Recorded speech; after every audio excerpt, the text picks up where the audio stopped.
Hey guys, good morning. Good morning. I've been up for 4 hours.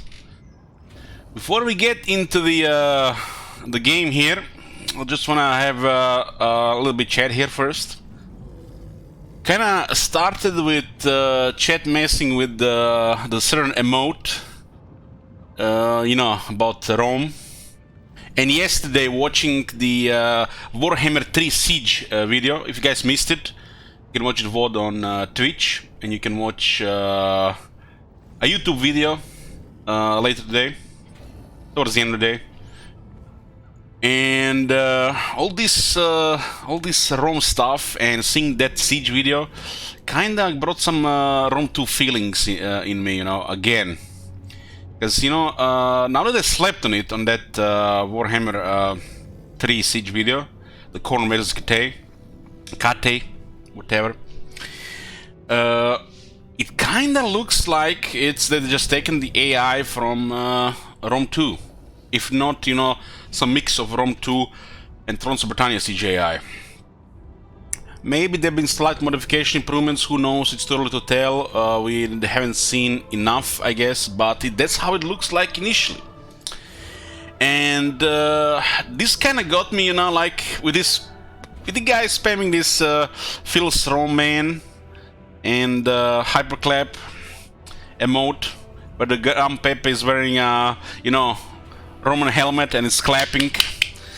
I was like on YouTube when I woke up today, instead of listening to some more important stuff. I was listening to this one of these haters. He does make some points, but he's hating on everything. I think some of you know who I talk about, a certain V person. And I'm watching one of his Rome 2, complaints videos, and, he's right in a lot of things, but he's also wrong in a lot of things. There is something there, but, it's not what it used to be. And it got me thinking, how did we got to the point where, we used to love these historical games, thinking, we are revisiting and living history, changing history, and it's like young and stupid, having fun. This is, probably was thanks to that partially, mostly. And it reminded me of this one person who I don't think I mentioned him before, but he kind of ruined Rome 2 to me. I don't think we've talked about this before, guys. It was, I think, in 2018. We were still kind of playing Rome 2, and there was this guy. He came from YouTube. Some people come from YouTube. I put VODs on YouTube. I don't do YouTube stuff. Sometimes videos a little bit edited, because I can cut it with trimming on the YouTube thingy.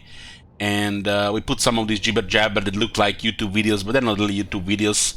This is exclusive Twitch content that expires, and that can be put on YouTube for people to check it there if they miss it here. Because Twitch have a shit way of revisiting these videos.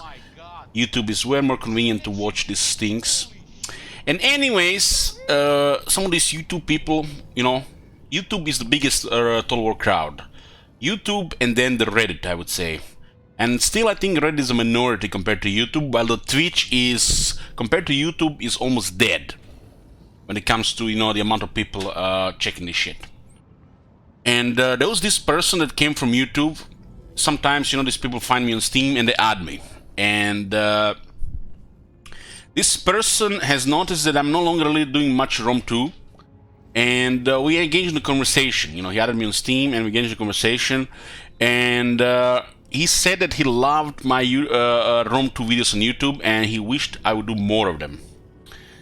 And anyways, long story short, I chatted with this person, I chatted with some people, and turned out that this person, this guy in his 50s, has never played a Total War game before. But he loved Rome 2. Revisiting and reliving history in a video game, to be, such ignorant in the matters of mechanics and the in-game depth to actually enjoy it at that level. I lost that. I lost that because we started the game sometimes too much, and we pay attention, and combine that with playing the games too much, you lose something. you lose something, and this person has still had it. He loved watching it, and he turns out that this person has never played a PC game before. Never. Not just Total War, but never played a PC game before. And he just loved the idea of, you know, having a history game like this where the player is influencing rise and fall of empires. And I realized that he was talking pretty much about young Elich, young and stupid, back in 2006, 7, 8, when he was actually really enjoying these things in that way, with the older games, overhauls for Rome 1, Medieval 2, and I think I lost that what he had. This is why sometimes, you know, I like to watch other people play some of these older games that I used to enjoy, and see if they're still enjoying it, or they're just, you know, playing it for the sake of nostalgia. Like Nerd playing Shogun 2 today, or some people playing Medieval 2. I just don't have it in me anymore to play and enjoy these games for various reasons, mostly because they're outdated. But this person, he reminded me that there used to be a time in my life where I actually, you know, seen the game the way he sees it. And I realized I don't see that game anymore like he does. And that was probably one of those realizations which pretty much completely ruined the game for me, and maybe just completely switched to the Warhammer series without considering another Rome 2 campaign. From time to time, you know, nostalgia is a hell of a drug. You feel like, you know, you might revisit these games, but the experience are getting worse and worse when revisiting, in my case. For various reasons, you know, for good or worse. So this person, you know, made me literally just, you know, come to this realization where I was not enjoying myself anymore, because I don't have that view like this he had. You know, I wish I had this view where we were reliving, revisiting history, building and destroying empires, and just, you know, enjoying the setting and the atmosphere. And just the game doesn't have it anymore. I come back to Rome 2 and I'm looking at mechanics, I'm looking at issues, and I'm looking how badly they've done the battles. Because Warhammer has spoiled us in some of these areas. So the setting alone doesn't hold anymore. It just doesn't hold. So yeah, if you guys wondering why we're not doing some of these older games anymore, Rome 2 or Pre, it's probably the reason. There's a different story behind Three Kingdoms and Troy, which is, you know, you guys, some of you know, but we kind of skip those. I promised you guys the next Total War, no matter which one they release, Total War Saga or not, we are going to play. So you guys don't think we're just, you know, hating on other Total War and playing Warhammer here. Warhammer is amazing, but there is also something special in other Total Wars as well, that, you know, some of them have lost and some of them still might have. Anyways, enough with this jibber jabber story. We are here with a new campaign. We have not finished Clan Scryer. I intend to play more of that campaign, but the campaign is kind of like in a cruise mode. We're just doing a little bit more science, seeing, you know, if we actually reach over to turn 200, see what's going on in the world. I'm actually pleased with how the campaign has been going regarding, you know, how the game works and issues that used to be. There's some the issue with Undercities that have been introduced with this guy is still in the game. It's bugged, but when you're playing Skaven, you experience the least of those bug issues. When you're not playing the Skaven, these issues are a little bit more, but they only literally just affect, you know, if you can control yourself or not. Just looks bad more than anything. How much it messes up the AI, if the AI is experiencing these things from the other factions as well, not just the player, who knows. But there's some bugs going on with the Undercities, but if you're playing as a Skaven, you're the faction that gets least affected by this bug. These bugs have been happening since they added Silent Sanctums, which are basically the Skaven versions of these hidden Undercities. So we'll be playing some more Clan Scryer, but like I said, we're gonna be doing several campaigns this month. And feel like the next campaign should be some kind of campaign where we actually do some more melee stuff, some grinder stuff, some bloody battles, because when you look about it, Clan Scryer, the whole campaign looks like mass exploitation and cheese, but that's just Skaven and Clan Scryer. That's just how the faction is. You can just shoot yourself in the foot and pretend you can do something else, be a special mama boy, but that's what the faction is, you know. I like to play that faction like that, even if it becomes Resident Sleeper the moment you get a second army. The managing of the Undercities and doing some Doomspear still makes me, you know, just, you know, content with the longer campaign.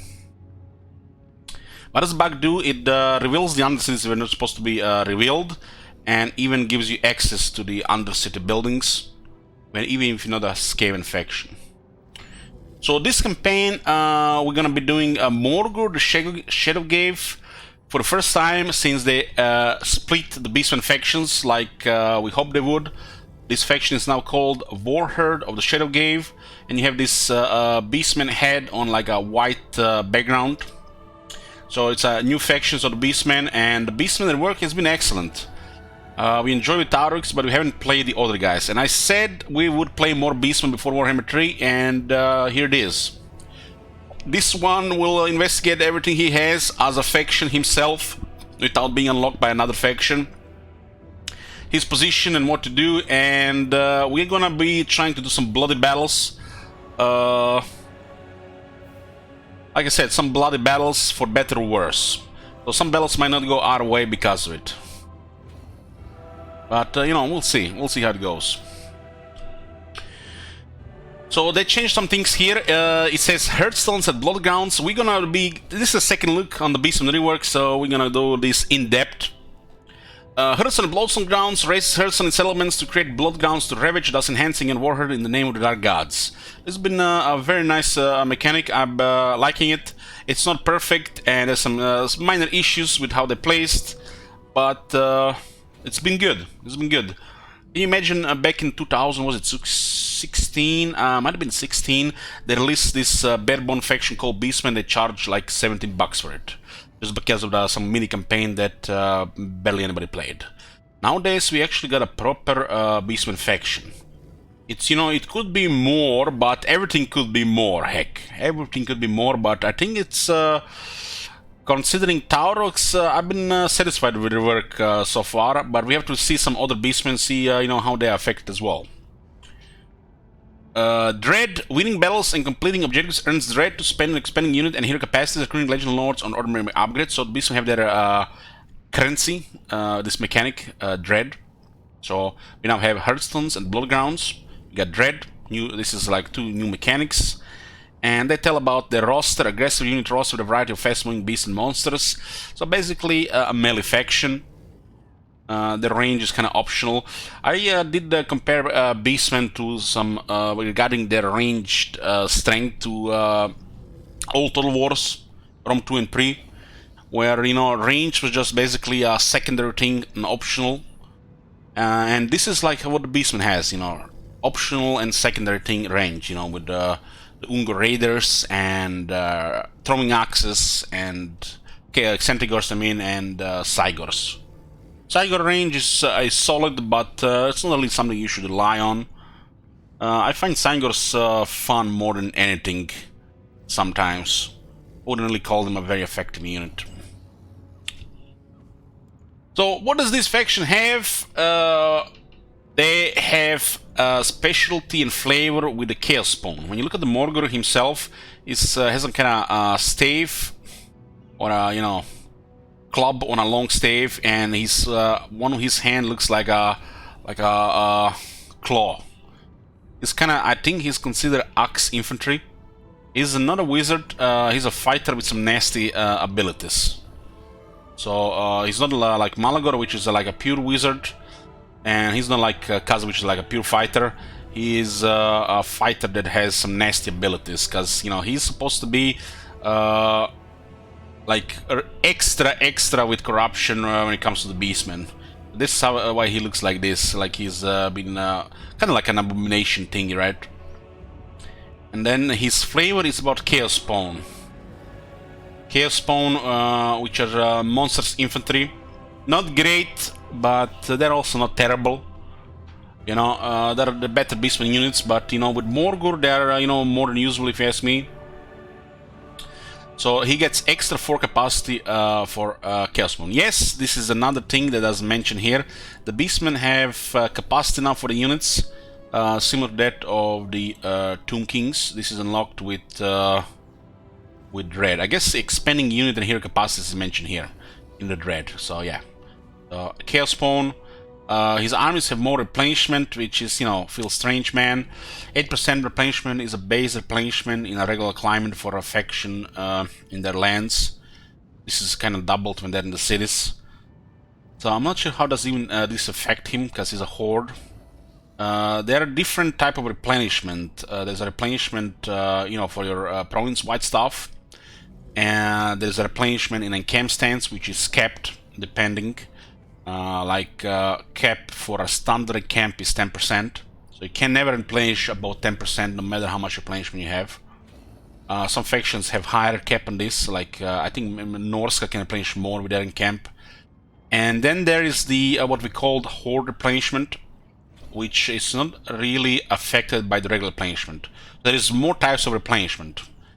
For example, back when we actually tried these things, when they added horde replenishment, when this was new, when we use the hinder replenishment with a hero, it's an ability on some of the heroes which lowers the replenishment of the army. This does modify your standard replenishment, but it does not modify horde replenishment. So what does this mean? At the time when we tried this, when they was introduced, you can hinder replenishment of Chaos Army, but unless they're in a allied territory, they will not be able to. They will not be able to replenish regularly. So it does nothing on a Chaos Army, and their horde replenishment is not affected by hinder replenishment. So their horde replenishment goes regularly, while their regular replenishment gets diminished. And their regular replenishment only works when they're in allied territory, like vassalized Norska faction. So who knows if this is a regular replenishment or this is horde replenishment. I wish the game would tell you. Unfortunately, it does not tell you. Even for the Skaven, when they unlock replenishment enemy territory, it doesn't really tell you how it works. It just tells you replenishment. They're like,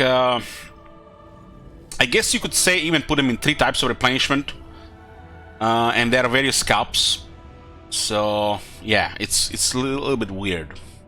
They did add the one with the horde when they revoked the chaos a bit. Chaos was absolutely horrid with the replenishment, so they had to add the horde replenishment to make it more bearable. They were pretty much relying on constantly recruiting units or not taking any casualties before that. Next thing with this faction, which goes further with the flavor, he does +3 corruption to all characters, which can add up to a lot of corruption, especially if the area is a blood ground, part of the you know, the Hearthstone mechanic. Unfortunately, the chaos corruption is poop. It's absolute dog shit. It has never been addressed in Warhammer 1 or Warhammer 2. It exists there to be some kind of a nuisance and some kind of, you know, it's there, you know, sometimes to spawn the Chaos Rebels or lower public order, to spawn Chaos Rebels or cause Chaos attrition, which AI has close to 90% reduction from it. So yeah, Chaos Corruption doesn't really do much. This is not even a problem with the difficulty, which has a modifier to lower this, but also there's a problem with the whole game. Even on lower difficulty, people have reported me that this is non-existent as a mechanic in the game. Chaos Corruption, which is probably the most powerful force in a Warhammer universe, and it's a little joke.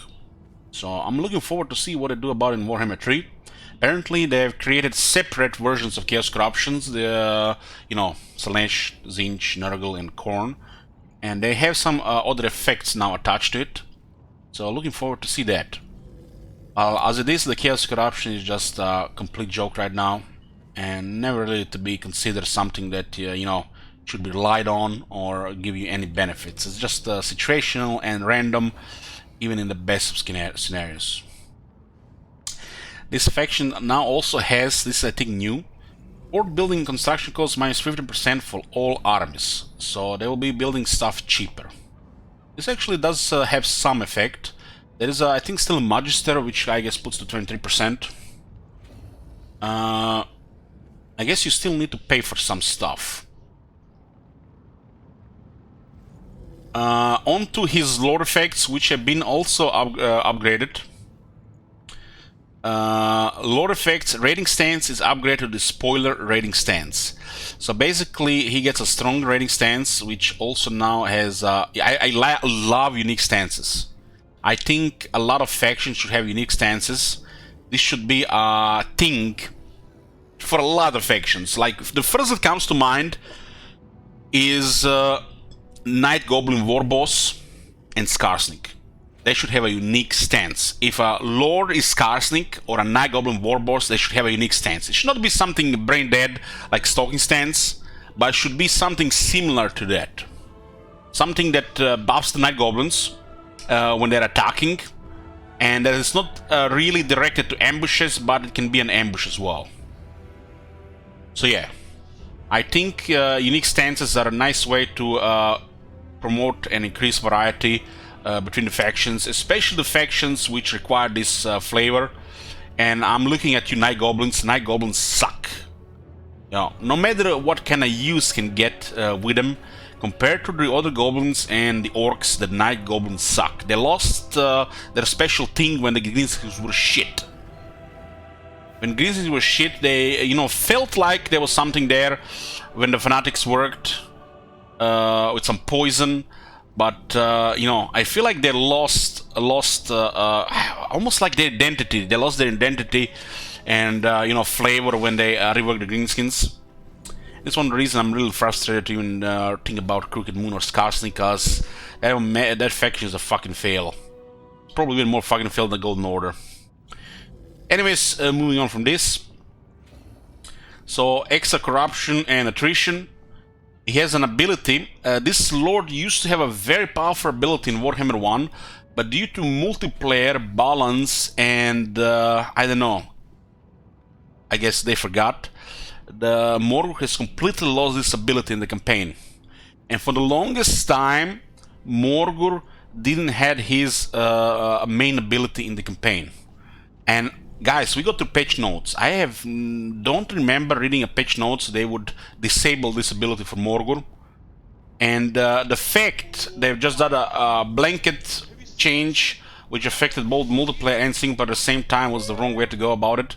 They could have easily kept this ability with Morgur on his Lord effects or skills. But I think Morgur has regained something he lost, which made him scary at the time. So yeah, his whole army gets additional magic resistance, 20%. Thank you, Dumduff. The army has immunity to Utter Lorden and Awakened Forest attrition. Not really that relevant, unless the objective is to hunt down the Wood Elves if they changed it. This is irrelevant, because this guy got released post-Beastman release, and he's supposed to be about, you know, annoying and causing, you know, grief to the Wood Elves. But the Wood Elves at the time were super overpowered and the Beastmen were dog shit, so I'm guessing either because of that or laziness, they've gave this guy the standard Beastman victory condition, which in my opinion only works for Khazrak. Only the Khazrak should have that Beastman final battle and nobody else. So it's a combination of laziness and the ridiculous Wood Elves at the time, and they've just kept it lazy, and every Beastman lore has that final battle, I think. Possibly, Tarok said that final battle right, makes no sense for him. The only lore that should have that final battle, it should be Khazrak One Eye, or they should just keep that shit in a mini campaign completely. Anyways, Morgur will always remain wounded for no more than one turn, so he always gets back like he defeated Vlad. This is actually better than Vlad, because there is at least one way all factions can need longer to heal. I think the Beastman might have this trait as well, but this is not really relevant. It's just, you know, his flavor. And his army causes additional 5 corruption, which means his faction effect and lord effect, it will stack, and his army will cause 8 corruption. Him having a unique stance might even cause more corruption. One day, when the chaos corruption becomes useful, this might actually be something. This might be something. The most special thing about this faction, of course, you're starting with Morgur, and you're starting in another part of the world. That's pretty much it. A lot of this text, you know, they try to do something about it. Some of it hits, some of it misses, but I think it's overall is good, considering we get a different lore to start with and on another side of the world. The starting units are a unit of Warherd, sending or throwing axes, and a unit of Chaos Spawn. Chaos Spawn is his flavor unit. So you don't have to really make a whole army of Chaos Spawn. You could, but you don't have to. It was more normal before the capacity, but if you have a lord that specializes in Minotaurs, if you have a lord that specializes in Bestigors, if you have a lord like this that specializes in Chaos Spawn, the logic will be simple here. You have 2 armies, one is Morgur, one is Mamba Jumbo guy. Who is going to get the extra Chaos Spawn capacity? Of course, the Lord, which will buff and make this unit strong. That's sometimes feels like army is kind of like spammy. I don't think it's a bad thing, but it sometimes can feel like this because you know, this Lord specialties. You know, the fact you this brings us back to that where the battle skills, you know, being 6 different ones instead of 4 or 5. You know, you build your armies in a certain way, you save skill points, some units are just better than the others. If there were less battle skills and they were easily unlocked, you would promote more variety. And in this case, it's special because there is also capacity. Morgur will buff the Chaos Spawn, Taurox will buff Minotaurs. Of course, they'll work in another army, but when you have a limited capacity and multiple armies, it's gonna be pretty straightforward. You unlock capacity for Morgur Chaos Spawn, the Chaos Spawn will go in his army. You unlock capacity for Minotaurs, they will go into Taurox army. You unlock Bestigor, it will go into Kazakh army. At the point where you might put them in additional army or an extra army, you already have, you know, reached critical mass. So it's just basically the system. And sometimes, you know, we go against the system. It's easier to go against the system when you're playing a faction that has not limited unit capacity, but sometimes, you know, like, you want to be different, you don't want to spam this shit, but sometimes it makes perfect sense to spam shit, like Clan Scryer and weapon teams, like Morgur and Chaos Spawn. It makes sense, and if you think it's not fun for you, change it up, right? Play another lord, use different units. But in this one, it makes perfect sense that he gets the Chaos Spawn. Chaos Spawn is not great, so it's like, looks a little bit different in that regard. I like the Minotaur unit, but he makes them, you know, I think not great, not terrible. 3.6, right? There's a Chaos Invasion here with a Beastman. Finally something good for the Beastman. And it's legendary. I want to mention this. Back before they reworked the Chaos Invasion, before it was like this, when the player was Beastman and the Chaos would be dog shit. They would get less army, and I think they would also perform weaker. It was not just they were losing to range before they got experience, but before this reworks, when you play the Beastman, Chaos was weaker. Less armies. So we're curious to see what they got here. I don't remember in Taurox campaign really how big they were. Excuse me. You might see the Chaos here, and see if they're any modified when the player is Beastman. Hey Myron, thank you. Anyways, let's go in. This is the first look on the Morgur's new faction. And it's not really something new, but you know, they changed. It's still, I think, more than, you know, changing Vampire Council Sylvania, Lothern to Eartane. And it's our second look on the Beastman rework. If you work together with Chaos, yes, Top Manager. So the Chaos basically help because Beastmen are children of Chaos. You know, they're Chaos, so it makes sense that the Warriors of Chaos work together with Beastmen, especially in a endgame event, where the Chaos is supposed to, you know, mess up the world.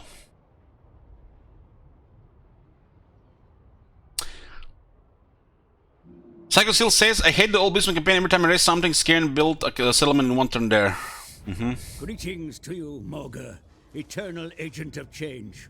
You are reborn from chaos once again, that you may hasten the mutation of this world and bring ruin to its people. Man has ever been the true enemy of the Beastmen, Morga, and none more so than the hated Empire. Descend upon their lands and bring down a fury that will shake the foundations of the earth. Yet there are others who would oppose you. The Wood Elves, hidden behind their sanctuary trees, have long stood in opposition to your goals. Twist their gnarled roots into a knowable agony. Let them know defeat. To the north, more men stand against you. They who call themselves Bretonians should be utterly crushed. Their glittering spires and dreams of chivalry brought to naught but rubble. You are Morga, the Shadowgave, the master of skulls. Your time is now. Visit upon this world such horrors that generations yet unborn will scream in torment. This one, yeah, they're a horde faction, but they also now have an outpost kind of mechanic. How is the weather? Well, if you ask somebody in Croatia how is the weather, especially in the northern Croatia, safe bet they will tell you it's cold, it's sometimes rain, and it's just cold and rain. Since they fucked up the climate, it rarely snows anymore, unless you are really high in the mountains or somewhere, you know.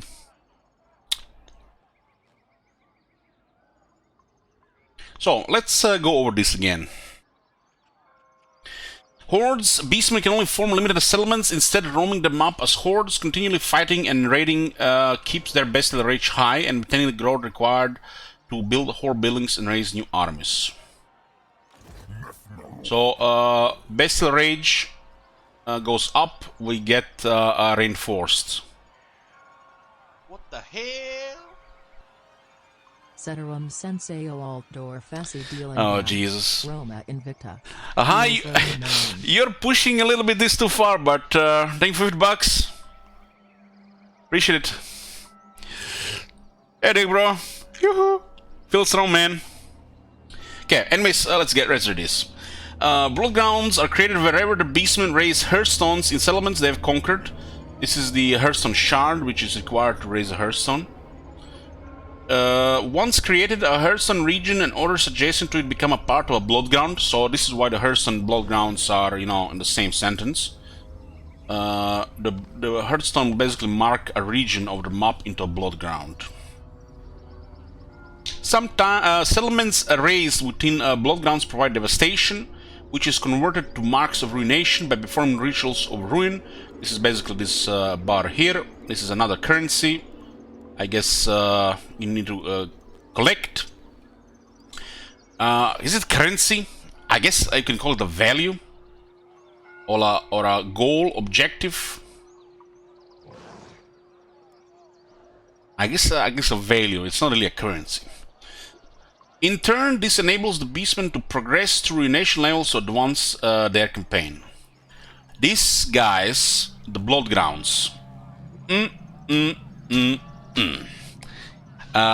Some people know here cookies, but I don't know what I can tell you guys, because when you like something or you love something or you're obsessed with something or you get addiction to something or it's your life, you know, spicing it up and going through variety and different playstyles is important.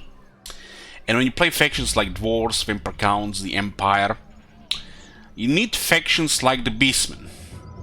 But over time, cause Bloodgrounds didn't exist, you guys just become miserable, and you don't really get what you needed from those Beastmen campaigns anymore, and instead the game just becomes stale with a really bad cycle of replayability, cause some factions got wrecked by this.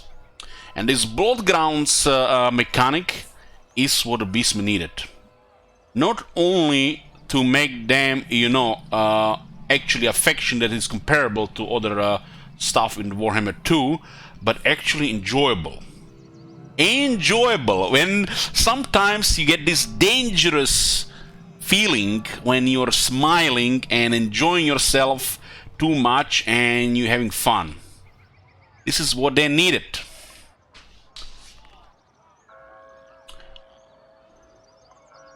Okay.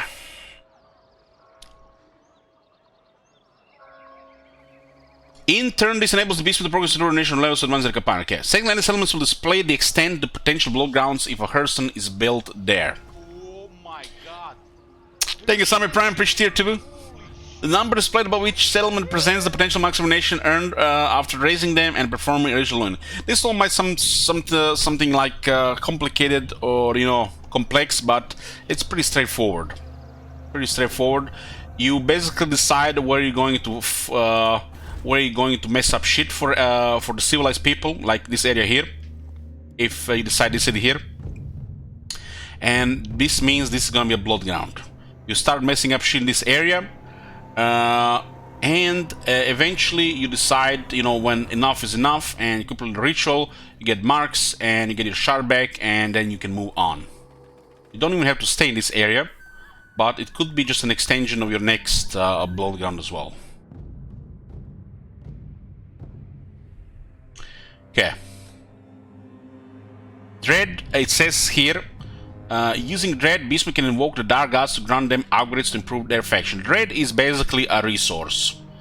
It is almost as important as gold or favor. They don't really have gold. I wish all factions would have gold, because, you know, it's this is a world stage. You know, even if you're not Beastmen, you know, the gold might have some value. You know, like favor, dark magic, stuff like this. Gold should be like a separate resource, and, you know, favor should be a separate resource. Dark magic should be a separate resource. So there should be a gold and this, but, you know, whatever, you know, they do. Favor is the name of their currency. You know, we call it gold, because, you know, gold. But for the chaos, it's called favor. Dread is the second currency of this faction, and it says here. Can unlock upgrades to improve the faction. Dread can be acquired from raising settlements, completing missions, and by winning battles in which higher numbers of enemy casualties will earn more dread. So basically, we need to just fuck shit up and get a lot of dread to unlock things faster.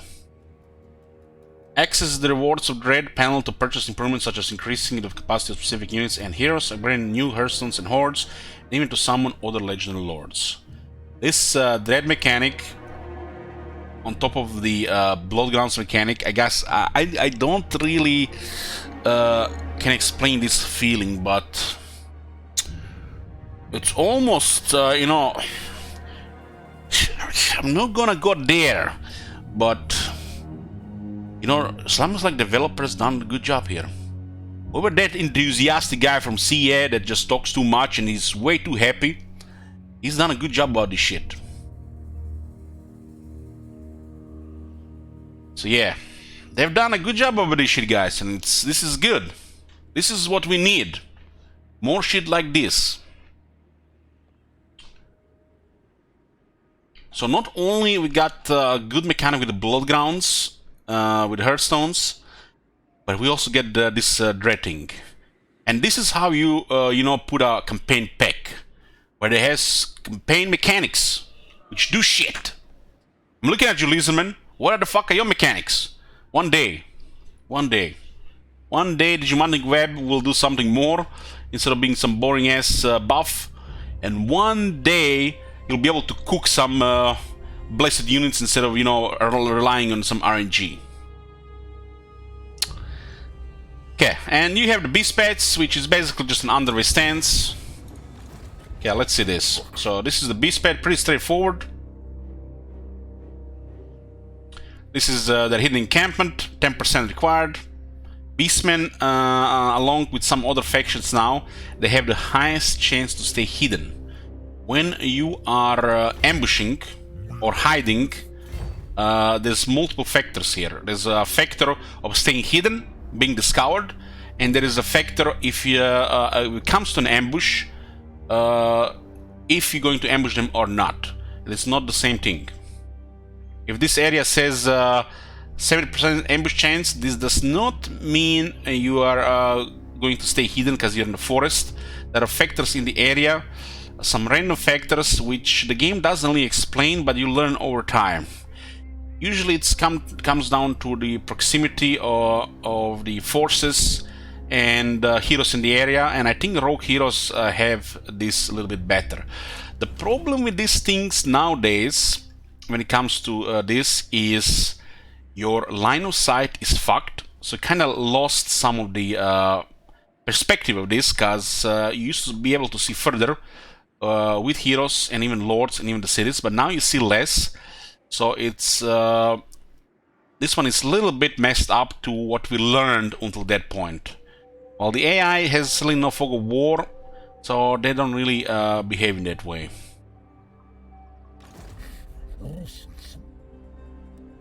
And what do we have here? It's called the spoiler rating. And this stance does not require any movement to get into. This one requires 10%, so you need 10% on this bar. And this one is Beastman Ambush Hidden Encampment. So this is their regular thing. So interesting how they nerfed the Skaven one, but they haven't modified this one. Okay, that's good. And the base, the Skaven did had more ambush buffs. So the Beastman Ambush wasn't nerfed like the Skaven one. Skaven one has minus 15%, the stock stance. So this basically what it means, when we attack this army, there's a chance to ambush them. This chance depends on 3 things. It basically depends on a chance to ambush, but this thing get influenced by usually 3 things. The chance to ambush when you mouse over the region, which default is 45% in a grassland. The forces chance to resist ambush, which will lower this 45%. Like they can have like 10% with ambusher, so it'll be 35%. And your buffs to the ambush chance. So it's your ambush chance versus their ambush defense chance, plus the base of the terrain. And the Beastman one is not affected like the Skaven one with minus 15% debuff. We did play Skaven, we're playing Skaven these days as well, after like 12 months not playing them, and there's some changes, you know, because, you know, they did some changes regarding the ambushing. While raiding and spoiling, vile contagions and deadly corruption is slathered upon the land. Enemies in the raided region will suffer attrition. Income from raiding, bestial rage, lower growth, immunity to attrition, wind death, chaos, additional 8 chaos corruption. Huh?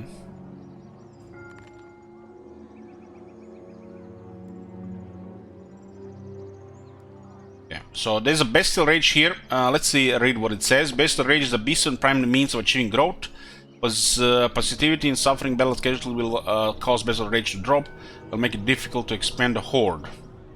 This is avoided by winning battles and adopting the raiding stance. You can see here bestial rage is amassing. Word is reaching the separate warherds that this horde promises much on nearby beastmen. And all this jibber jab mumbo jumbo makes me thirsty to drink some water. You can see the horde growth is now influenced by the bestial rage, which gives you some growth. In this case, +3 growth. +3 growth sounds like nothing, but the Horde growth is different. You still have a population surplus here, but instead of requiring 200 for the first population surplus, the Hordes always require 20. Always 20. So you can see, for example, the core building gives +1 Horde growth, which is pretty basic. And our current amassing base range of 50 gives another 3. So this is basically a game changer. It's a game changer to compare to what used to be. The Beastman growth was never really in question, kind of like the Chaos growth. And these things did get improved over time with some other stuff as well. So what do we have here? The Seeds of Hate. Raise the following number 7-4. The beastmen rise from their forests, and their filth, frothing over with fury, are the civilization of man. They clamor for blood. Plus 2000 favor. Objectives are to get 2500 from raiding. KV. This is an unrealistic waste of turns. Super situational when it's really convenient. Even really this not even costing this much. For this faction might be a little bit different. But considering the campaign just started and you need only 4, 2500 is actually low. And I'll tell you why. This rate here that generates 72. This is the main problem with raiding. The base is shit. Even to a faction that gives the highest rating in the game, the Greenskins, it's still shit. The 72, in this case, right now, honestly, at this stage of the campaign, at this very moment, the 72 should be probably between 4 and 500, and that's how it should start with. Unless this number is over 400 at this point, this shit is never gonna be anything. The rating has always really been shit in Total War games. It's like you need rating in war and shit like this, but it's always something like, I don't know, done by people who don't play the game, who didn't pay attention to numbers, and how much it costs you to do it, and what it costs you. You know, it's not just like you're gonna here and make free money. Nope, this army could be doing battles. Battles have battle loot. And this is what I think developers don't get. In a game of war, when you're fighting battles, and these battles basically give you money depending on the number and the quality of the enemy army. You basically just get money from doing a battle. So why would you be raiding? Raiding needs to be competitive to battle loot, and if it's not, it's dog shit and just screw it. So in this case, raiding should be probably over 400. Our army is a little bit small, 8 units. The rating value depends on some things. Depends mainly on the size of the army, so up to 20 units. How rich is the region, and modifiers. Keep in mind, if the enemy has no money in their treasury, you can't raid, even if the rating says you're gonna get something. So what does this mean? Let's say this number is 3000. Let's say this number is 3000. The enemy, you're basically targeting, what is this place? Salzamund, which is a capital here. Its base wealth is low, which means it's low. So you're targeting this income here with the size of your army and modifiers. And where does money come from?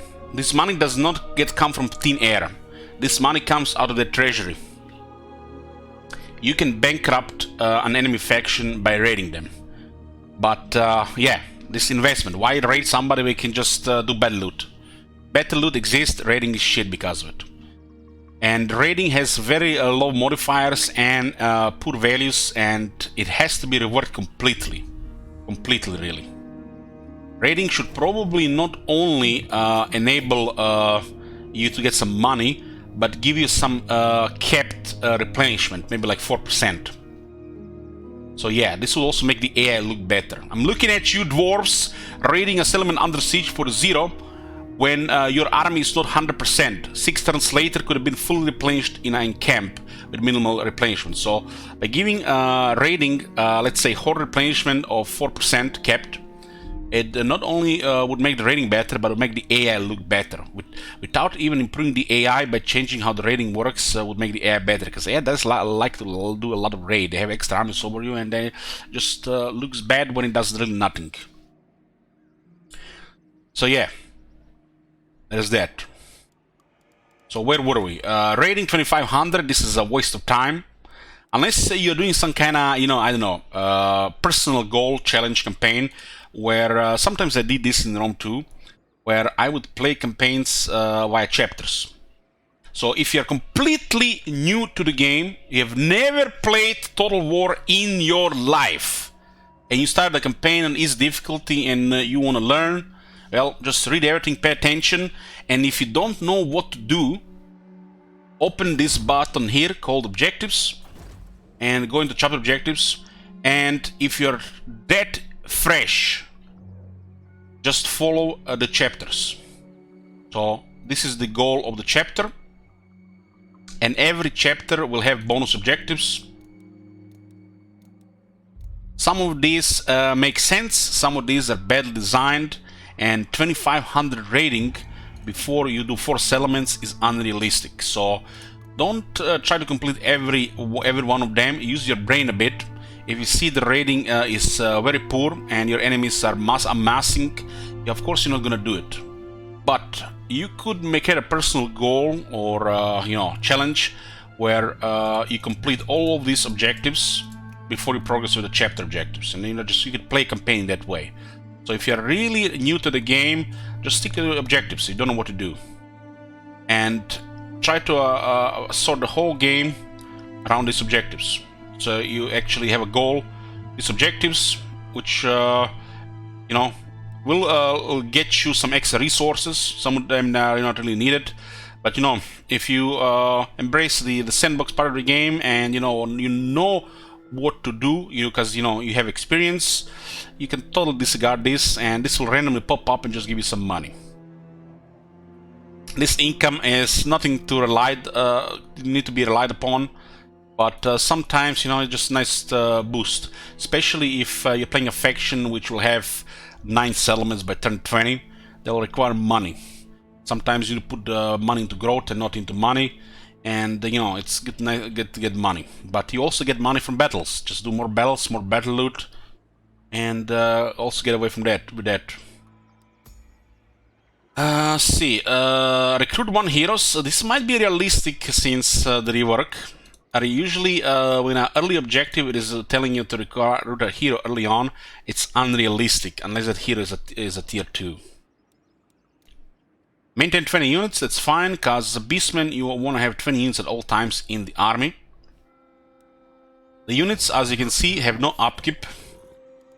This is this style of the Tomb Kings, so you have capacity. They have lost their background income as well, which makes sense, right? I think they had background income before. Win 3 battles against Nordland. For this faction, Nordland is our starting enemy. We start in Nordland. So basically, what you want to do here is create a Hearthstone in Nordland and go from there. We are on enemy. This is just pretty straightforward. Enemy in range, weak enemy. That gives you a chance not only to progress, but you got to get stronger. Instead of, you know, getting against a massive enemy. If you don't take these chances, as in attacking with 8 units against 7 units, sometimes new players overestimate the starting force of the enemy. They think they need to get more units. They read too much into the balance of power and auto-resolve, and they then question their ability to win the battles. But I'll tell you something, you're going first in this game. Player goes first. You're playing higher difficulty and you're not taking the advantage of going first, you will fall behind. Especially if you're turtling and going very slow as well. You'll fail to expand on time, and you might get overwhelmed, especially when you're not doing real well in battles. So an example of this would be, let's say we ignore these guys and they're not scripted in the early behavior. They would go back in the city and recruit. And they will get a massive army and probably start recruiting a second army already within 3 or 4 turns. And you can't really keep up with this. But if you go immediately on them, illusionary 50-50, and immediately start attacking their settlements, this never happens. And then you progress with the Hearthstone, you progress with Dread, Favor, and it gives you the resources to, start the campaign. So what else is here? And of course, look at this: destroy the fallen faction Nordland. So this should be reworked. I'm looking. You see, if your spies are here, this 2500. If you don't want to buff the modifiers on the rating, you should. The rating modifier, the base, should probably be close to double. Lower this 2500 to 1000. Just run some numbers, do some stat whoring like you do, and fix this shit. So this is unrealistic. This is a possibility since the rework. This is okay, this is fine. This is fine. 1, 2, 3. And this is fine. So chapter 1 looking good. Chapter 1 looking good. Except the rating. Rating has, I don't know. Ever since we entered the new era of Total War, Rome 2 has sucked. Yeah, in historical is even worse than actually in the Warhammer. Some factions get a better modifier for raiding, and they might not have the cost to raid, so it's just beneficial, like the Greenskins nowadays. So Greenskins is probably an example of a faction that benefits the most from raiding due to their modifiers. They have some of the highest modifiers for raiding. So with Greenskins, raiding is good, but with other factions, it's just like what? I don't know. It makes the AI look bad since the rating is bad, because the AI is usually the one that does it.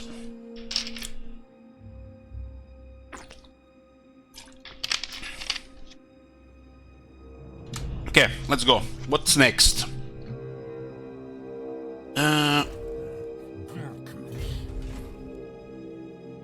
We got Hearthstone on top. Let's read what it says for Hearthstone again. We only done the Beastman Rework campaign once. This is our second look on the Beastman Rework, and the first look on this renamed faction, starting as Morgor. Hearthstone shards are the raw materials required to raise Hearthstones. Additional shards are attained when reaching certain ruination levels as you progress through the campaign, and can never be lost, only reused. Shards are regained after casting a Ritual of Ruin, or if Hearthstone gets destroyed before the ritual is performed. Pretty straightforward. I'm allowing the Hearthstone Bloodgrounds and the Dread mechanics, and I feel like what should have got from the start. This is Dread. Dread is the currency used to invoke dark gods to strengthen your tribe via the Royal Wards of Dread panel. It is acquired by completing missions, raising settlements, and winning battles. With more Dread received, the more enemy casualties inflicted. Dread can be spent on expanding unit and hero capacities, recruiting Legion Lords, and other upgrades. This, honestly, guys, is like too good to be true that the Beastman actually got a mechanic like this Dread. Sometimes it looks even too convenient, really. We'll get into this in a second. This is the rewards of Dread. Marks of Ruination, you see this bar on the top. It has these icons, which basically means levels of Ruination. We need more Marks of Ruination to achieve higher levels, and these are achieved by completing rituals in areas where we have placed Hearthstones and created Bloodgrounds. It's we get it from Devastation, and this is basically the whole point of the Beastman, to cause devastation to civilization and make the forests wild again. Forests wild. Ruination level is a measure of the Warherd's progress, increasing as Marks of Ruination collect. I guess the Marks of Ruination just marks progress. It's like a value in progress. Once a Hearthstone has been erected, raising settlements in the surrounding Bloodgrounds will earn Devastation, which in turn can be converted to Marks of Ruination by way of a Ritual of Ruin. The higher the level of raised settlements, the more Marks of Ruination earned from performing ritual. So, if you're looking for like a target, like Dietershafen here, and you can see this red area. What does this red area represents? This red area represents a Bloodground if a Hearthstone is erected in this settlement. And this thing here says potential Hearthstone region. Raising a Hearthstone here will create a blood ground and ground indicate devastation. No marked region will also be added to its blood ground. Raising settlements in blood ground regions will grant additional devastation, which is also granted from winning battles within them. So we can raise devastation levels. They currently just 4 here. There is also some from battles that can be added to this counter. And the sum of it all will create marks of nation once you complete this the ritual. Any settlements that have been raised after the ritual is completed, they cannot be resettled. So unless they attack the Hearthstone, which is a very strong building, it's kind of like almost like an outpost-based operation in the area of the Blood Ground. It basically just marks an area where the beastmen are overrun the other faction, and nobody can actually do anything in the area until they deal with the Hearthstone first. Obvious thing to look at here, boys, is the position of the Hearthstones. If you're planning a long campaign or you have some OCD like I have, you kind of wanna position it right, because there are borders with Hearthstone, and there is some little bit overlap. They did fix the Hearthstone absorbing blood grounds, overlaps pouring into another Hearthstone area. So this has been fixed. So according to fix, if you put a Hearthstone here and you create one here adjacent, this one here will never be able to take this area here. This area will be locked inside this area here. So a new Hearthstone will not take territories, blood ground territories, regions from the other one. If I'm not mistaken, what I remember from the Tauros campaign, you cannot do adjacency with Hearthstones. So you also have to plan in that regard.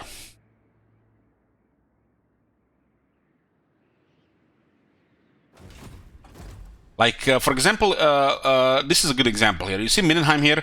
This is a terrible place for Hearthstone. Terrible. Not only the area is smaller, these regions are pre-assigned depending on the region. And this is actually where the issues happen. Because the world is massive. And developers have limited time. And, they, half-assing shit. An example here, remember? Carcassonne is not in the blood grounds, while Brionne is. So there's some issues like this. I guess you can forgive them like this. The world is massive, but the fact they don't really patch it or fix it, that's the sad part. So when building these things, plan ahead, because the only time that this is not going to have any logic, because they've been assigned regions. So, like, for example, Middenheim is not a good Hearthstone, just because of the adjacency with the rest of the areas. When you look at this regional area up here, this is the best Hearthstone. This is the best Hearthstone here.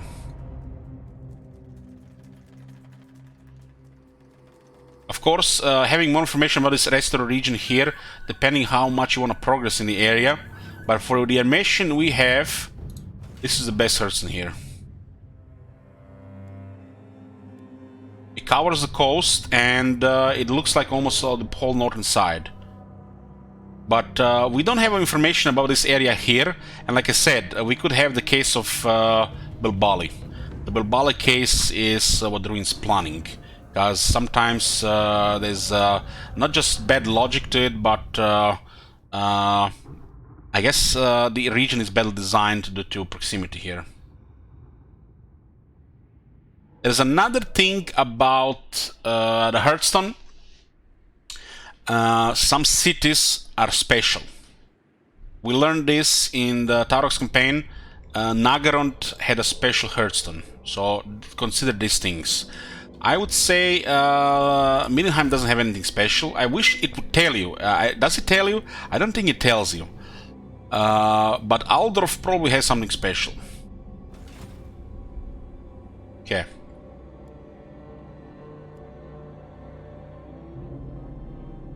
So we're currently on the Ruination level 1, and required 25 is required for the next one. So this is the Rewards of Dread. You can see the bar here as well. The additional Hearthstone looks like is awarded on Ruination level 4. These are the unit caps. You can see from the lowliest beastmen to the mightiest beastmen, starting with the Ungor Spearmen and Ungor Herds, all the way to Jabberslide, Cygor, Gorgon, Minotaurs. And there are requirements here. The requirements are 2. You need to have Dread, which is currency, and the second requirement is Marks of Ruination.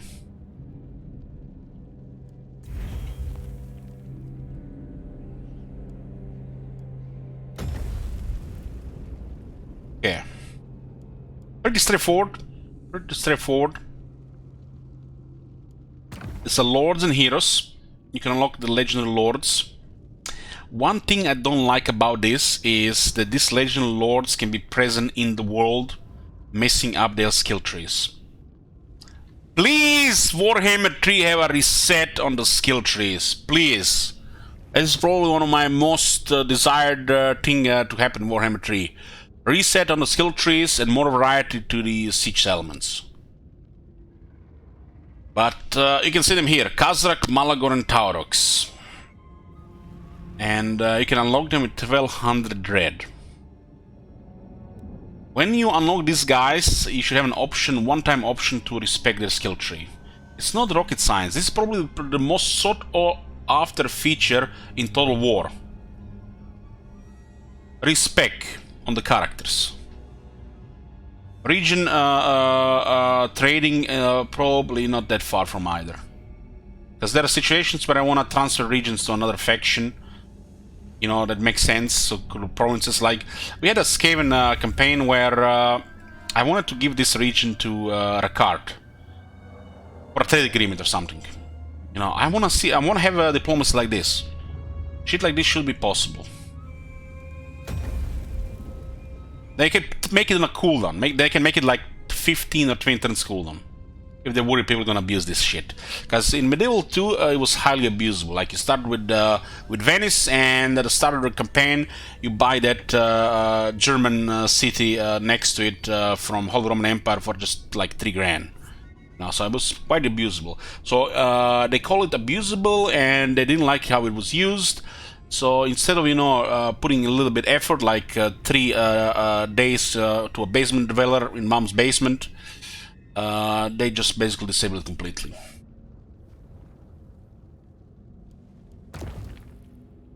These are the heroes. There's a Vorgor, which is kind of like a fighter. It's basically what it says, a Vorgor. It's kind of like a mini version of Khazrak. There's a Gorbul, and there's a Bray Shaman. So we get a Gore, we get a Minotaur, and we get a I guess it's another Gore, except it's a wizard. There are upgrades here. We can get various things here. Starts from the bottom. So the new Hearthstone get erected at a higher level. Lord heroes get recruited at a higher rank. New hordes start at a higher level. More buildings, more capacity, higher. This is just beautiful. This is just beautiful. And man, I don't know. I just you know, if you ask me, I wouldn't even believe the SC actually done this on themselves. It's like almost like, you know, they had input from somebody, some, you know, modders and shit. This is just, you know, just simple and beautiful. I don't even have to complicate it.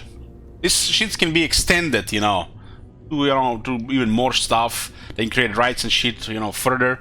There's definitely room to improve Beastmen, but this is just simple and beautiful.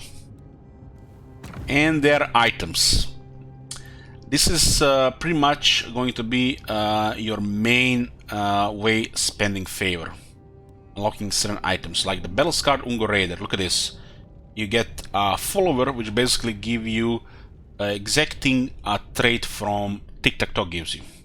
Beastmen have had the worst campaign movement in the game. They also have the worst movement in the water. And having a ways to increase movement range is just what they need. Thank you, Episode. Hey, Bress. Angel Thump. There's banners here, and you know, solid ones. You can see they cost money. You can see various items here. Some items are dog shit, like this Shardstone amulet, but this is mostly because you know, devs don't really understand the meta that much. Charge bonus plus 15% and Vanguard deployment. And what is this? Heck, this looks almost like a talisman. A talisman slot, this is a dog shit. If it was an enchanted item, I might be okay-ish. But flat 15% charge bonus for a single entity, when we don't even know how the charge works in this game anymore, since they revealed collision damage. What the fuck are they doing? That's all I'm gonna say. This is worse than ever since they revealed collision damage. Collision damage, which they said is not affected by the charge bonus. Fell Axe of Drakvald. Just pretty straightforward weapon, gets a lot of attack, a lot of damage. It's only 3000. Get a banner of Gorok. Gorok is basically absolute brutality. Absolute brutality. It's kind of like reckless brutality. Lost armor, but again, attack and damage. Guys, is it me, or is this like should be like a basic template or a standard for banners in the game? This should be like the minimal stats on a banner. Well, this should be like the good ones. Look at these banners. Look at these banners. When is the banner rework patch? Hopefully Warhammer 3 doesn't continue the shit you know, system from Warhammer 2 regarding banners. Because heck, if they want to make a DLC with a banner work, heck, I'll pay for it. A lot of these banners got a little bit improved, but a lot of them is still just shit, and we need a little bit more banners in the game. I mean, look at this shit here. This is how like Banner of Gorok should be. This is Banner of Gorok. Okay. What about Mark of Slanesh, Mark of Nurgle, Mark of Korn, Mark of Zinch. Mark of Zinch used to be one of the best in the game until they nerfed it, and now since they further introduced banner creep and these things, it kind of looks underwhelming compared to what it used to be, compared to new stuff. And then you have stuff like Mark of Slanesh. Oh boy, let's give my, you know, unit in a Chaos faction immunity to fear and terror. How does this even fit to a Chaos faction? So this is, you know, what I'm saying. I'm not saying, you know, all of them on low one should be like something OP, but if it's like something, you know, important, like Mark of Slanesh, for fuck's sake, at least give me perfect vigor. If not, just throw up that shit immune psychology. You know, guys, the fact that devs to this day and age overvalue immune psychology means they haven't really learned nothing regarding the metagame. Immune to psychology. To this day, Arcane gives you immune to psychology when you defeat him. Supposed to be the most badass champion in the universe. You get immune to psychology. Meanwhile, you defeat Khazrak, you get fear. And we used to make a lot of fun of this. But fear gives you immunity to fear, which is almost as good as immune psychology. The fear does not give you immune to terror, though. And if a unit is strong, it should not be susceptible to terror. So yeah. Legendary Lords get immune psychology, which is supposed to be, you know, badass already. It's feels strange, man.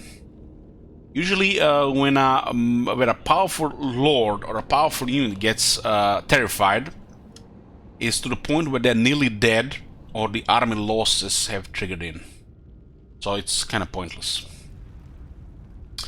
We have a Champion's Essence, which is one of the most absurd items in the game. This is a talisman. that exist in the same universe as the Crapstone Amulet. You get 20 attack, which is massive amount of attack. This is just massive.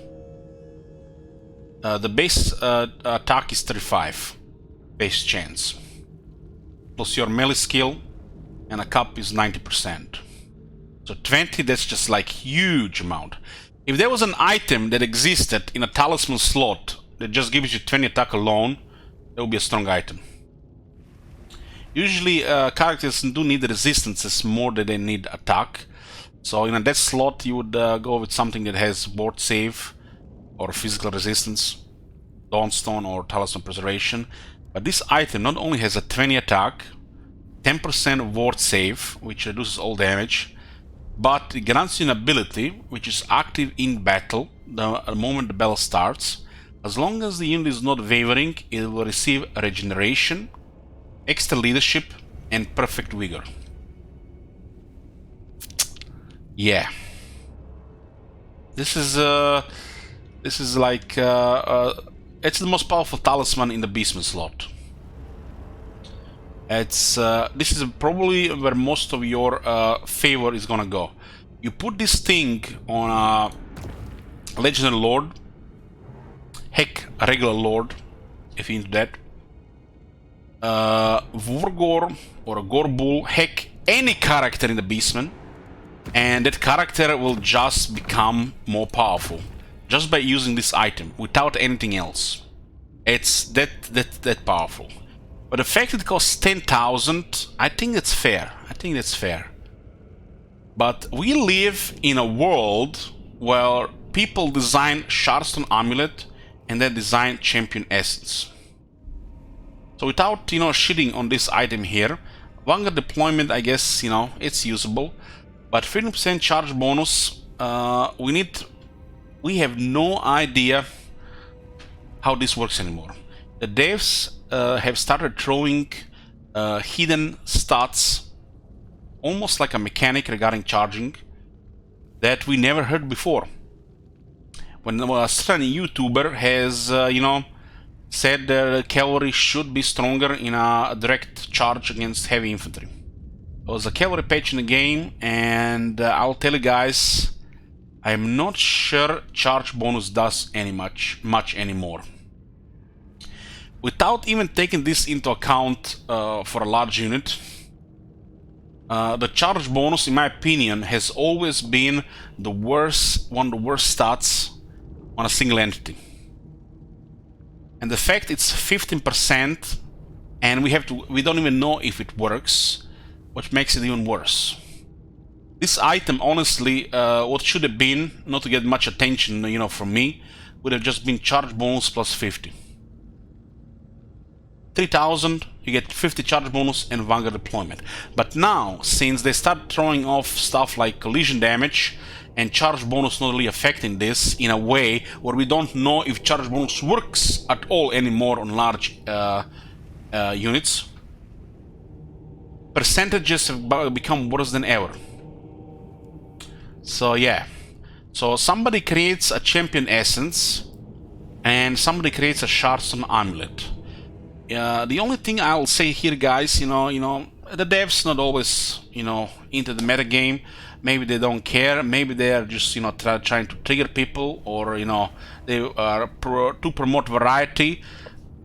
New player is not gonna know what this does. I see new players play Bretonia back in the day, and I kid you fucking not. The first point on their lords what they put was 5 attack, and after that charge bonus. Because, this guy was saying that this guy is a cavalry, he supposed to do the charge, and they click attack and charge bonus. I kid you fucking not, I seen people that. The guy at the time had like 800 viewers. New people are ignorant, and this is good. Ignorance, helps with fun. But, if they only knew how shit charge bonus and single entities, and the fact that percentages exist makes it even worse. So I guess just why this exists, because of variety in game. Because to make this look like an item, it should be like plus 50 charge bonus, just 50, 50, and we have to question it if it doesn't work, if it works even. Since the cave rework, I've done one battle where I was paying attention to charge damage, and I had questing knights, one of lone mowers in the game, probably one of the most powerful T3 units in the game. They hit handgunners in a charge. Usual damage would be like 2,000 to 3,000 from my memory in such a charge. You know, I have over 9,000 hours. I can, you know, guesstimate these numbers. I've seen shit. But they hit those handgunners. I think they haven't done even 1,000 damage. So this basically tells me that they can have some kind of invisible damage modifier, which kind of started sucking against infantry for some reason. So they made both infantry and cavalry sturdier when it comes to discharging. But the problem is the handgunners wasn't even charging the questing knights. They just got hit. And they barely taken any damage compared to what used to be. Because I've used quest knights to kill shit. I've seen the damage. And quest knights hit really hard. They're armor-piercing cavalry with a solid charge. They're not like shock cavalry, but they got like over 40 charge. They got bonuses to charge for even more. They hit hard. You know, like they usually hit an infantry unit, doesn't matter what it is, over 2,000 to 3,000 damage. But those handgunners got hit for shit. And this, I guarantee you, would have not been the case if they haven't started modifying this, you know, I don't know, collision damage and mumbo jumbo jibber jabber. Nobody even know this in the game, because when you look at the unit, you don't see these stats. The only thing you see when you look at your unit, you see charge bonus. And now, for anybody who have seen reviews, who have seen videos, who follows, you know, the game, who reads this shit, who pays attention, will tell you that it's like, if there are hidden stats like mass, if there are hidden stats like collision damage, attack intervals, why is this not displayed? You can see there's more room here. They could even extend this thing. They could even put a second page here. Like, why not put a second page on this tab here? Like, you know, you see this button here? Oh, hop, hop, hop, hop, hop, hop, hop, hop. Why is there not a button here to show you the second page of stats, you know? So yeah, I'm starting to question if the charge bonuses do anything anymore. This is too early to say, but I can tell you with a certainty that something has changed, and for the worse. And I'm not saying the large units will not do any more damage. Well, I feel like against certain types of infantry, they will do less. And the whole purpose of this was to make cavalry better against infantry. But the way the developer, I think, what they got from these complaints and what people wanted, I think they didn't really got that what has to happen here. The cavalry being a lone mower, but instead they made it in such a way that it looks better. Not that the cavalry is better, that it looks better in the encounter.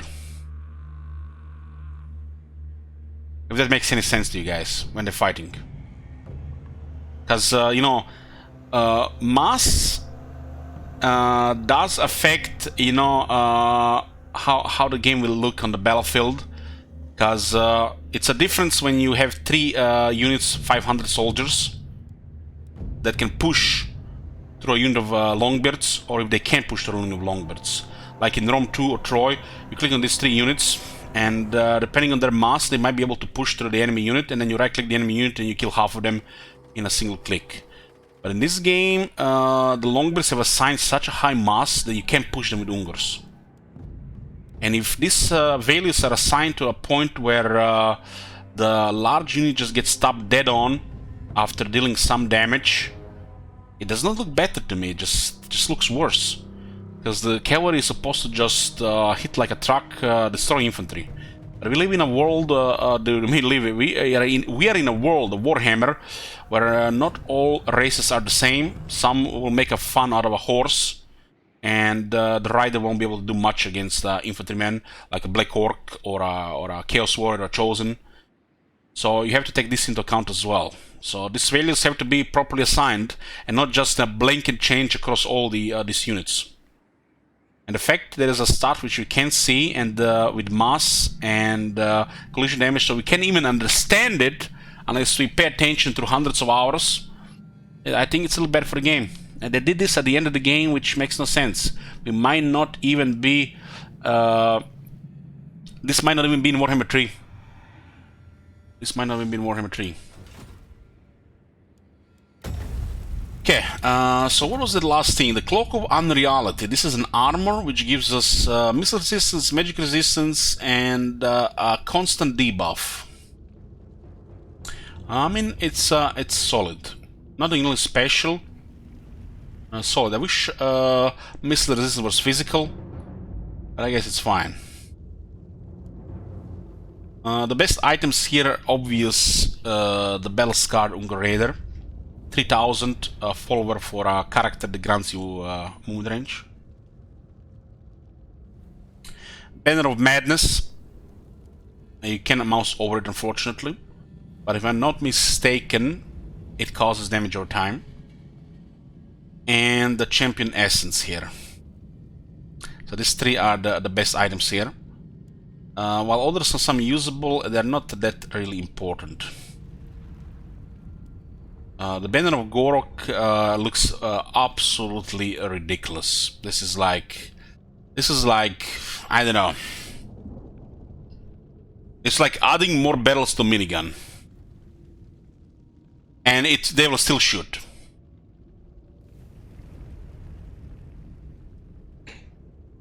I think Banner of Gorok makes a lot of sense if you're using only a couple Minotaurs. If you're using a lot of Minotaurs, it makes less sense. But if you're using like, let's say using Great Weapon Minotaurs to destroy enemy large units, and this unit goes in when the enemy large unit is threatening you, either from the left, right, or the center, and usually they will be the one always dealing the first blow.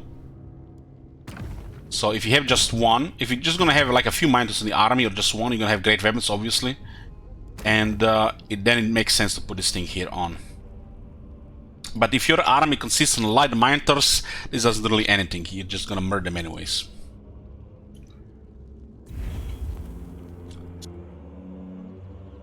Okay, another thing the Beastmen have is the Dark Moon, which is a event system which can pick certain buffs. Hey Morn, how's the weather? December is all the same shit, it's just cold with some rains, and you know, you think it's gonna snow, but the climate's fucked, so there's no more snow. The Dark Moon currently gives us replenishment, and it says 16 until the next one. Holy shit, we've been talking here for 2 hours to turn 1. But you know guys, second look and other stuff. So our objective is, as you can see, a lazy copy pasta. Hopefully gets reworked in a patch in Warhammer 3. It's too late for Warhammer 2. But they gave everybody pretty much a Khazrak victory condition. Khazrak victory condition, which is a Warhammer 1 victory condition. This should be a victory condition only for Khazrak. Only for Khazrak. The other beastmen should have different victory condition. All of them, other three. Malagor, Morgor, and Tarok should have different victory condition. This is perfect for Khazrak, but they use it for every single lord, and it's just stupid. So as you can see, we have to destroy the Wall of Man. Not all men, not Kislev. And not Bretonia for the... it's Koron, just Koron for the short campaign. If I'm not mistaken, Koron gets a little bit buffs when you're playing Beastman. I think it still works. And if you go for a long campaign victory, also Karzakarak. This victory condition honestly worked way worse when the Beastmen were pretty much outdated. But I think it looks a little bit better in this day and age because of Hearthstones and the Dread. I still think all factions of the Beastmen should have their own thing, with probably most likely another thing. They should not really give the follow man to any other Beastman than Khazrak. I think it's better that they don't have this at all than they all have it, because this should only just be Kazakh. Anyways, these are technologies. They did rework technologies as well. Let's just revisit here, see what's up. This one requires a Hearthstone. Need gets attack for the Ungors, Ungar Herds and Ungar Spearmen. A 3 attack and 4 leadership. More ammo for Ungar Raiders, which are short range archer. Weapon strength against dwarves, elves, and men.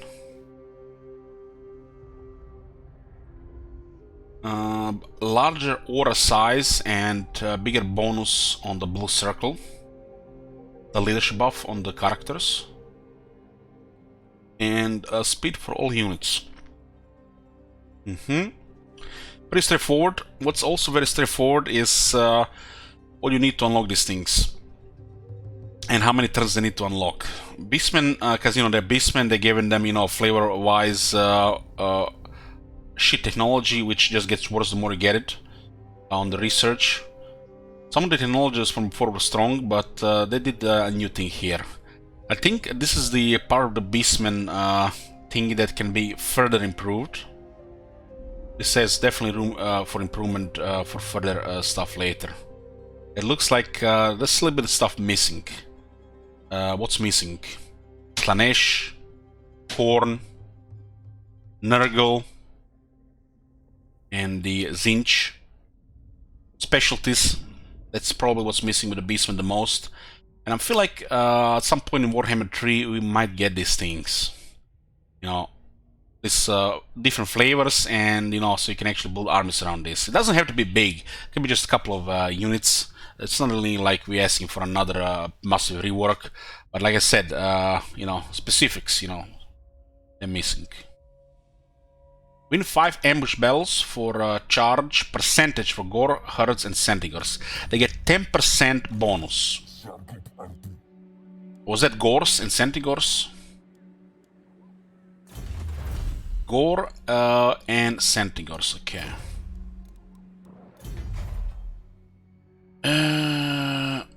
This guy has 22 charge bonus, so they get +2 charge, and this unit has 26 charge bonus, so it gets +3 charge. You see what I'm saying with percentages? This is horrible. Should rather be 5 flat bonus. While Centigors, they get +4, +4, and +3 charge. That is horrible.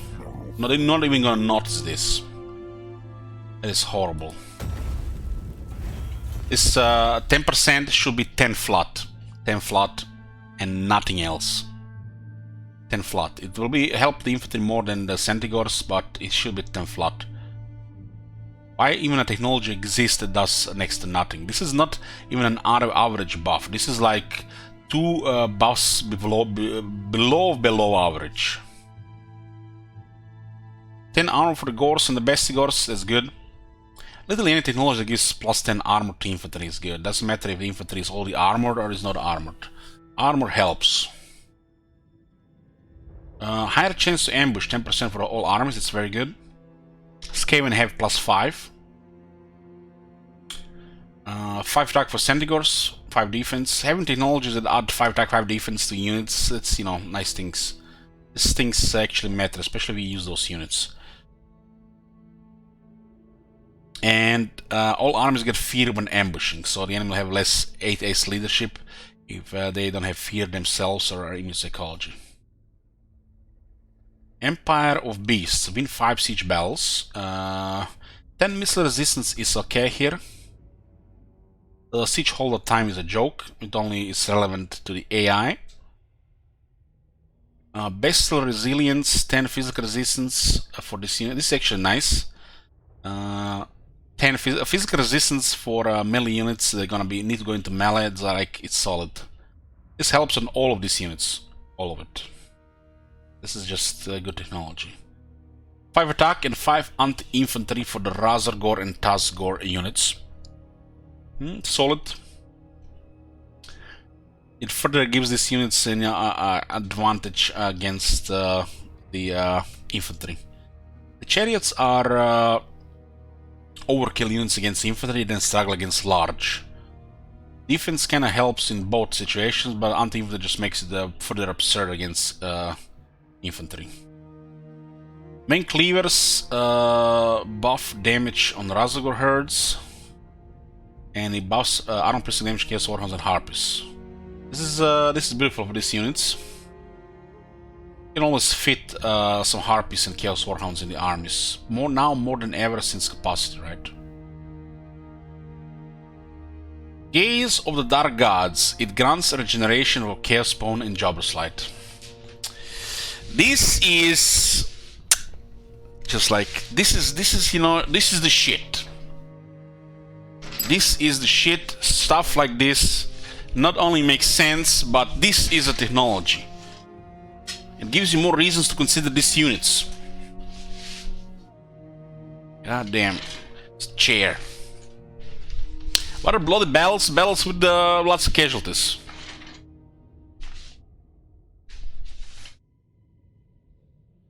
They so rot.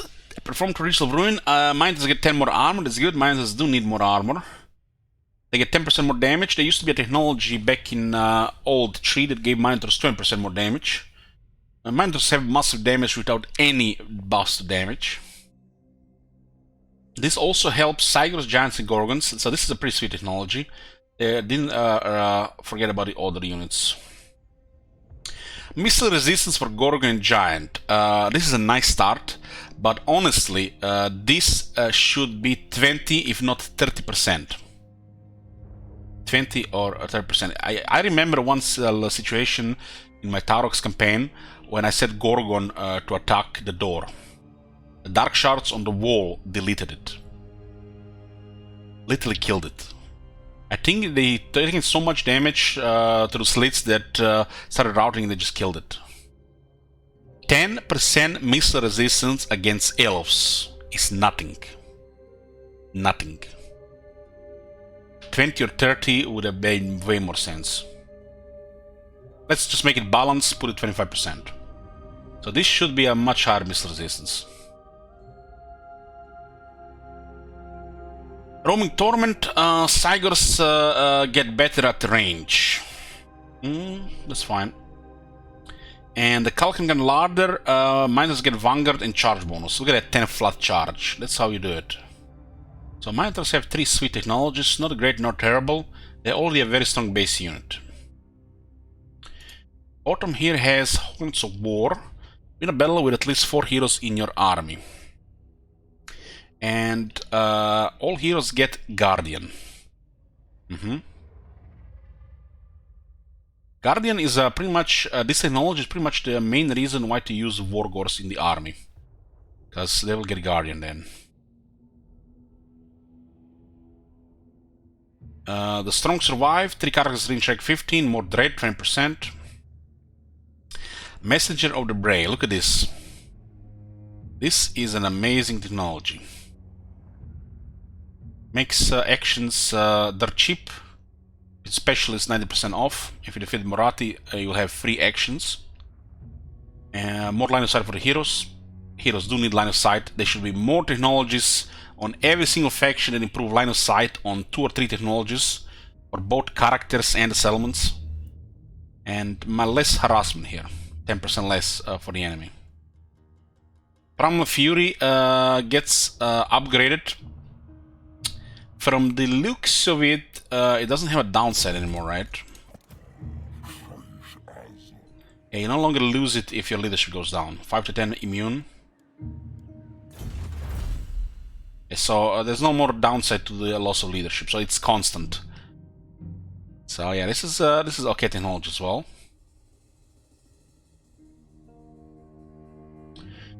Warherd Ravages, look at this.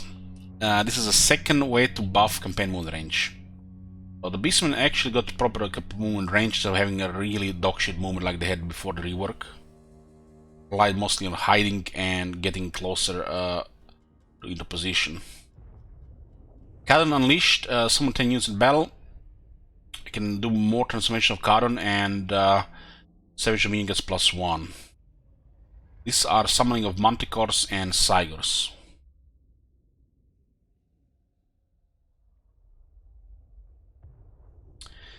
Dominate the world. This is beautiful. 25% less miscast and Wisdom Magic Power Reserve +20 all armies. This is actually a lot on one technology. A lot. And there's a technology here, 10 missile resist. 10 is literally nothing. Why they don't see it? 20 to 30. These units, like the Gorgon Giant, should already have some base missile resistance, but they don't. Their base should be probably 10, and this should probably be another 20. And this one gives you really a lot. This is basically every character that gets a stronger version of Earthing and Magical Reserves. Consume Order. Win battles against enemies of 4 different cultures. Lowers the cooldown and cost on our spells. It's beautiful as well. Okay, this Lattice technology is solid. You know, some of it can be better, but this is a huge improvement on the old Beastman tree. Huge. We're only at war with Nordland, and let's go fight. We have a 45% chance to ambush them. Let's see what we have here. 1 second here.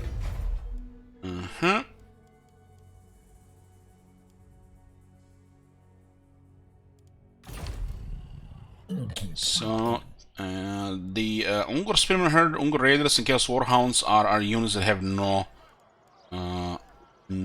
capacity. They're unlimited available.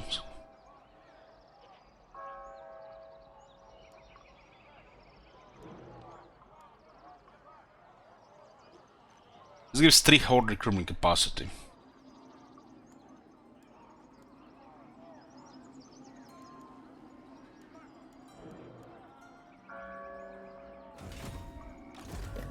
Our movement here is 52. The most important thing to know when playing Horde factions is your movement range bar. When you are holding right mouse button anywhere, it tells you how much you're going to use. Because some of these stances will require movement. It's better to disappear than be visible. If you're visible, the AI will not know you even exist. So staying hidden with a Beastman is not just part of how the faction should work, but what you should try to do at all times. Unless you're raising, stay hidden at all times. From the gameplay perspective, what does this do? Basically, let's say you have enemies here, here, and here, and they see your army here. You might not have enemies in those areas, and they'll start moving armies towards you. They have no fog of war, they know where you are. If you hide the army, you disappear. All of a sudden, they lose their objective and they go back. So, if you stay hidden every second or third turn, you kinda counter the spy satellites. That's always been a thing with the Beastmen. Do not stay exposed at all times. That's a good way to have armies all around you. I think this behavior has been lessened in a bit, but it's still possible to happen. Yeah, we should go check out the skills as well. Morgur special thing is he's resilient. It's over 6000 HP. That's a lot for infantry. That's really a lot. Is this the infantry with the highest health in the game? Possibly. His 75 missile resistance. It used to be even higher. This guy received a couple of balancing due to multiplayer. This might work now. Vile transmutation. The shit still says here, but it still doesn't work, huh? This is a different name. Aura of Vile Transmutation. This is Aura of Transmutation. He used to get a massive ward save when this would turn on, but they disabled this, but they still keep this text here. Doesn't do anything anymore. I guess they had to disable this because I guess you know, like I said, they should be part of these skills here and not there. Because I think that will at some point work in multiplayer as well. This Aura of Transformation, you see what it says here. Morgur's Ruinous Transformed Aura protects him from damage most of the time, but is vulnerable while it charges. Basically, at some point in the game, this guy had an aura which made him near invulnerable, but when he loses it, he would take a lot of damage. So they forgot to remove this text here, because they removed that from the game. This probably should still be in the campaign, but it got removed. I think it's because of multiplayer. Other than this, he has high magic resistance and high missile resistance. It used to be even higher, but they nerfed it. Because this guy is supposed to be next turn killable, and if you manage to kill him, he comes back immediately next turn. So you can get rid of it the same way you can get rid of Chaos Corruption. This guy is kind of like embodiment of Chaos Corruption, just Chaos Corruption incarnate.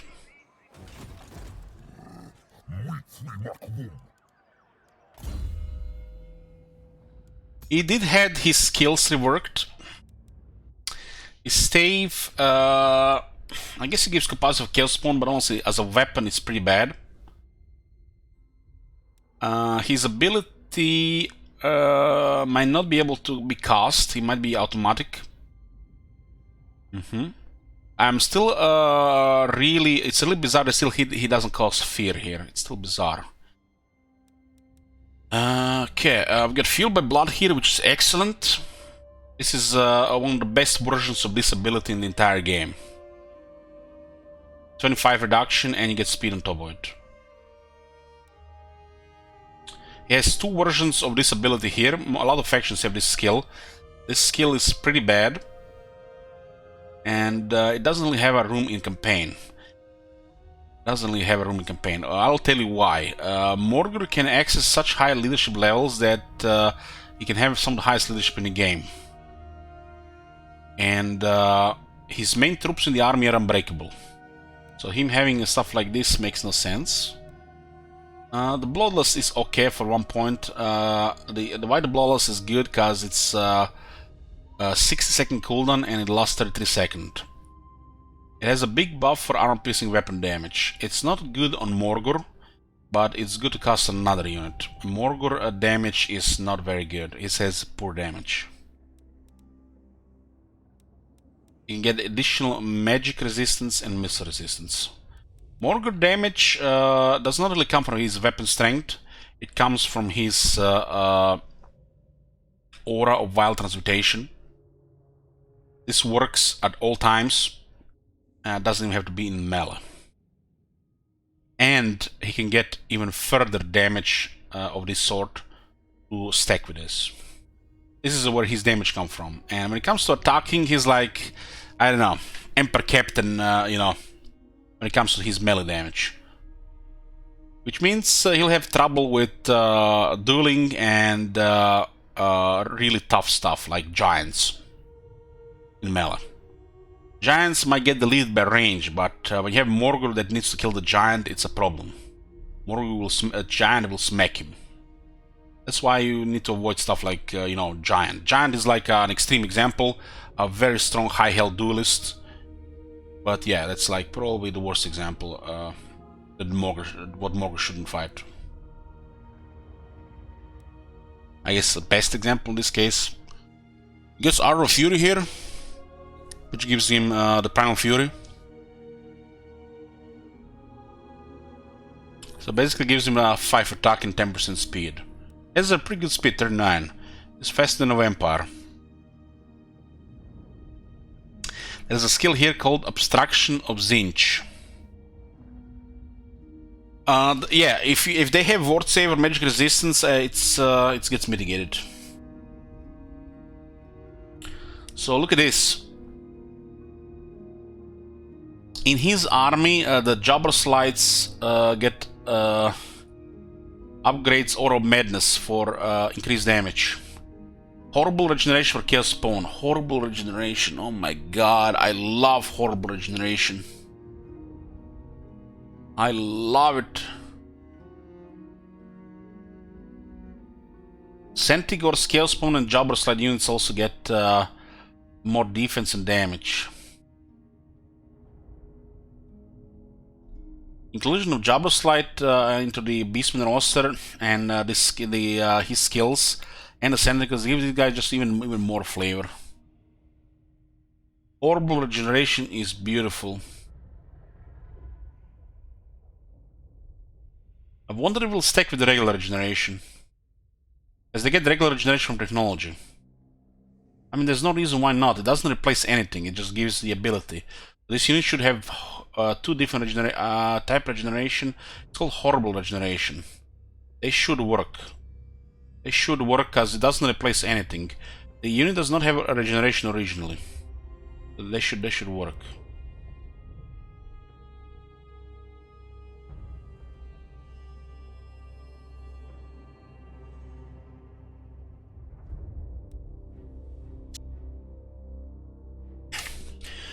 Force of Change, Soul Force of Change. This is looks like a really bad skill, but we'll take it anyways. See if causes any damage. Remember, the AI has a massive reduction from Chaos Corruption. Massive reduction, which is the only reason the Chaos Corruption sucks, but not really the main reason. Really, the Chaos Corruption is just really a boring thing. Doesn't do really much and should be really dangerous shit.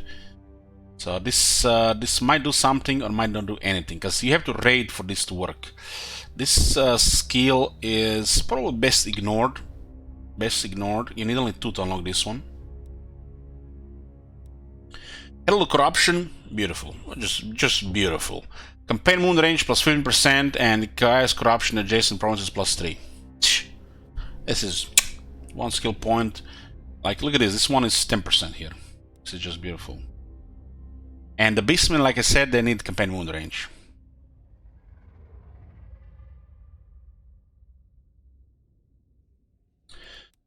And there is the last one here, which is kind of unique when it comes to this unique skill. It's called Profane Blessings. Grants powerful blessing ancillaries that can modify your units. And they can be unlocked 3 times. Well, I guess we're gonna have to see. I don't really remember what this is. I don't remember if we unlocked it. Touch of Corruption, contact effect damage over time. So he basically, his poison becomes damage over time. The fact Morgor can have kind of like 3 effects damage over time. This is like what I wanted from Morgor. They done it. They made Morgor special, not just a questionable infantry unit. This is definitely special with these things. Other than this, he has these things on top. This is actually a thing on the Beastmen have. They can pick the other side.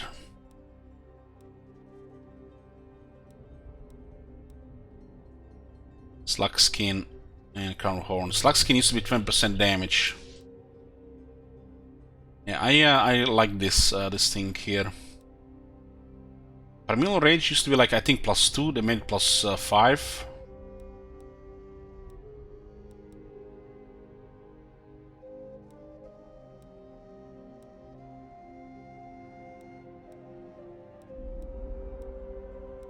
Huh?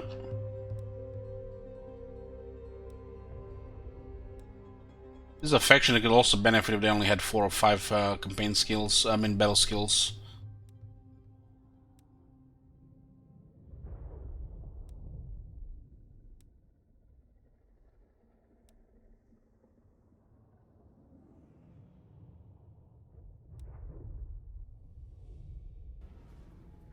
Oh my god. Have you seen that shit? Holy shit. Hang Panzer. What the hell?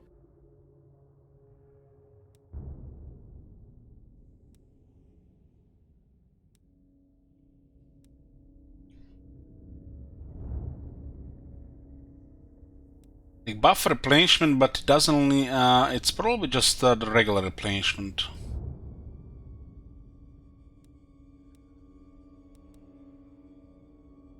I like the fact there's a 15 magic item drop chance in this one.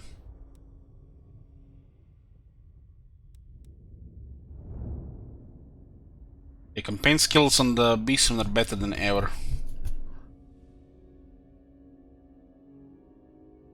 Oh, this one is beautiful.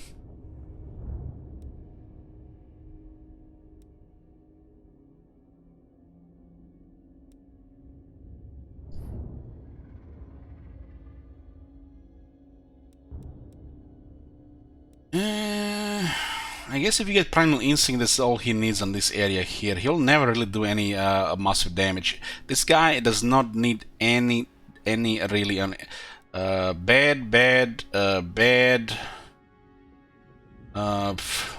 More, you have to take this one. Bad. This is like this skills don't even fit this character. A little bit defense does do something though. Considering how his damage work, 300 base and 100 armor piercing, this is one of the worst characters in the game, the Legend Lords, to invest into stuff like attack. While defense and armor does something, so basically this is the last thing you want to get in this guy. He has a regeneration and he can have nice health. This area is pretty much all he needs, these two skills. And it's probably also one of the last priorities. He just needs enough toughness to get into melee and doesn't get wrecked. And the only way he's gonna get wrecked if he fights some elite infantry that has anti-infantry, if he doesn't have extra defense or resistances, or he's fighting a duelist. Duelist without magic attacks. Like a giant. One of the lords in the game where this area is the worst in game.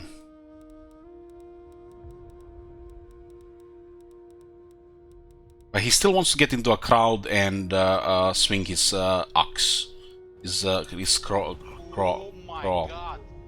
Have you seen that shit? Thank you, Justice. Holy shit! What the hell? Okay, what rank was that again? That was rank 12. Okay, let's do the first battle here.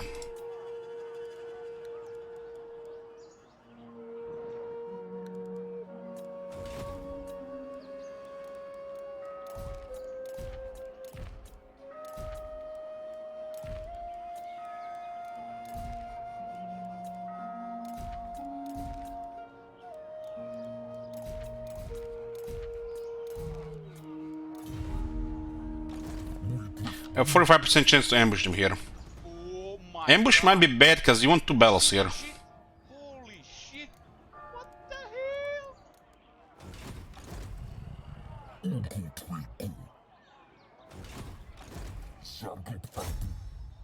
Thanks, Sam. You got ambushed. Hopefully they survive.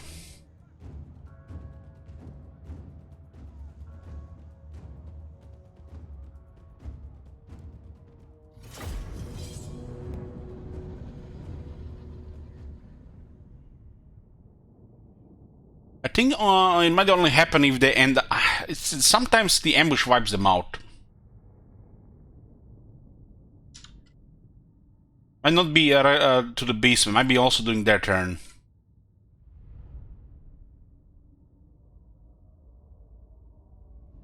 It'll be just also how the area is assigned.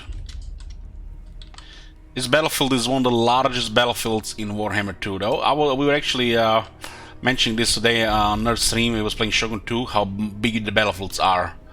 This battlefield is one of the largest in Warhammer series. Most battlefields are half the size, if not even smaller.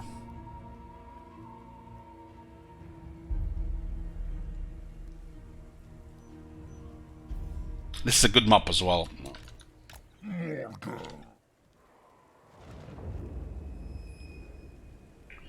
So we got one range unit. Our infantry is much weaker than theirs, so we should not really just brute force it here. We do have abilities here, so I guess this changes things.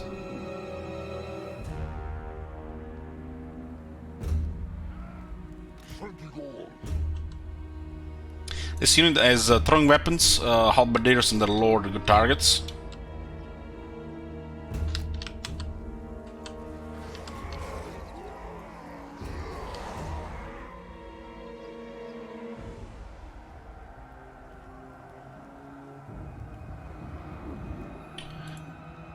Uh,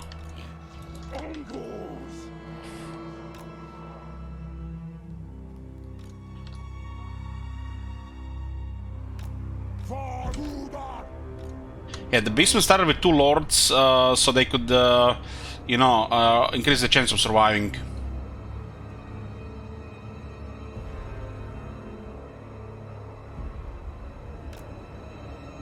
We don't only have a leadership to challenge the Emperor troops, and it's difficulty as well.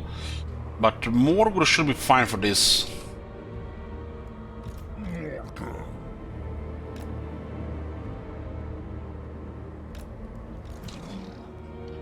We need to crush the Crossmen. These old troops kind of mess our chaos spawn, but we need to apply poison as well. This should be together, so we kind of put them in a kind of tight position. And archers should shoot the crossbows. I mean the crossbows, the halberdiers. Them on skirmish mode. I think this unit should go from the other side.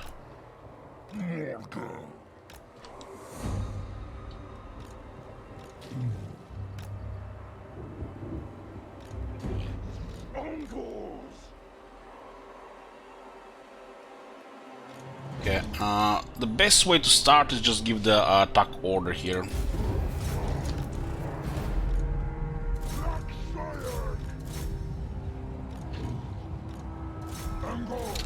This is what we want here, a pit here. Morgur does damage over time.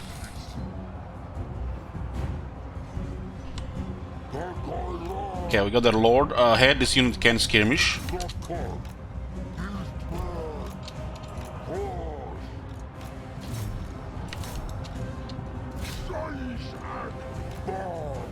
Okay, stop shooting, go melee, and go for charge there.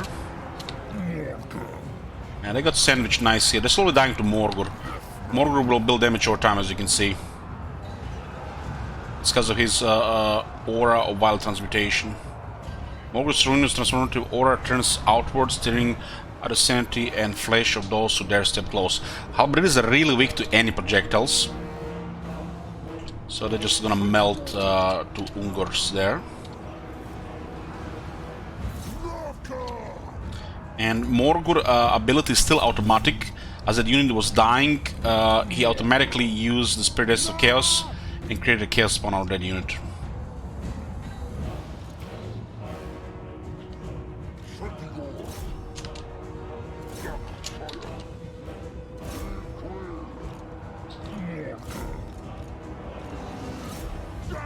I think we want to kill the Lord here. Nobody needs to shoot here anymore. An ambush here was fine. The Morgur did do a lot of damage that was piling up. Without this, the leadership probably would have been in side in their favor. The fact that just gets sandwiched immediately, it's hard to fight.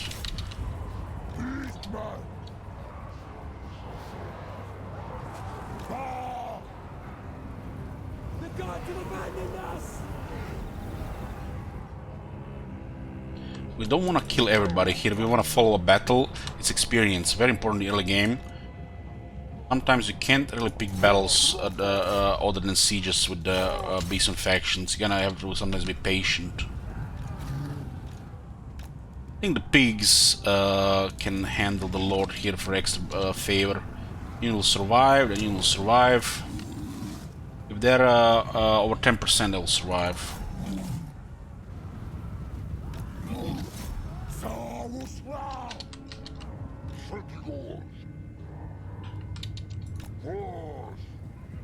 This unit has okay damage, but 6,000 health. Didn't this unit has had less health in the past? It's kind of hard to say these days. It's kind of weird, you know, considering 46 charge, they did only 4,000 damage. I don't know. It looks like okay for chasing.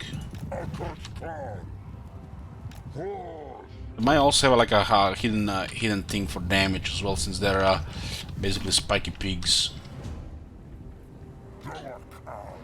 See, Morgor unscathed and done 12,000 damage nearly.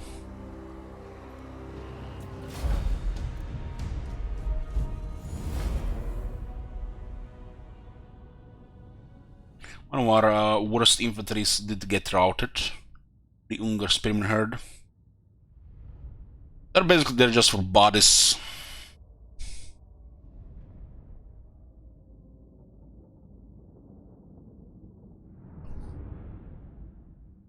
I think the Ungars got all their whole attention on the Spearman there. Bad loot, the Lord got wounded. The Steel Claws, what's that? 7 attack and 7% damage? Well, not bad.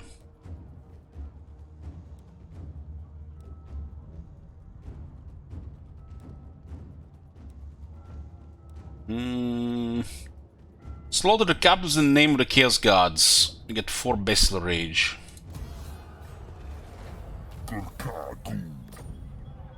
Rank 2 now.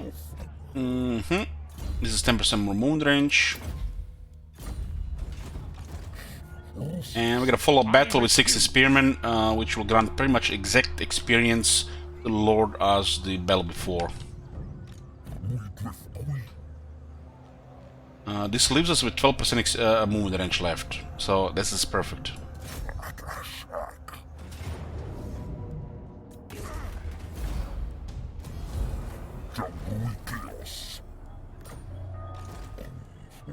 And then we go into a hidden encampment.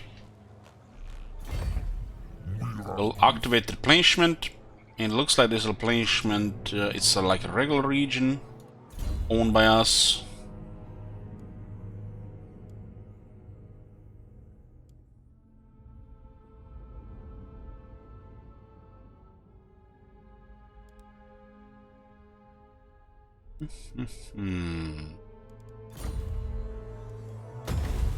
Chaos Spawn is here.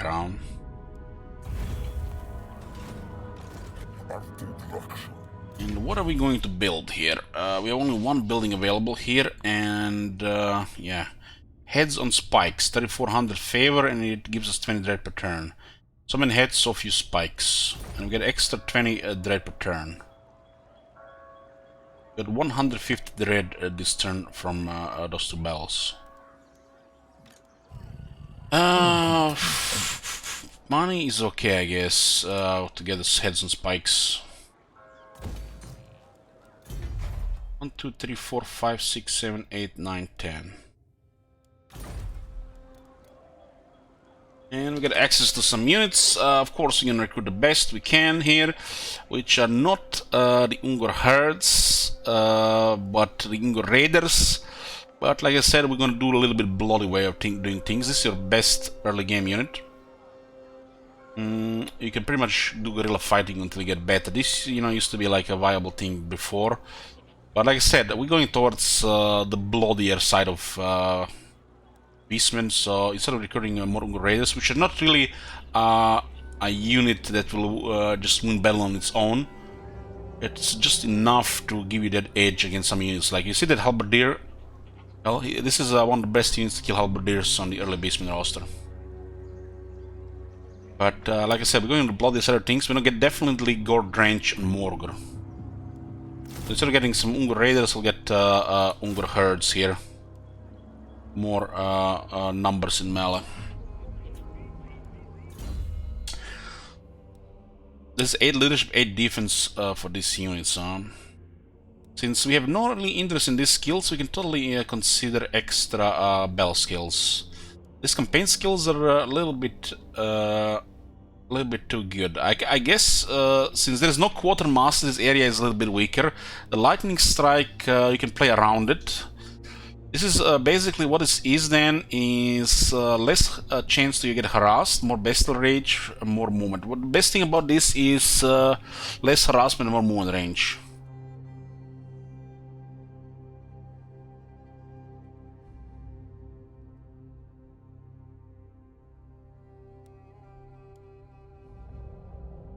Yeah, it did, Judge Jank, it did. The Hearthstones or the Blood Grounds lesson that but when your armies can you know, hide, the sieges are common because you get to pick your battles.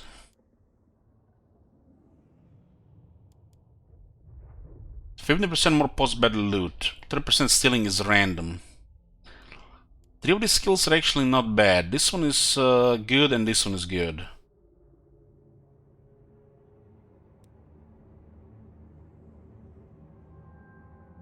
The funny thing is, this is not critical, and I like it. It's not critical. What do we do with this favor? Guess this is gonna be our main favor expense. This and buildings, of course.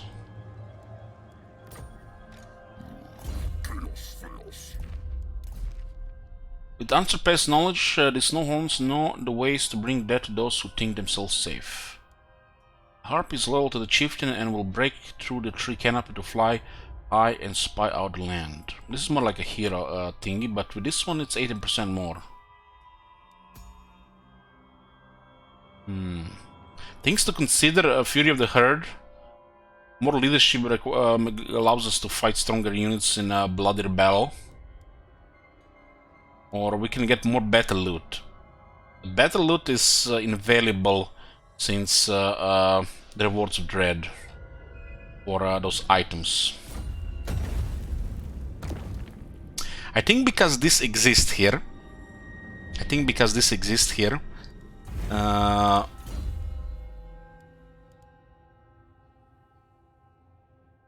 This is the best skill to open. You have an option to go further toward Children of Chaos with Lightning Strike, but you don't have to after this skill. And will give you a larger treasury. So if things get unlocked, you get to unlock them on time. Funny thing, the Blessed by Evil was also the best campaign skill back on the old Beastmen. Instead of getting post-battle loot, it was lowering the upkeep of the units. So more post-battle loot is the way to go. So we need money for these things. And most importantly, we also need money for these things. These are nice things. So yeah, I think this is the most important skill to get on a new Lord. Blessed by Evil, which was also on the old Beastman as well. But that skill did something else back then. We'll switch the battle skills up that skill. Yeah, we're hidden now. Can we actually recruit any heroes? 1111. But you still need to have the building, right? Yeah, you still have a building. So look at this. The first available hero is tier 2. It's a Brave Shaman. So this is the only way to do that goal, right? And you want to have a Brave Shaman in every single army. Sometimes you won't even consider 2.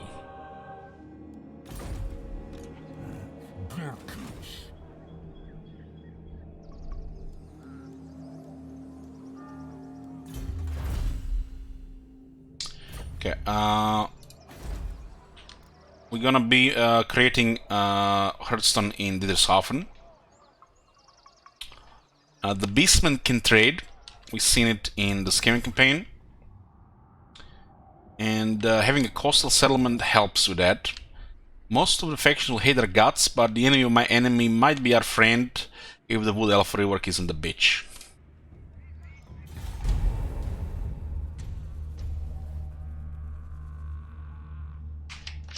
The Horde Growth was the other one, but take on in the second area of skills. Was called Children of Chaos.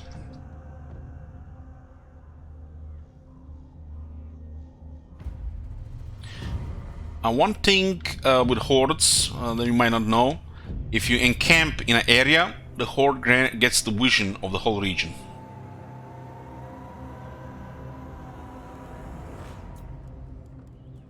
This is nice, so you can see, look for your next target. It looks like Nordland is made weak on purpose for Morgul. Probably the reason why they removed the second lord. The beasts will no longer start with 2 because they limited army capacity.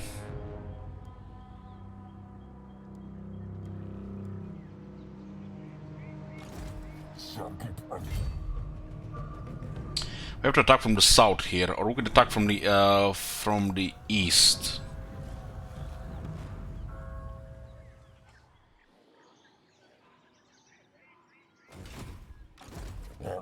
We should probably kill Hearthstone first.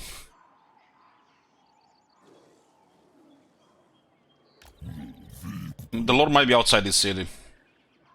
It's in the city, okay. Unachievable. Since I see nothing here, there must be something here, but due to how the devastation works, we should kill Hearthstone first.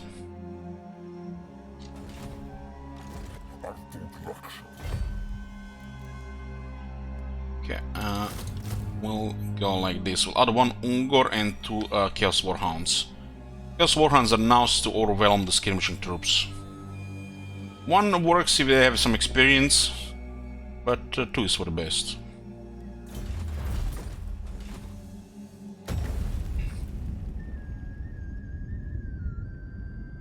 Poison and Reservoir Herb, but we do need those buildings as well.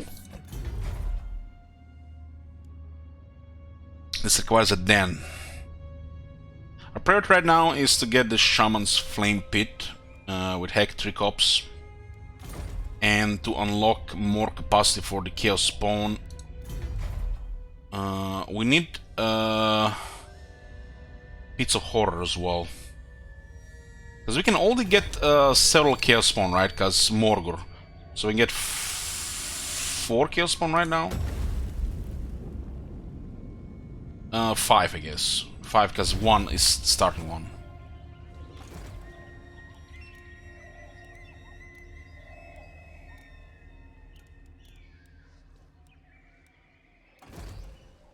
We have 1 army capacity right now.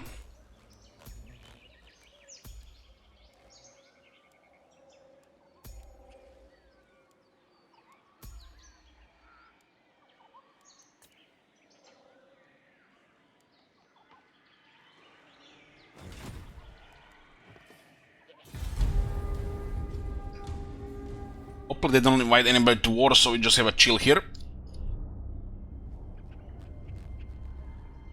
No. Like I said, those early units work no matter what. You have starting stuff, and if you're worried about performance in the early game, just recruit extra Ungor Raiders. These units are fast. They will have about 40 speed, and you can outrun and outmaneuver the enemy. If the enemy has range, which is stronger than Ungor Raiders, just make sure the Ungor Raiders first destroy the range, and then just hit the other units. So you can rely on Ungor Raiders, because the unit is stealthy and can pick targets and outrun anybody in the beginning. Or you can just go for a lot of units here. Morgul has this thing which doesn't really require much for him to win early games, early battles, because this will also activate this. No. Okay, looks like we can get multiple battles here. This is good, this is good. Remember our objective here was 3 battles against Norland, right?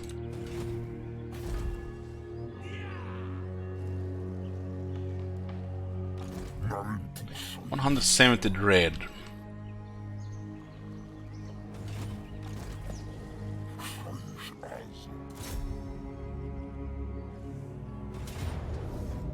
Oh, we ambushed him?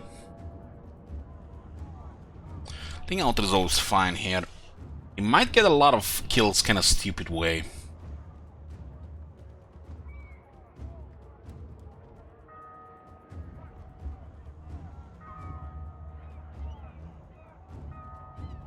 I kinda wanna guarantee he's dead here, cause I don't want them to have 2 lords again next turn.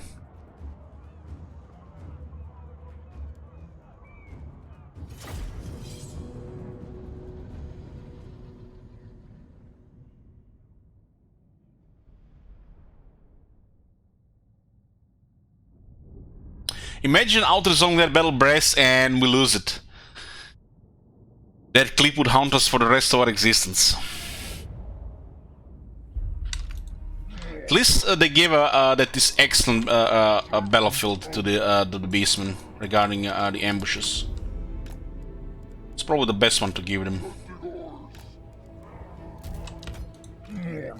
The guy's stalking, so we're gonna have to find him.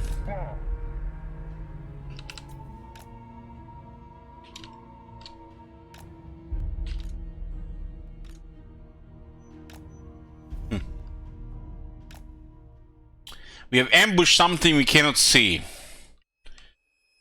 Shouldn't ambush disable the enemy's stalking ability? Hint, hint. Hint, hint.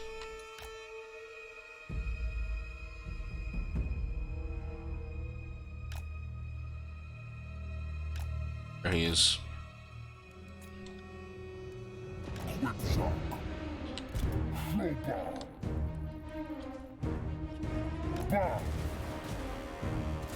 I think he can cause heavy damage to Morgul. That's why we have Senegor's close.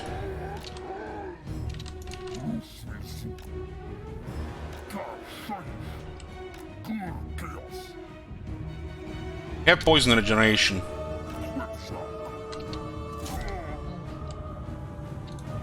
Stat-wise, we have better stats, but it's still 1-on-1, and we are just on the base.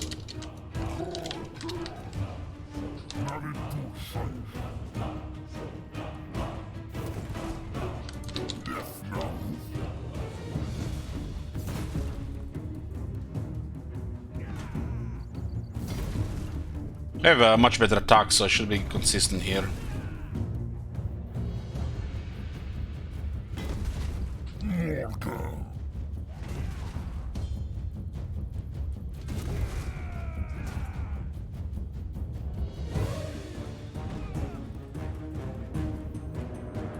Looks like he's taking 4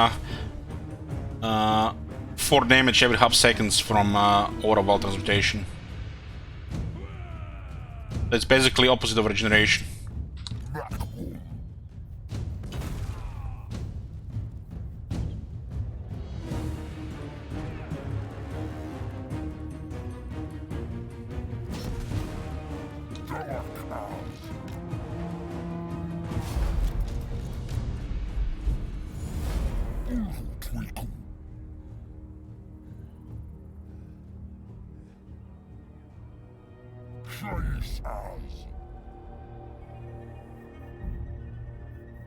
We can't catch him as fast than us because of the sinking.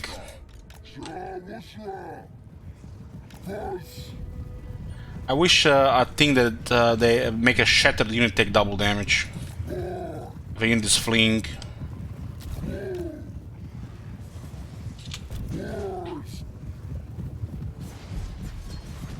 This is a high damage unit.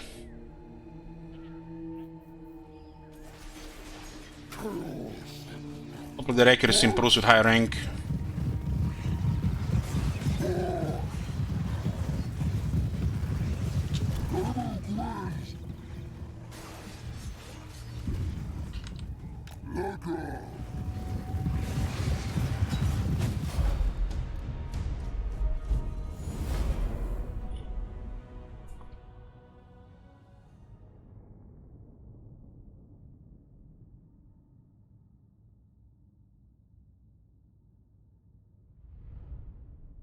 The second battle against Nordland, we kill a lord. Woohoo! Yes, Scotty.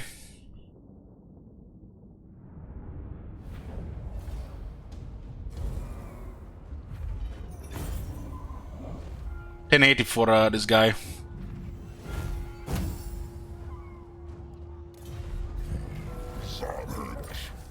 Another flying spy.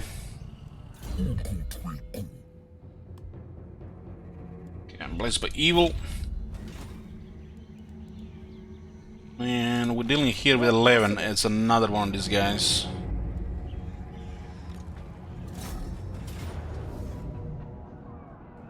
Valiant defeat, man.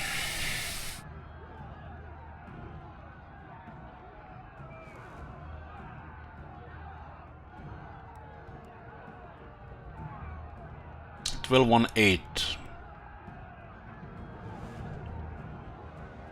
Their archers have way better damage, huh?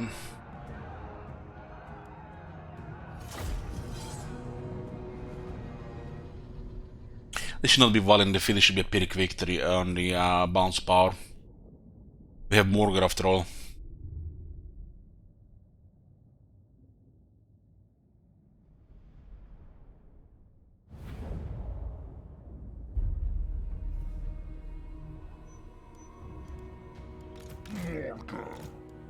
The 70 speed, 84.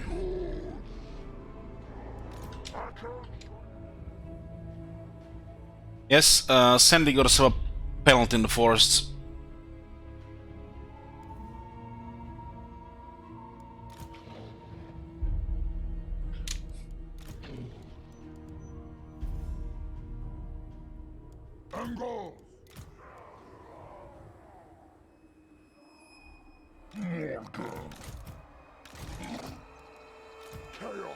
Got 4 shields here, and these guys are not shielded.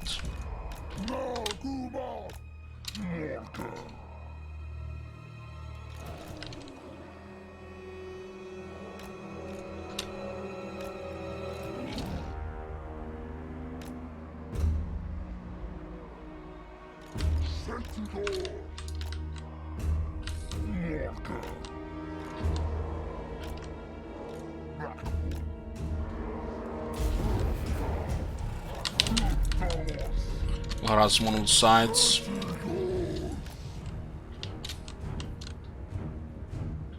Senegor should always be running because they're perfect vigor.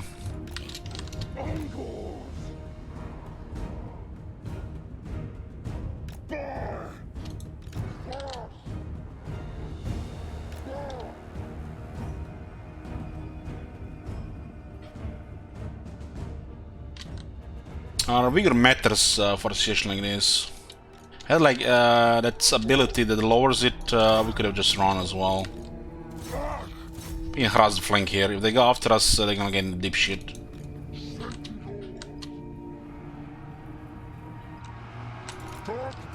What the fuck is this, man? Homing projectile? You guys seen how he adjusted in the air? Fucking hell, what is that technology? Hey, the guy is no fucking wizard. I noticed mortars do the same thing. Not as obvious like this, but they adjust a bit. Smart projectile, right?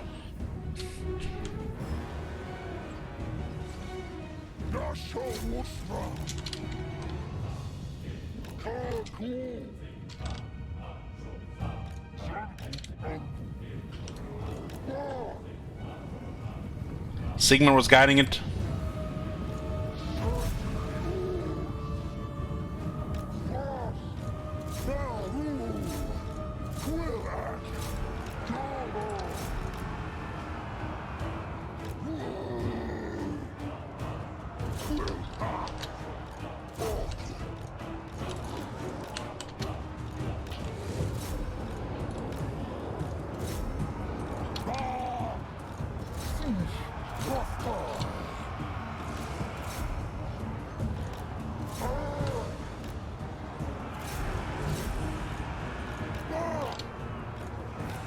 Send dogs to chase.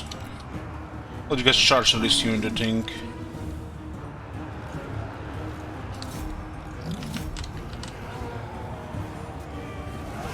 Yeah, that's okay. Really shoot that archer unit.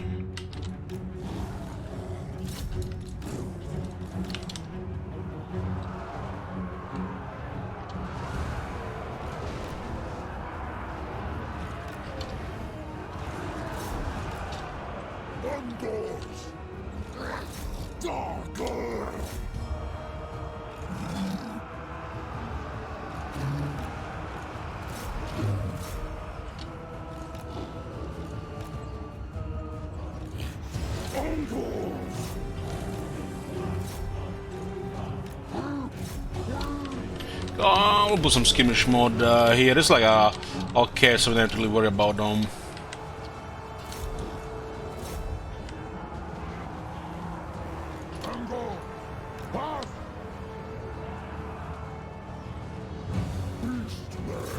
Pigs can rampage.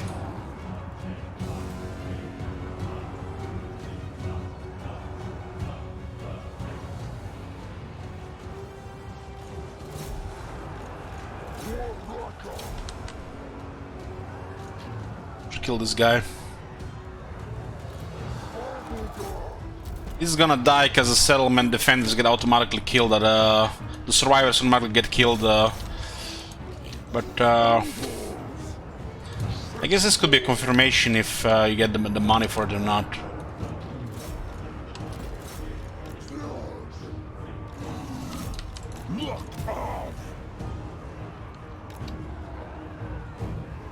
Okay, we'll let him live.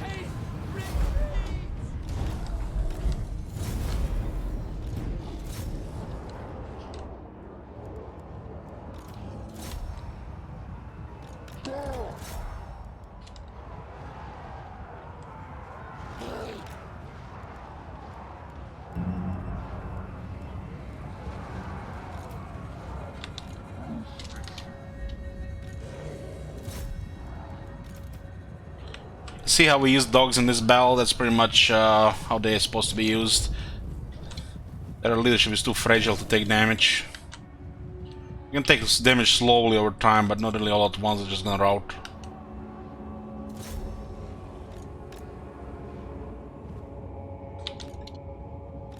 We'll see if we'll get extra money for this guy. It'll be obvious if this guy kill is added, so we don't have to chase in siege, settlement battles. The settlement defenders, the survivors, get automatically killed when the battle ends.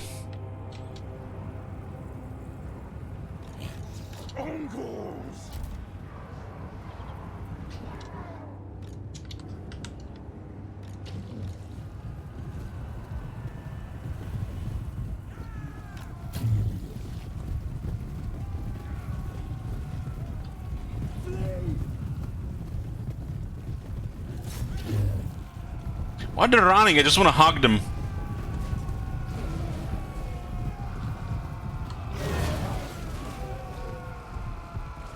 The gods have abandoned us!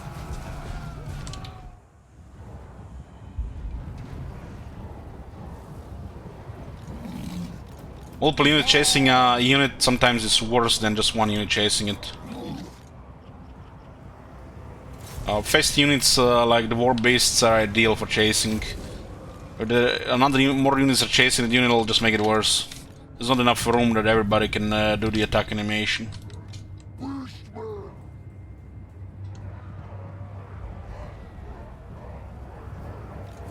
Hey Firefrogs, this is Morgr. Beastmen are Horde, they fight primarily in melee. With some magic and optional range, and this one is about Chaos Spawn.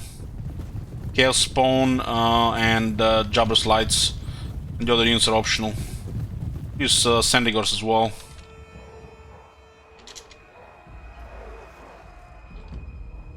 And that's it.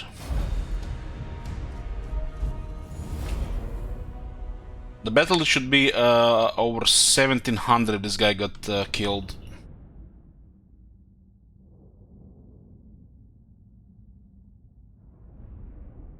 We do have a 10% extra right now. 10-15% extra is not much, but it adds up during the campaign.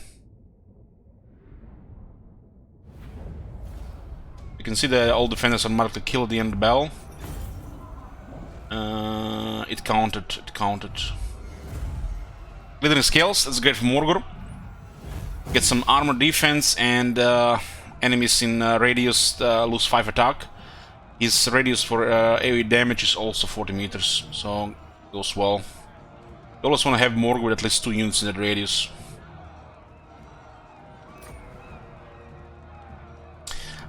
We decided for this event to be our Hearthstone. This is going to be our first Blood Ground, where we're going to get our first marks of ruination. There's a Hearthstone here, marking nearby regions are part of a Blood Ground. Hearthstones require Hearthstone shards to construct, but cannot be constructed in existing Blood Grounds. So this is kind of like our outpost base operations, and when you click on it, you can see the red area. This is where we're gonna operate in the early game. Any battles and the settlements will add to devastation, and once you complete the ritual, we'll get marks of ruination depending on this sum. Challenge completed. Warherd of the Shadowgave. By the will of dark gods, the meteoric rock from which the Hearthstones were hewn once fell upon the world. By that same will you have raised one in their name. And now we can get Plight of the No-Horns, which will give attack and leadership to Ungor Herds and Ungor Spearman Herds. They are early units. Traveling power of Hearthstone invigorates the lowly Ungor's thirst to take vengeance upon the world that spawned them.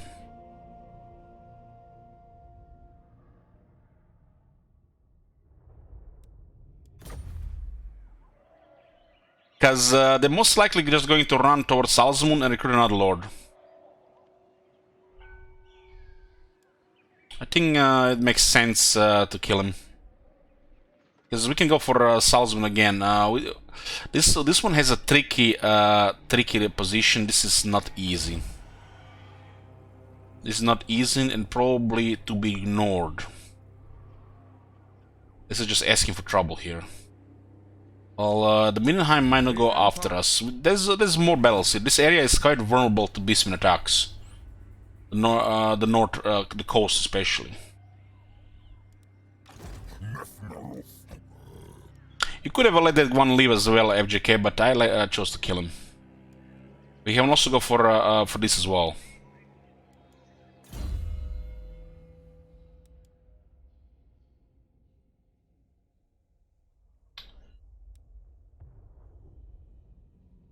Get 100 experience in the city, huh?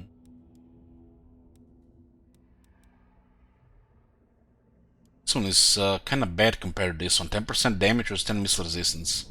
They can't translate 10 missile resistance to 10% weapon strength. This doesn't work like that.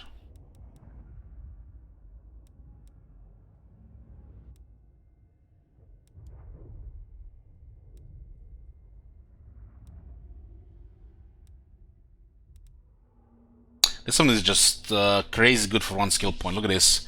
Fueled by blood. Vigor loss reduction minus 25%. So our army will tire slower than the enemy army, which will give us advantage in the long-term battle. And we get more speed for all units. This is like just what melee units need. Their vigor will be more effective, so they'll lose stats slower, like attack, defense, damage, charge bonus, armor, when they get tired.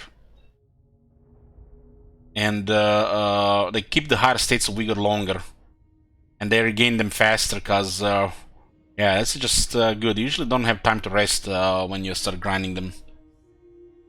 And the whole army gets also faster. This is especially good for the Chaos Spawn because they need a little bit speed. Even when not feasting, the beastmen taste blood on their lips, smell it on their fur, and want for more.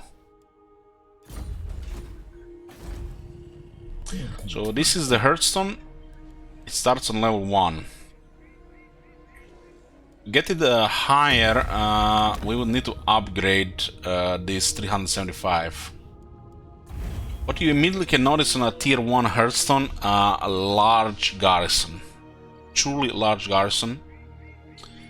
And you get 16 units.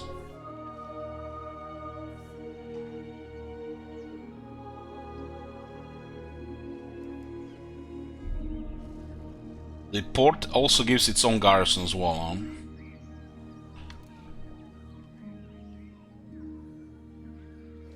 Get 2 Warherds. They need to replenish, but port also gives replenishment.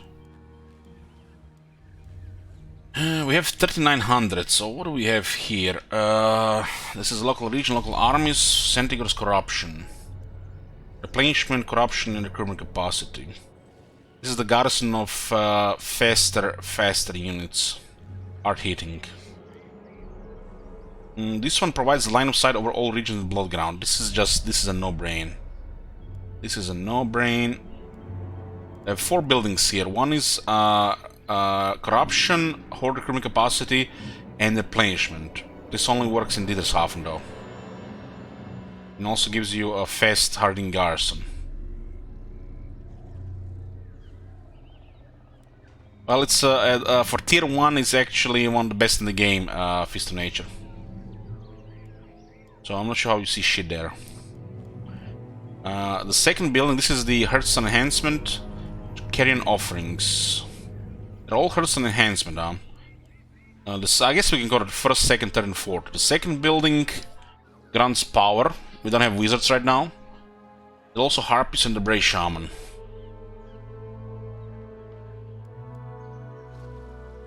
This one also starts to increase faction-wide red gains, which is great.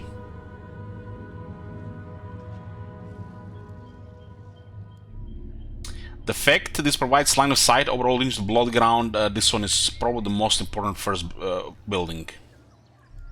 So we know where to go next, and we know where the people are moving. The third one is for all blood ground regions. Helps with sieges, more ammo for our units. It's actually Beastmen, Warriors of Chaos, and Norscan units. And the enemy towers looks like will be slower to shoot and do less damage. And really heavy garrison, 3 Bestigors and 2 Great Weapon Minotaurs. This one is a nice idea, but this area has a port and you can get rid of it.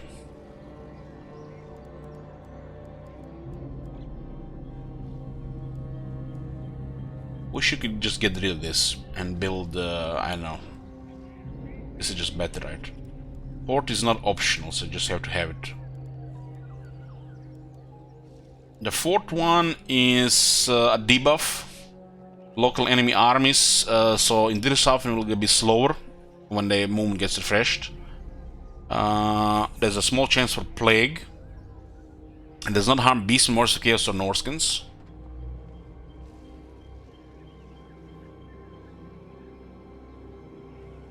Alright, there's also limited slots as well on, so yeah, I remember now. This one is a slightly better idea than this one.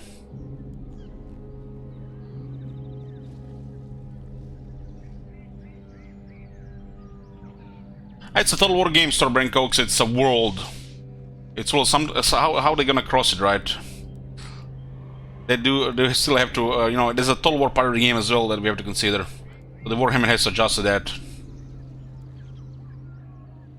This was the best build, and the second one is the best. This is no doubt about this. The second one is the best, just because of what it does.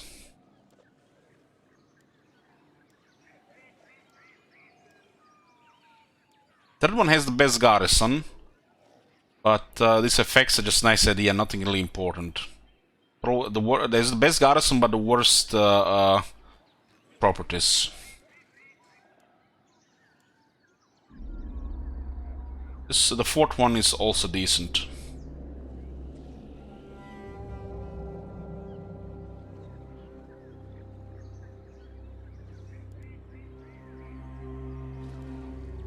So the vision is the most important thing here. We can see all of the blood grounds. We're not at war with all of the people in this blood ground, but you know, at some point we'll attack other ones. We're going to need what, 25 marks?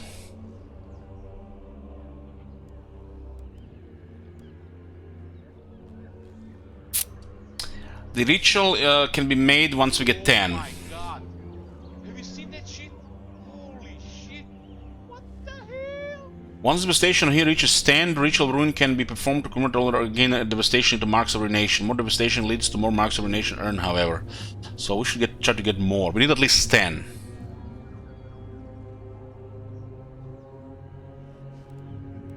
The battles in the blood grounds and raising the settlements do give devastation. This one is what, tier 2? The nation calls. Willingham starts on tier 1, but this one starts at tier 2. Huh?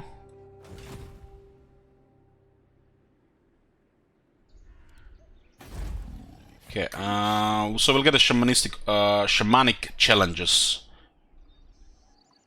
Shamanic challenges.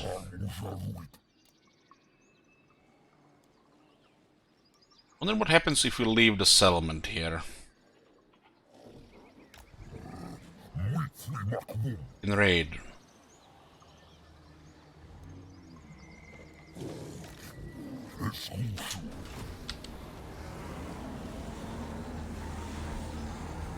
Looks like all the coastal Hearthstones are a little bit off, in my opinion.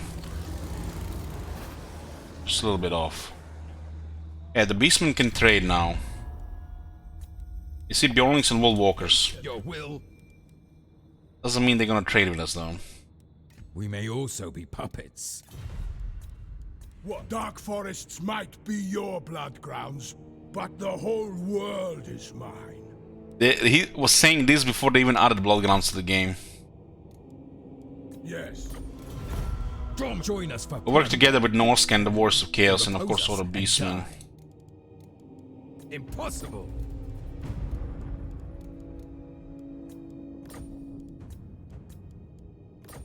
Accepted. Jake, we may also be puppets, but the tribes bow for no beast.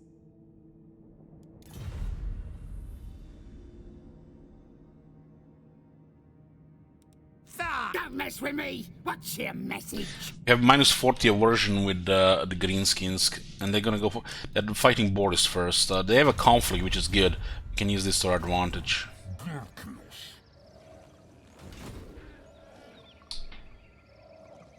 Hey, Crazy Tourist, thank you. Okay. These guys have 57 leadership. Why is it 57 leadership? Creeping corruption is apparently negative for us. I guess they forgot to change this, because the Beastmen got the settlements now. It's supposed to be in green color, not red. We get 3 leadership here. 3 leadership here.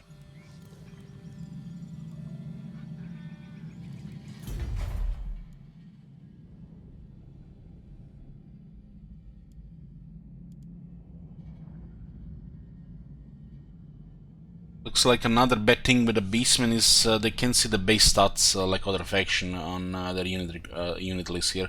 These updates are not supposed to show on buildings, only on recruitment.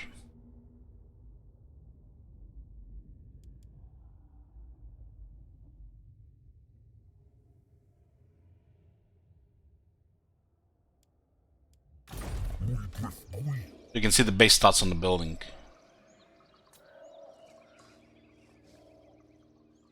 $54 leadership.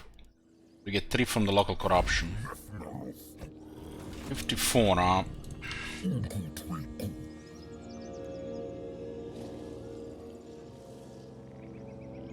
This unit has 38 leadership.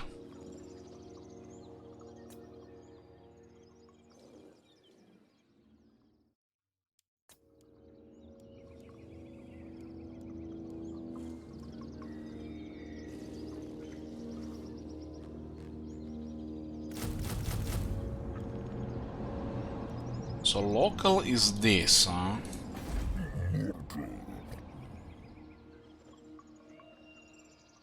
So local doesn't provide the other guys, huh? Just these things here.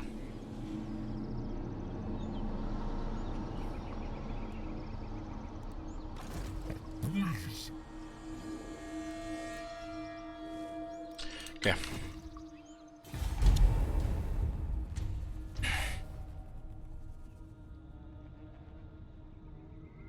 Maybe the local horizon building shows base stats, maybe. But like I said, the units on the buildings never shown stats, so you can see the base stats.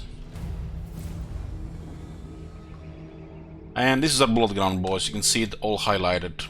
It's refreshing to actually be able to see this. It is.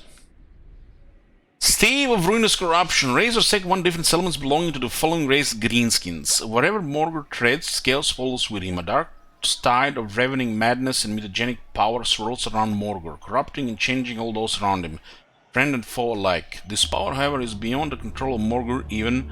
To contain the swirling essence of chaos that trails the Master of Skulls is beyond the capability of any mortal container. For this essence to be caught and harnessed, something more immortal is required. Such vessels are not made easily. They require macabre and difficult to obtain materials, but needs must. You must start with the spines of the orcs. So we need to go gather one of their settlements. I guess it's ideal here, right?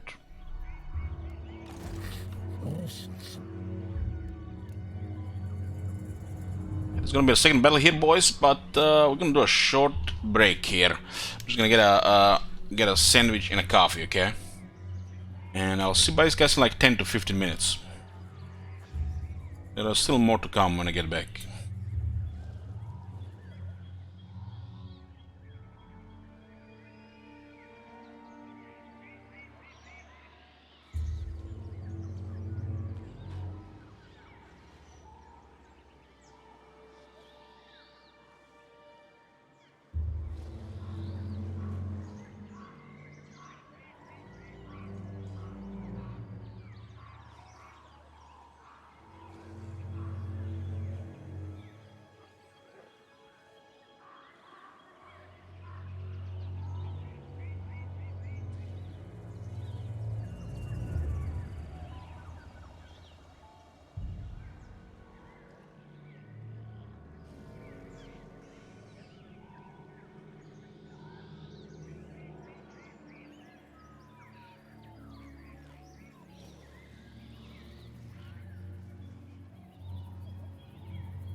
We're back, boys.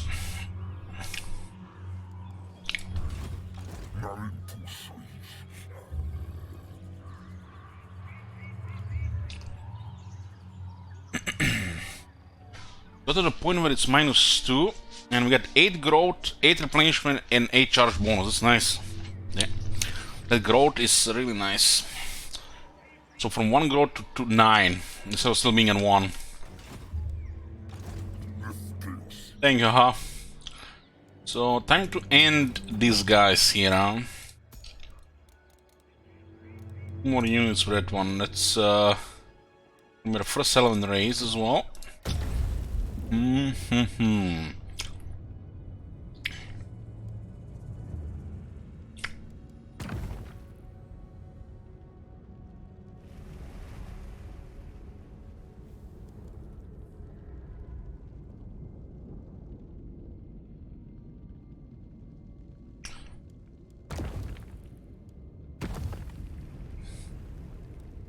Do we have 3,200?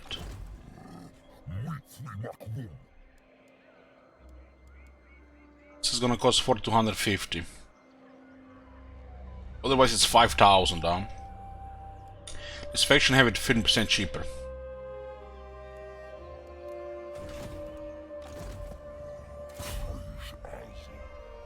Bishop Norland here.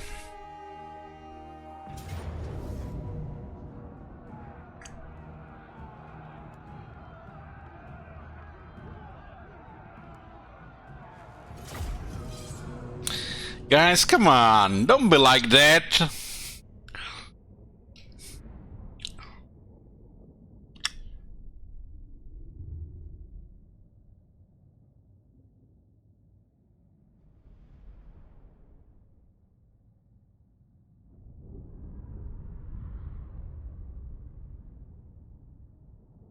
It's a lot of dread to get the Legend Lords, and of course, you know, Legend Lords should be preferred thing to get.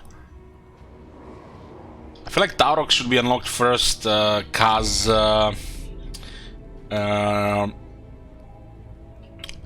he might be active on the campaign map and mess up his skill points.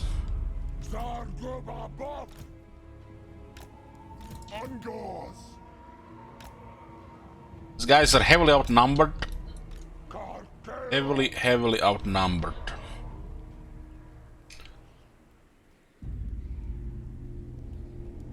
Will not see these guys coming on the other side. Ones are what? Axes and ones are spears. 27, 17.5.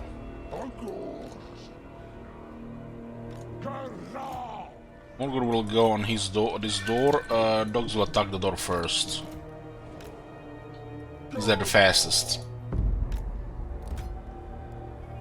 See what we're gonna do with the Centigrade unit.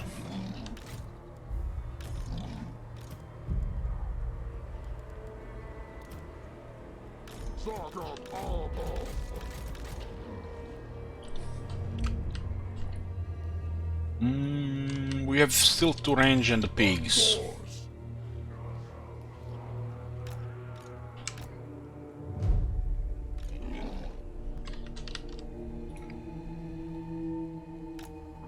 I'm gonna hide a pig somewhere in the forest here.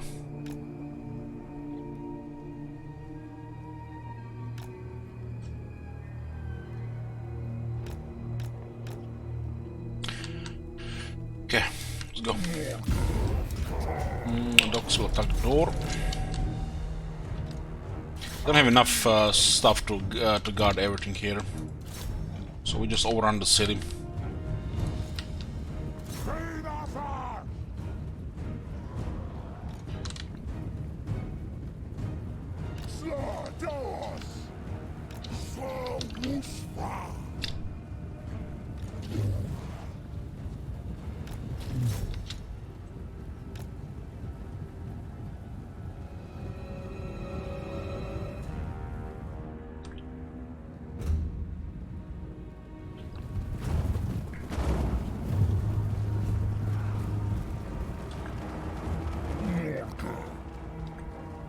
And ducks can pull out.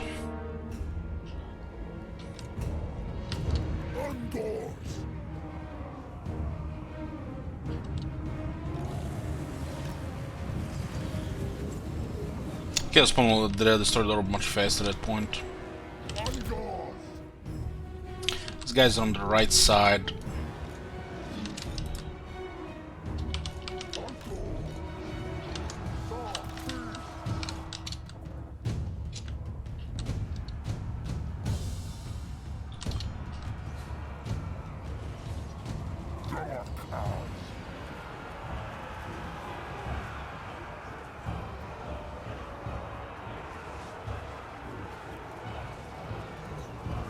They take 15 damage from Morgul. Morgul does damage without even being in a melee contact.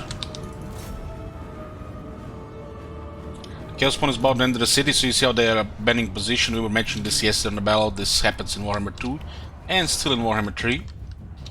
So that's nothing new in Warhammer 3. They haven't been changed or improved.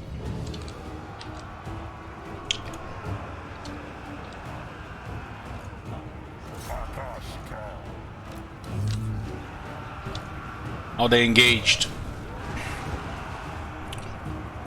They're actually going to fight here.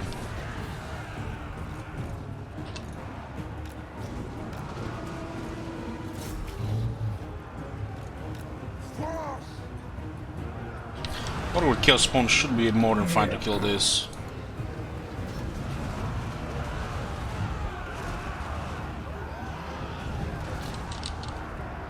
Just kill the unit on the wall. We got another the Chaos Spawn. This is ability called the Spirit Essence of Chaos. This happens automatically.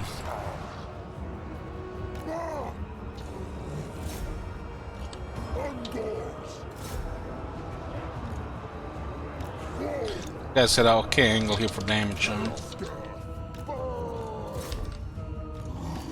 Swordsman is stronger than Warherd, but we got the pigs to help with that. I almost went here to not get exposed here. They're a little bit exposed.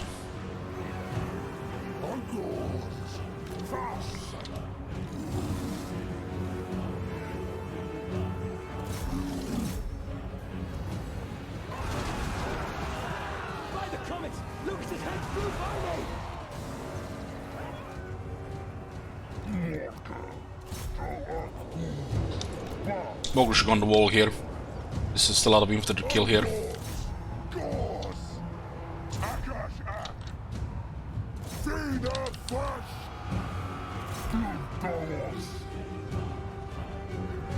Looks like they're taking 16 damage every half a second.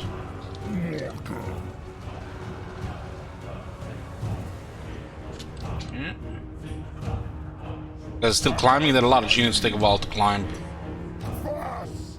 It's 160 entities.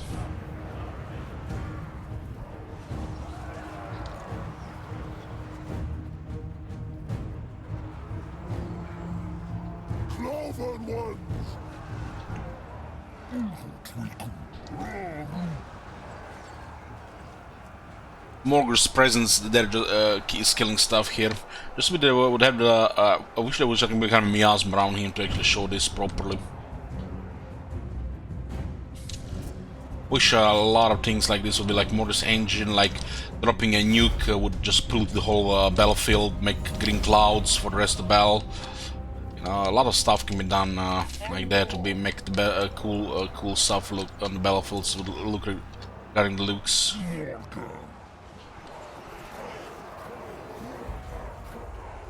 Morgul is like a walking radiation guy.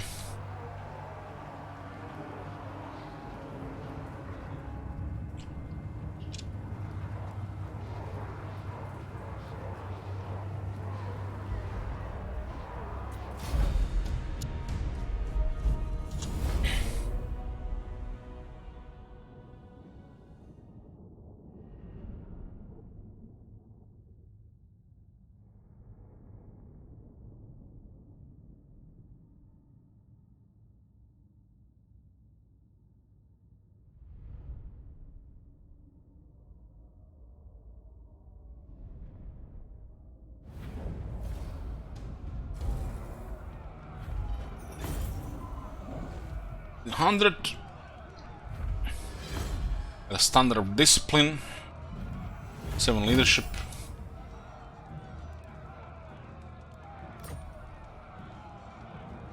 And we have option to loot and raise, and raise in advance.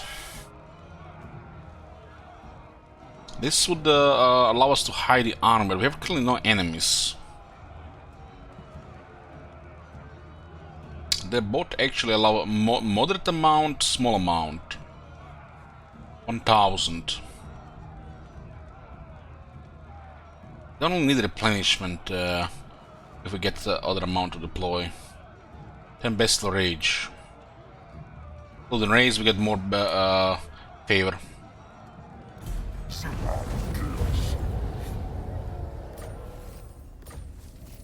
Means ruin, kill them all. Their fake gods will recognize their own if indeed they exist. Plus 5 legion against men for the whole army. It's very good for the low troops. Northern has been destroyed. And we have enough movement to enter a stance on. 8 devastation now.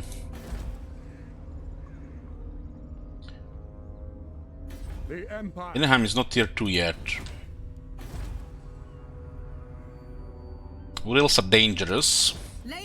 Not impossible. The problem is they will not leave their settlement. You have to face a massive army of quality units to start.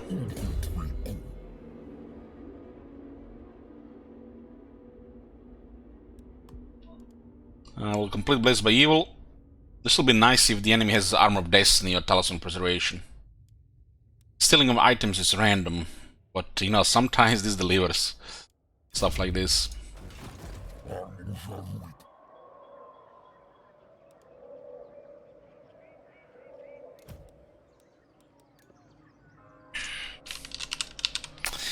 Hi, you have too much shekels.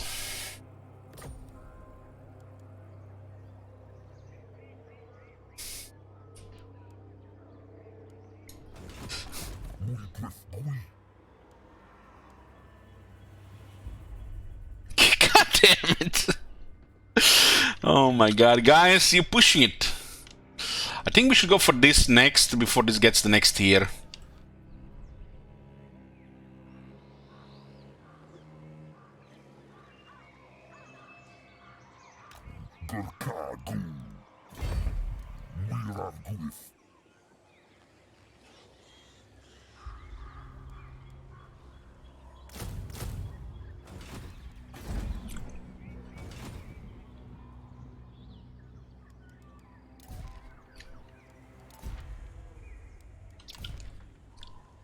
$435 here.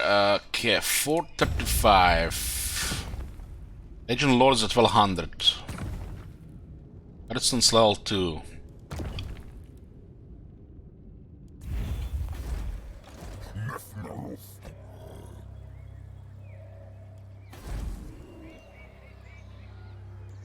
Should also tell how the slots work. Spouse local campaign mood range. Towards the enemy ones and gives us a better ambush in the area.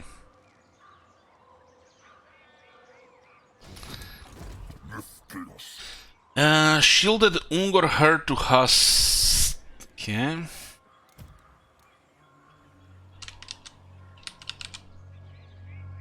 Statii. It's 4 eyes. Seralty wants to name Razagor's Incendiary Pigs.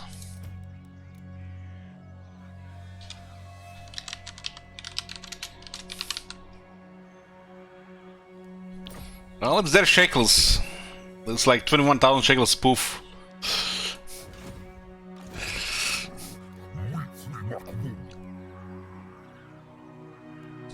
So this is a maxed.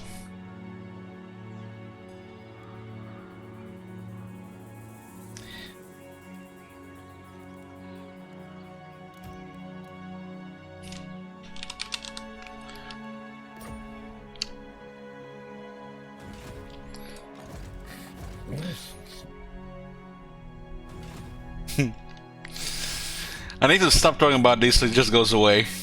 Just silence, LH. Silence. It'll go away on its own. Just making it worse by mentioning shit on Twitch.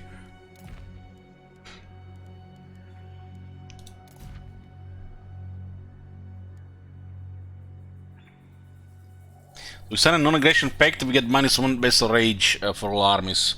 Do this with the Norska. Cowardly Ox. Oh my god.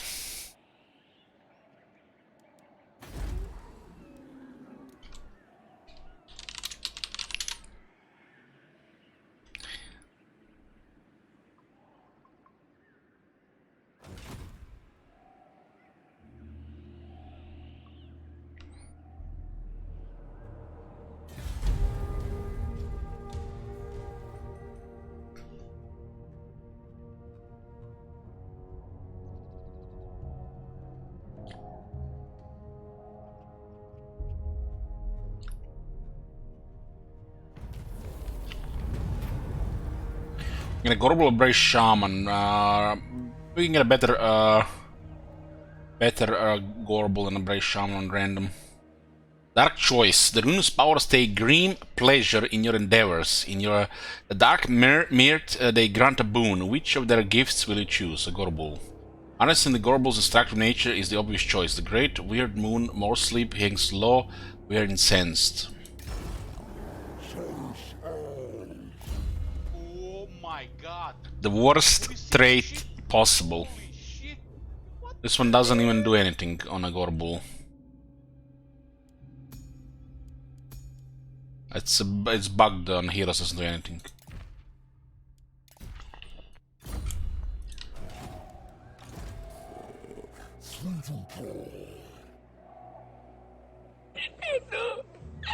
Hey, Grim Gardener.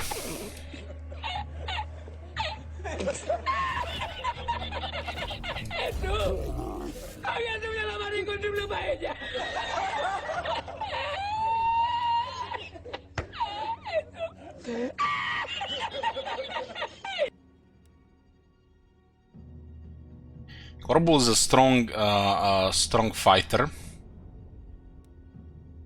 and they do have now the best of the beast, which is also a very nice thing. Makes you also want to use him more on the campaign map. We need to do this one though to get. Without this one, it's not worth it because we have almost no income on favor. So until we unlock this one, we can't even rely on these things.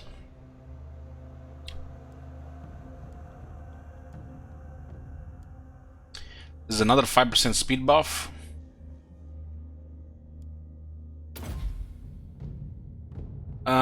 On Claw and Hoof and Twisted Claw, the herd surges from darkling woods with speed enough to chase down any prey.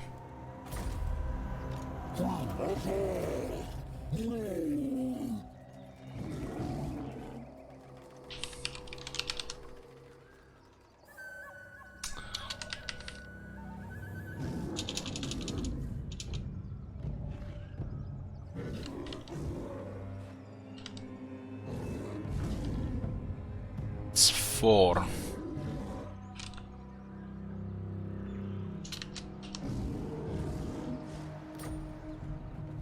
That guy's gonna get so disbanded, I think.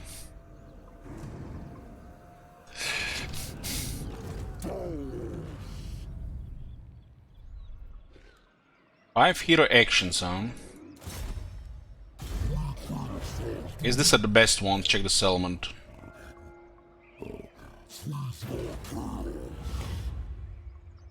Looks like it's the triangle below this one. You can see it here as well. Triangle, whatever they want to call it, a spaceship. Ogre Blade and 1000 favor.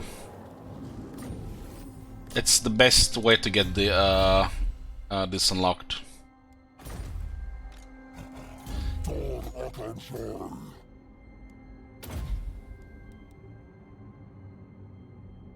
So once you get this one, you'll have 3 actions.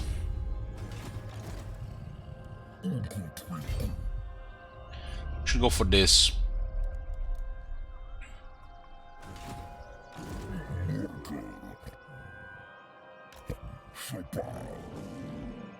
Oh, we could get something out of that.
So the Slaughter tribe is in the game.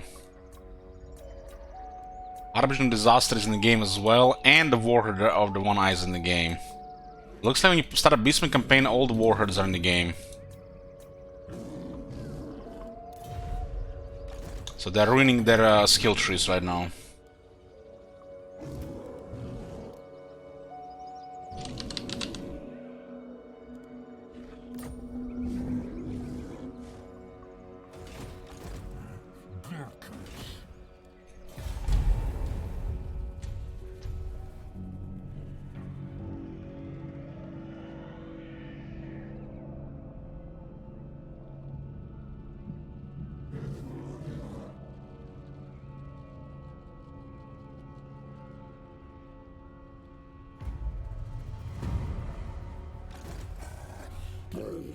Middenheim is still tier 1, 5 turns later. That's interesting. Battle! Nice. What does it even say here? The Island Song. While an ocean crossing an island inexplicably rises out of the sea before you, as your fleet approaches the crew, you hear an eerie but ensnaring song that carries over the turbulent turf. A tune that promises much, with lyrics singing of everything from the untold riches of Greece's gold tooth to some of the Nagasha's secrets of undead. The verses foretell the attainment of great power and wealth. All you must do is order your vessel closer to shore. It is what the Sirens want. Greece's gold tooth, mentioned here.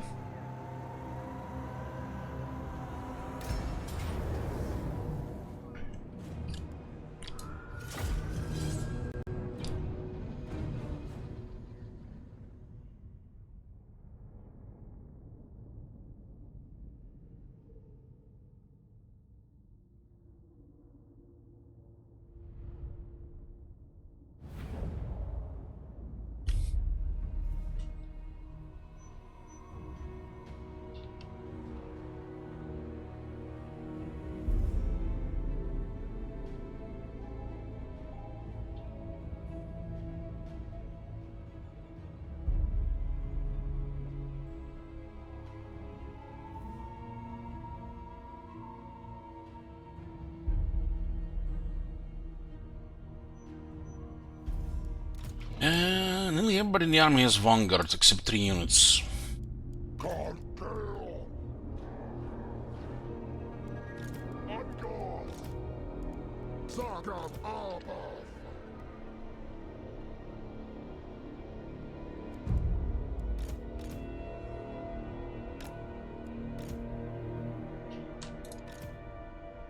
This unit's a little bit worse against the fear effect, but might still be fine with because of the numbers.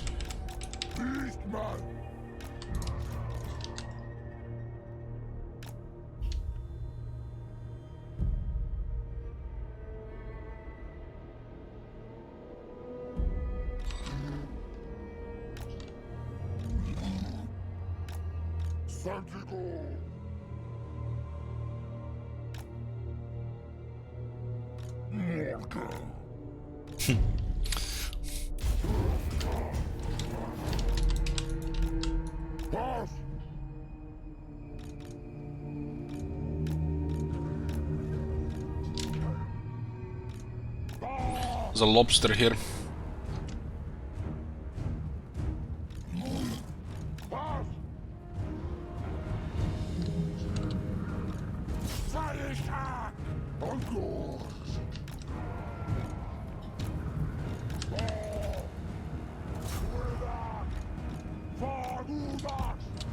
This guy's gonna get terrified by this shit.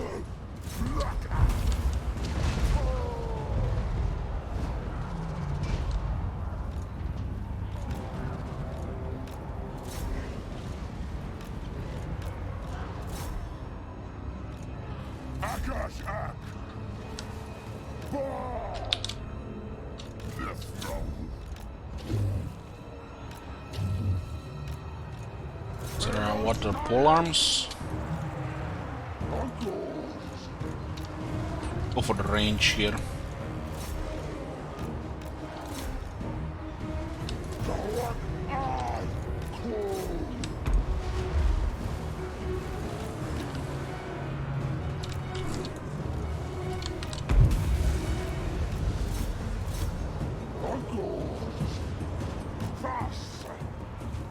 I'm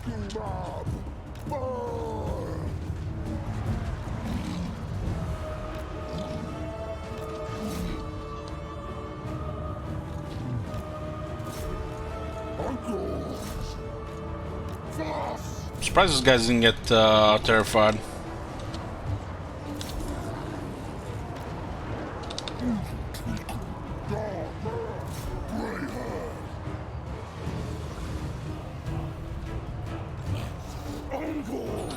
Oh, the dogs have like what, 16 less leadership.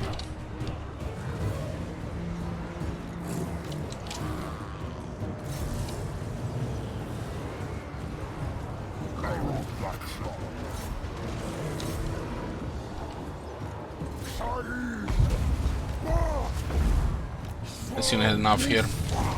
Lobster is very durable, armor-wise 150 armor. This archer is 1 AP.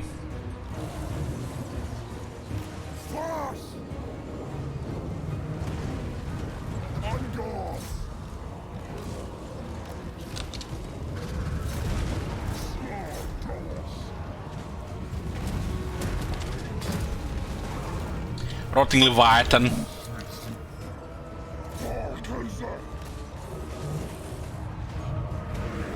Okay, armor losses.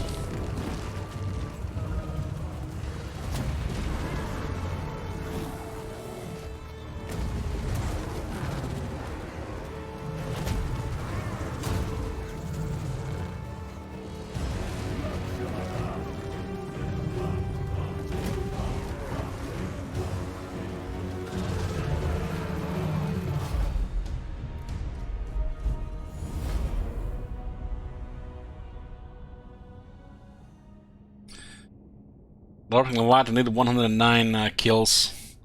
Mostly younger Spearman Herd.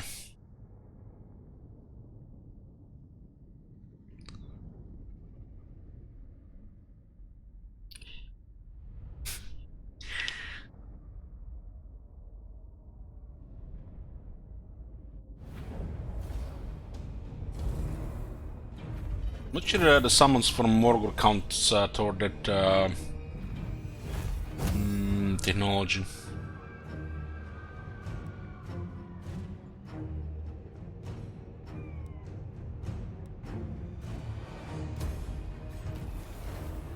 Another item that can steal a plus 42% chance. It's probably gonna guarantee stealing items.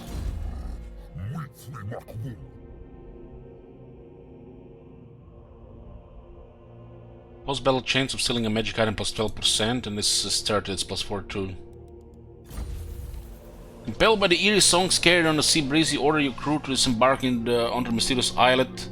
Before you could start searching for treasures, however, you are set upon by some vampire pirates who seem to have appeared out of nowhere.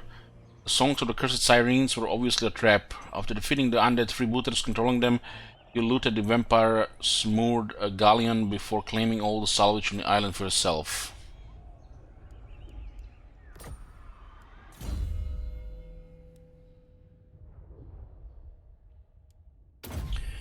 Let's go for the campaign skills next.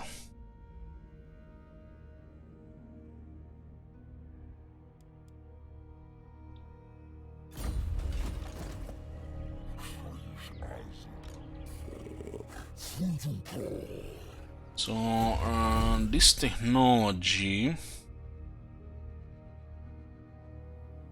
requires 5 actions, and then we get much cheaper actions.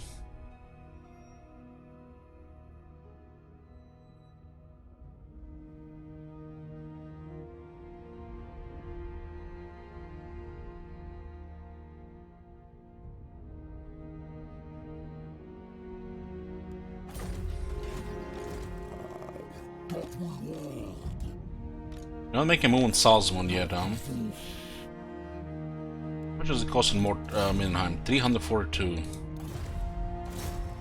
309. Yeah, I heard that this one was bugged.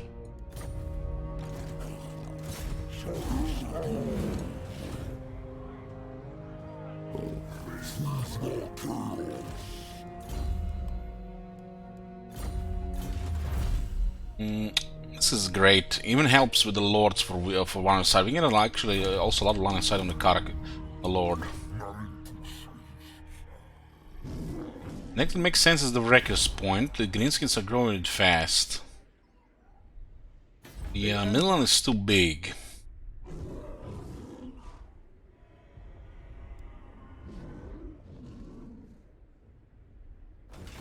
By the comet. There's only tier 1, it's still low. This guy's got tier 2. See anything else in the water here?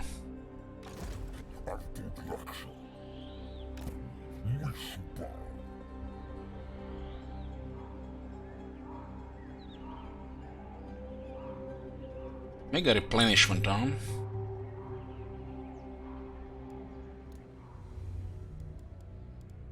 $14,000.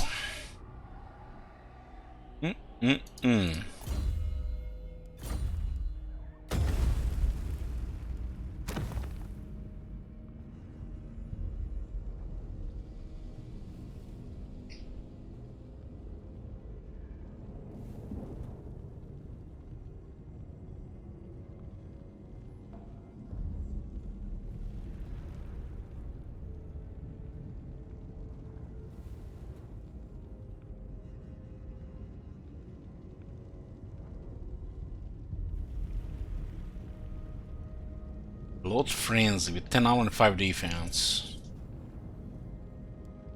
I don't need money for the buildings though. We just have enough, I think.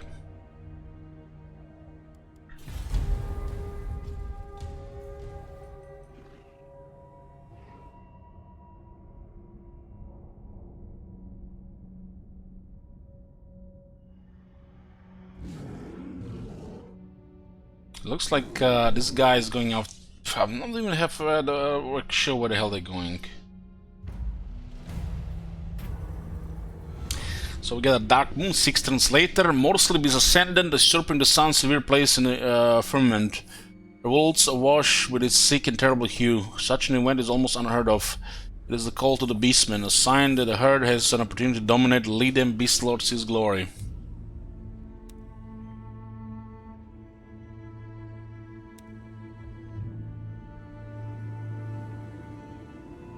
The cost of skill rolled Giants and Chaos Spawn. Warherds and Warherd shields as well. The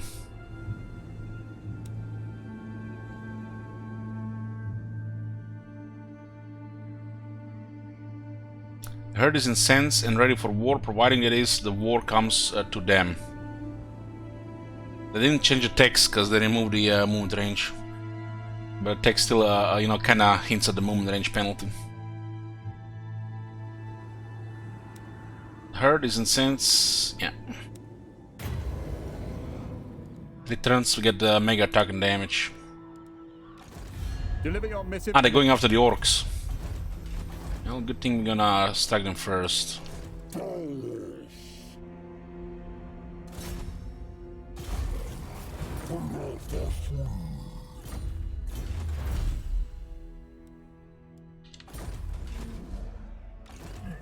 I actually think the beastman can get a student as well.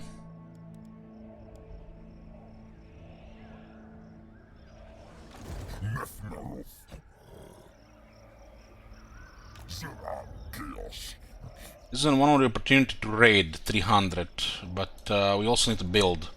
This is one more example where, you know, because the raiding in this format sucks, because you also need to build. Especially early on when, you know, it's kind of required.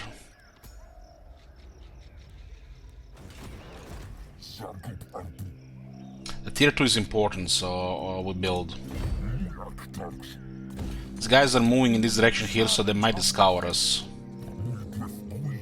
This grants us additional 1 recruitment capacity, and looks like Horde Road is still at +1 though. But we get access to tier 2 stuff. Like the Shaman's Flame Pit. The favor is good.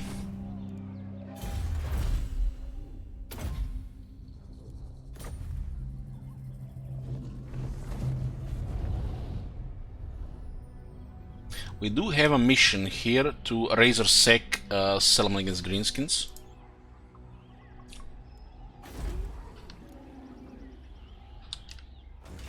What does this guy even have on his skill set? Wildtide and Wolf.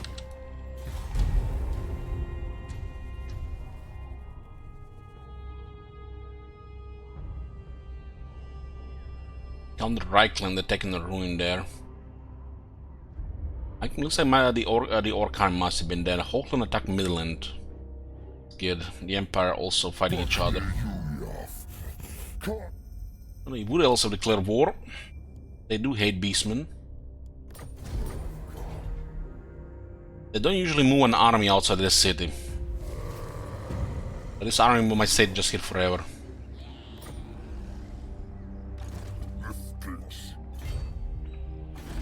This is tier 2, but it's a good opportunity. Oh, Mindenheim got tier 2 as well. You can see the devastation got increased from 4 to 6.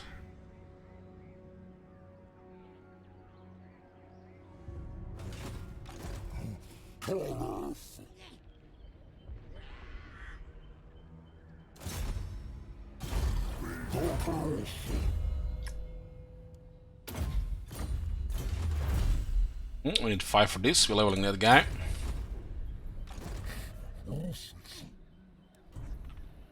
Speak up, or I'll take your tongue. Went to war over the greenskins, and we hit the settlement. This is just an auto-resolve. Got the kills for me, 200 kills, interesting. Goblins did way too much. 2200 is the way to go.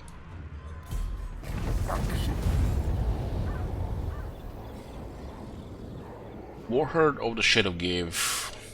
Having brought witness to your many battlefield triumphs, the Dark Gods can deny that there are few races in the world worthy enough to truly challenge your supremacy at war. What's that next pop-up? Ritual of Ruin available. You have caused enough devastation to now perform Ritual Ruin in your Hearthstone.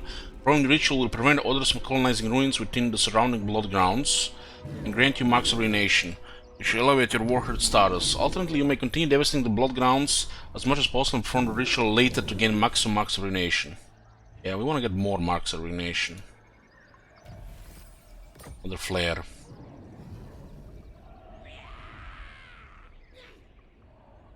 Let's progress the quest as well, right? Next step is raid any region belonging to the following race: dwarves with Morgr. Where the fuck am I supposed to find dwarves in this part of the world? The fuck? That one don't make no sense. Defeating the greenskins was not a difficult part. That was removing the spine in one piece from their bodies. Nevertheless, Morg now stands over the emptied corpses of a dozen felled orcs, their spinal cords stored safely away. His attention turns now in crazed and macabre bloodlust to the dwarves. Their stern and thick craniums will be the next important part of the ritual. As many as can be possible, as many as can be obtained, and as fast as possible.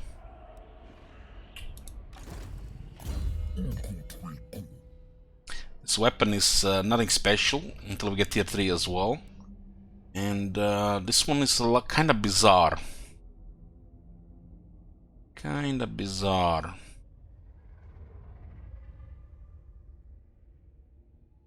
The wars are kinda on the other side of the map, and we are doing. They're not present in this blood ground, you know.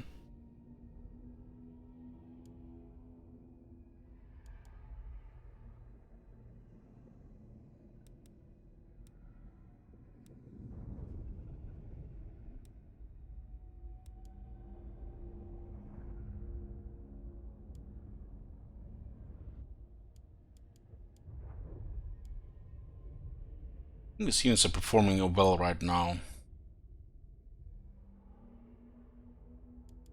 8 leadership and 8 defense.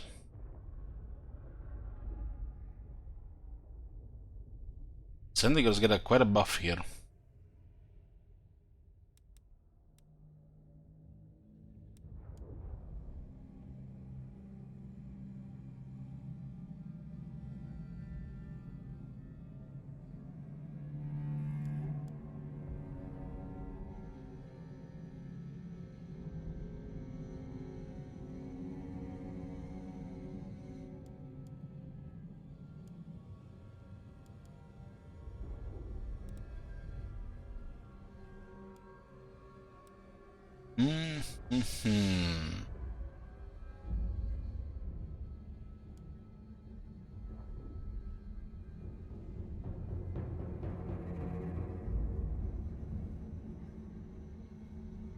Having a couple of Bestigors in the army is great because they can climb the walls.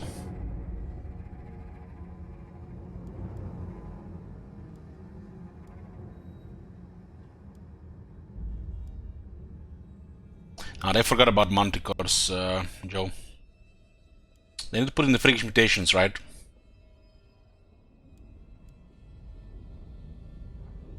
This is the relevant one now. Defense and leadership for the infantry.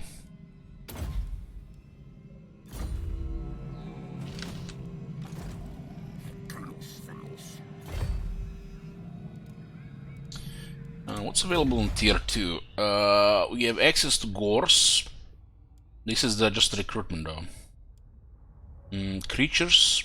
Creatures leads to Chaos Spawn on tier 3. Cavalry. And Magic. We have access to currently one of them, so it's very important to get a Bray Shaman. Probably the most important thing in the early beast when you get a Bray Shaman in the army.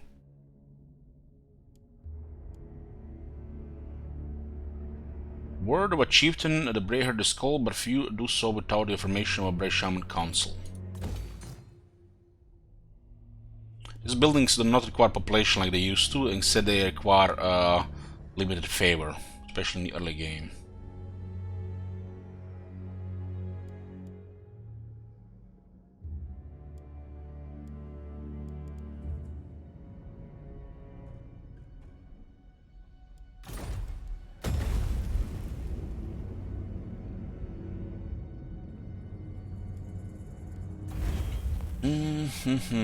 I don't think we actually need this on. This one is okay though.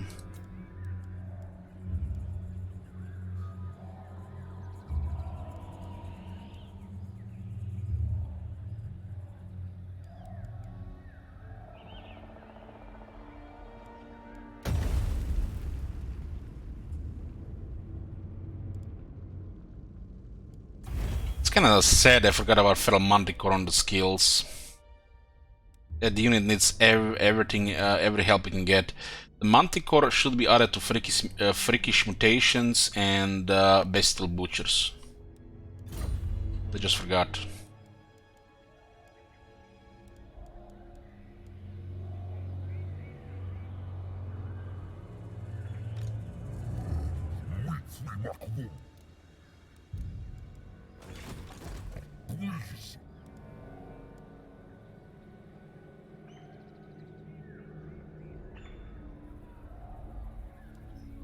This is a tier 2 building that costs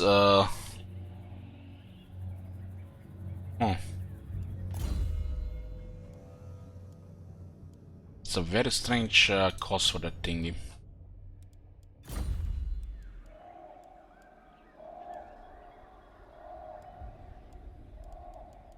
This has not been adjusted properly. It looks like they just put all these buildings one tier lower and they kept the old price, which makes no sense for the beastmen. This faction actually pays less. I think this might be the most expensive tier 3 building in the game.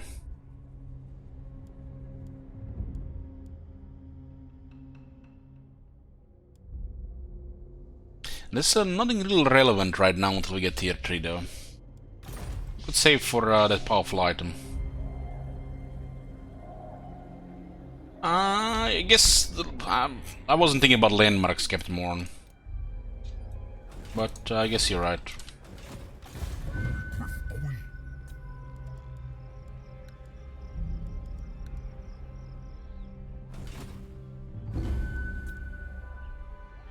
It'll be good if these guys we get fights with some armies in this blood ground. We need 25 ruination here, devastation. 25. We can get a second army. And preferably have enough dread to unlock a second legendary lord.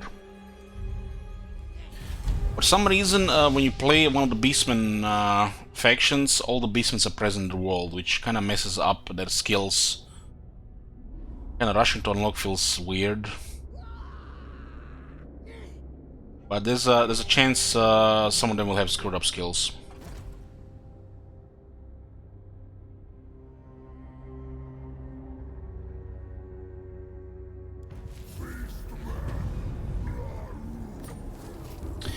The Harbinger comes. Storms wreck the force in its wake. The Hearthstones glow with red, and the winds of magic grow strong. Stand with power for 3 turns.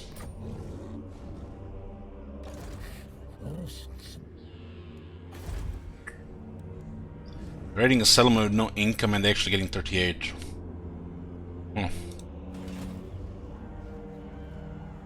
If you raid a settlement with no income, you should get no income. That's all I'm gonna say about it.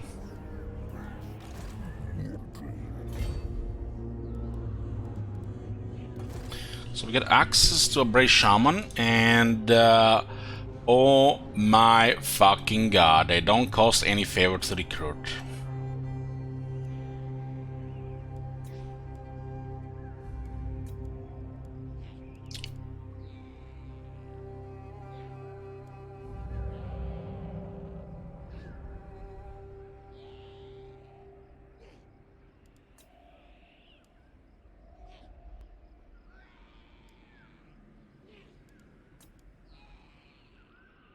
Cunning debt.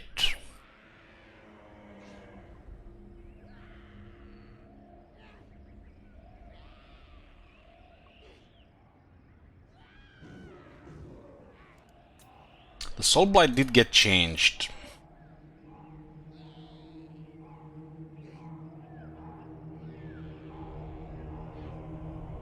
Will make the Chaos Spawn delete units faster. Especially if we're going with melee stuff. But if I see a Fatal Bayuna cast or a Spirit Leech cast do no damage, I die inside. So I'm sorry guys, I can't take this.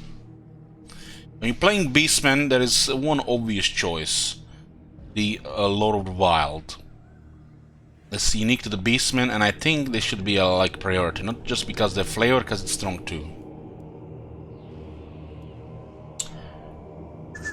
We should roll a proper trade though.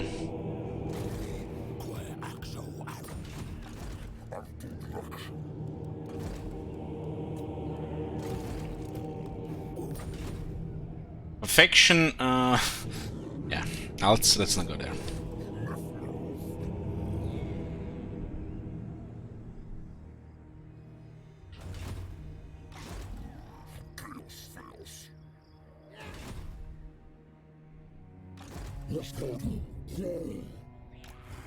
This is gonna be our primary hero on the campaign map, and also for harassment.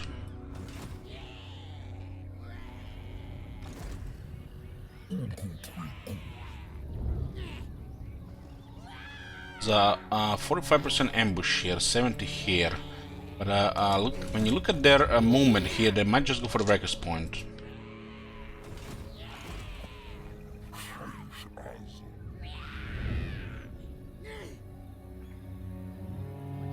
The hills have a 5% higher chance to ambush here.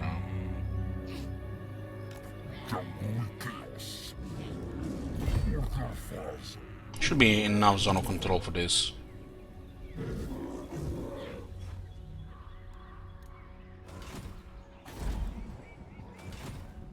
Well, some fight with the greenskins are good here. We need dread and we need experience. And this should help with devastation as well here.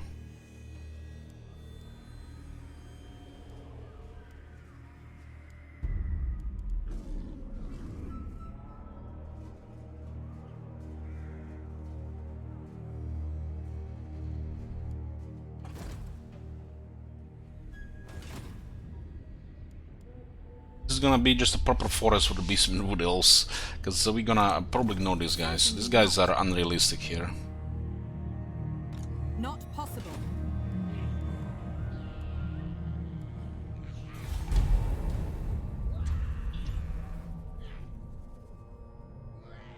The Minded Wood Elf factions usually just stuck with one army, and they rarely leave their settlement unless things are in range. Weak things. Doesn't mean they're not gonna do it. It's unlikely, just unlikely.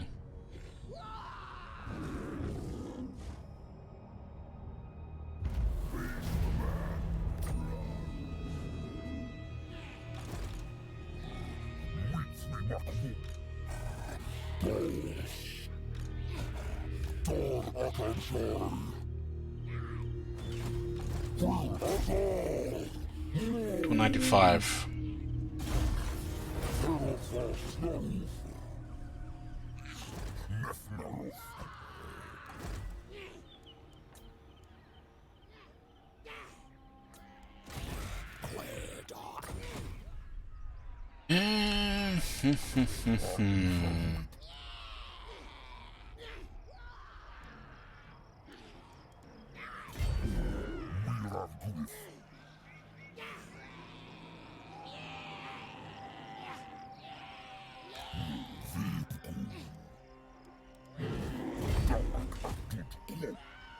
We need 25 marks for the second army. We're currently at 14, possible 14.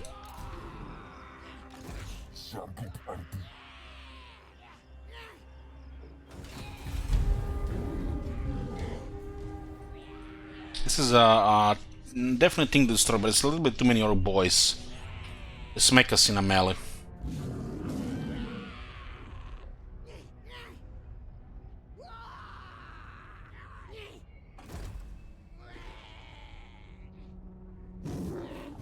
Yeah, they definitely want to go for our for the Hearthstone. We can ambush the big one. It's ugly.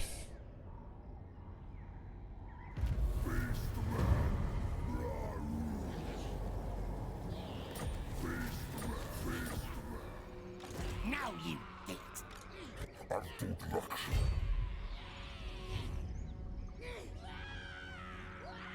yeah.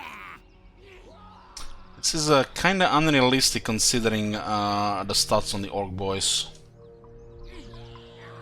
Stop that. Zerg off.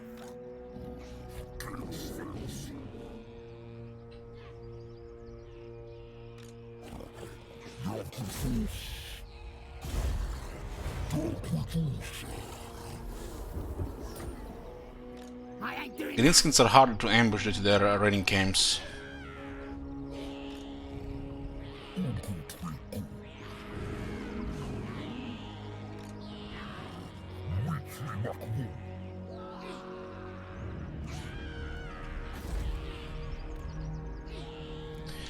Wonder what happens to the current devastation if they're raised at this point.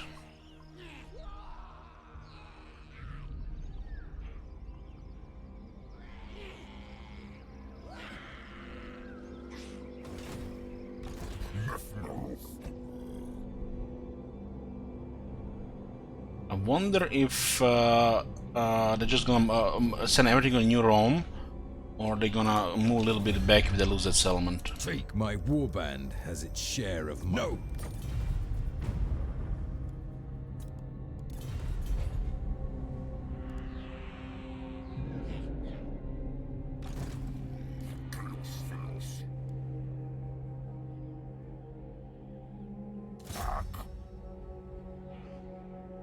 They outnumber us and now, and they have a really strong army.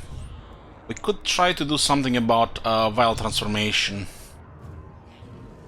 but their Vase just destroy our units. In a direct confrontation, we lose with these units. So we need more chaos stuff on our side, which we are currently missing.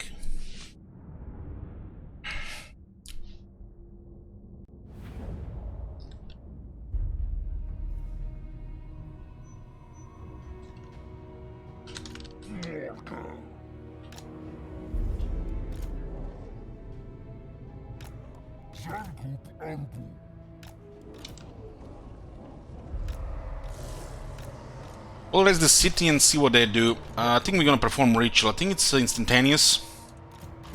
It's no big deal losing a Hearthstone. The orcs are outnumber us and they're ahead. So not much we can do about this in that stage. Once we get second army, we can cover their tree. It's more like more about Not just being outnumbered, but also the movement range. How to position ourselves in a good attack range, because they will target Hearthstone instead.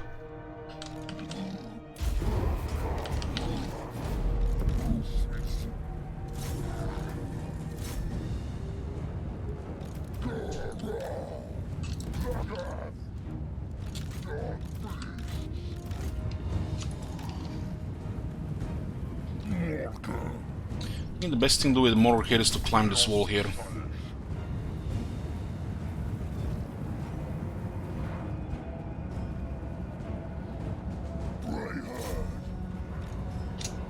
I have Biggins, one of them on the center.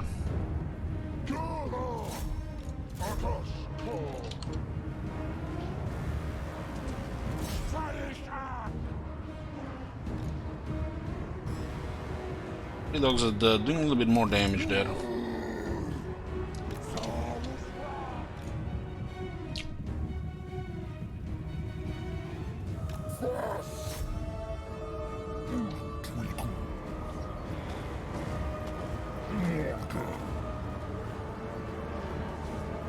It's 16 every half second.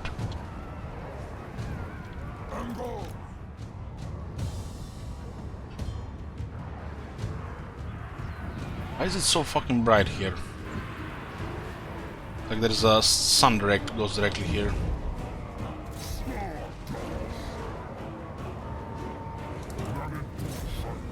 This is a big unit here. Shoot that shit.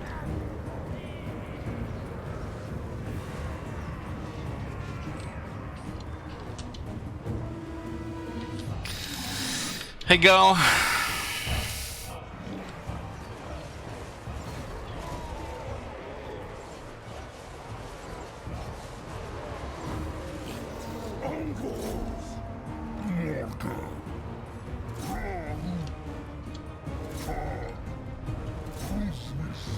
Should get his aura closer to more units.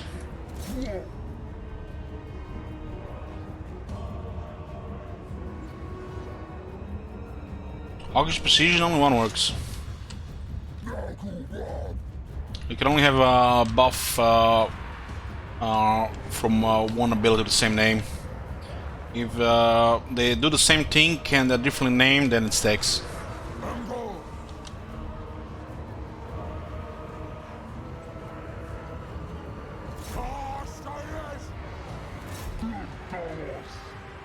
Yeah, I don't think our units would have had enough leadership to deal with the orc boys in the field until we get that skill. We would need to have an army of these units to even consider such a move. These units are just food for the orc boys.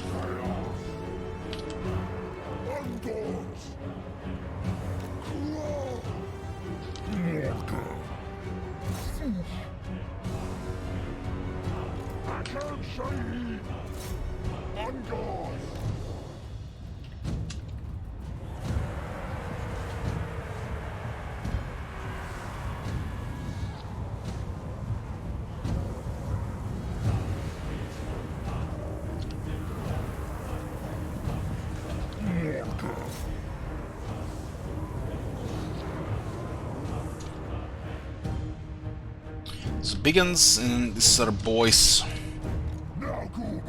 So Biggins have not routed yet. The dogs inside, I can't fight all of them. There's a gap here. And they're dead, got poofed by Morgor. A Chaos spawn out.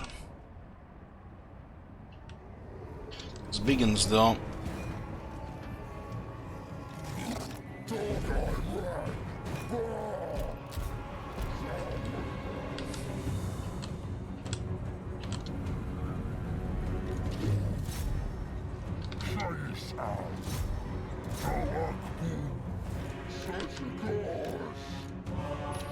I'll just kill all the cavalry here, we should just ignore this.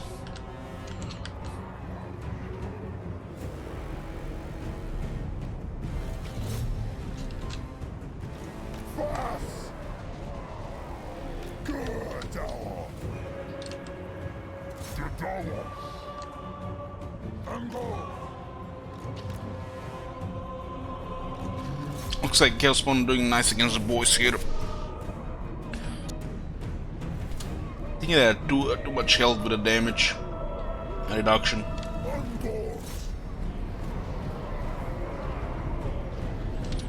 We just need more Chaos Spawn against that many boys though. In their army.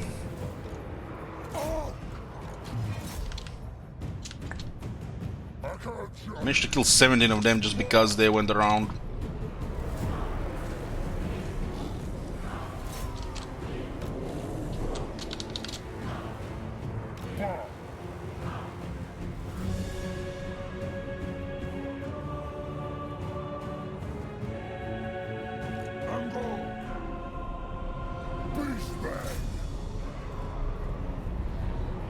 Got 70 orc boys here.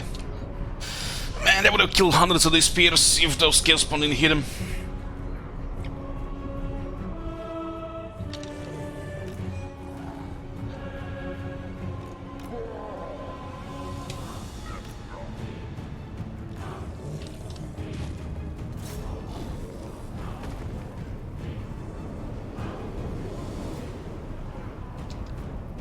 Not army losses.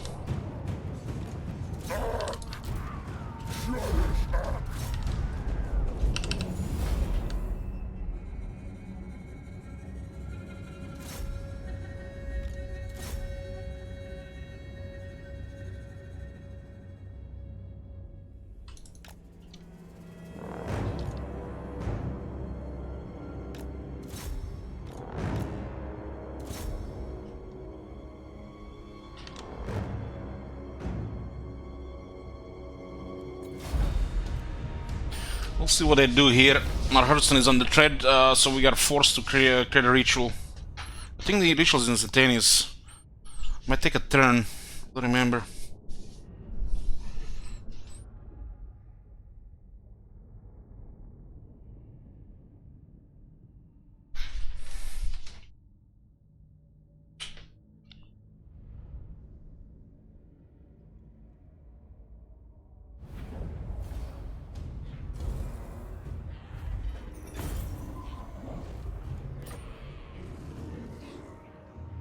Small amount, moderate amount. We'll get 3700, we need 3700.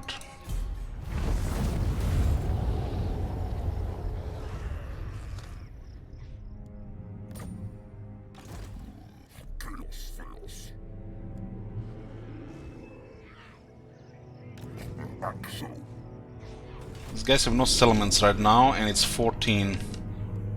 The Black Pit is actually outside the area.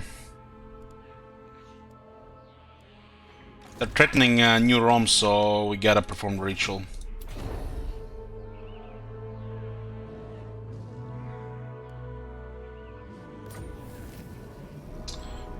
Okay, the ritual of ruin is complete. In return for the devastation caused across your blood grounds, you have received marks of ruination, thus elevating the herd to a higher status in the eyes of the Dark Gods. You got 14. The orcs are threatening with a massive attack here, so we have to do it. If we take the settlement, we'll just get a new Hearthstone there.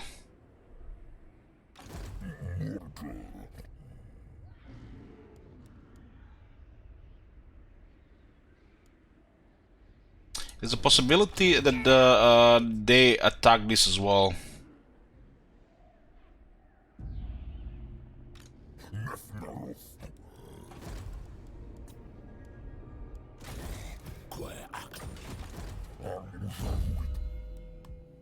Okay, our Ungors are getting some leadership and defense. This will help.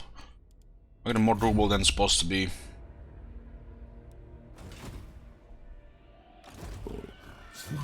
Our question is, do we go ahead and camp it here? We are in range for an attack here, so I think we should stay like this. Sometimes factions with no settlements will do different behavior. I expect from them to send all your armies on New Rome, but this one is in range, so could be also a different thing. Considered.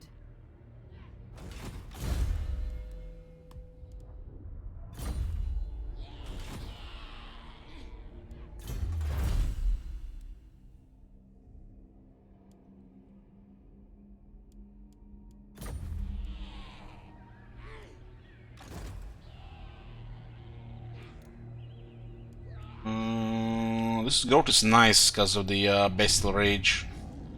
And it's Frenzied, Bestial Rage, the Ferocious Host, 8 growth, 8 charge, and 8 replenishment. That's pretty nice. Getting closer to tier 3 and extra Chaos Spawn. It's a pretty fast tier 3.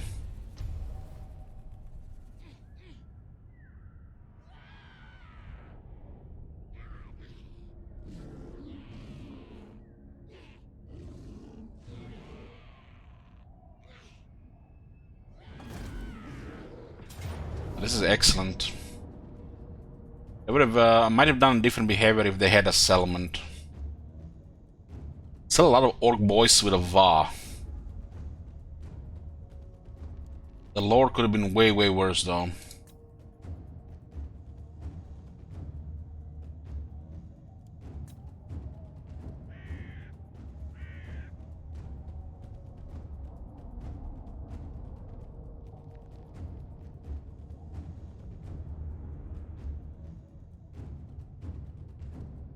Let's make a prediction for this one.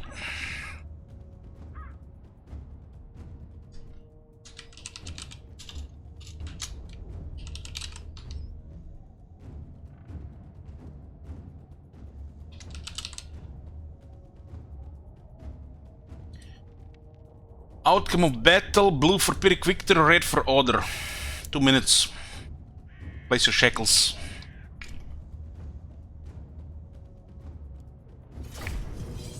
The boys are actually scary to the early Beastman units because of the VA. The Lord could have been way worse though. The War Boss would have been scarier than Shaman here. Shamans are kind of laughable on low rank.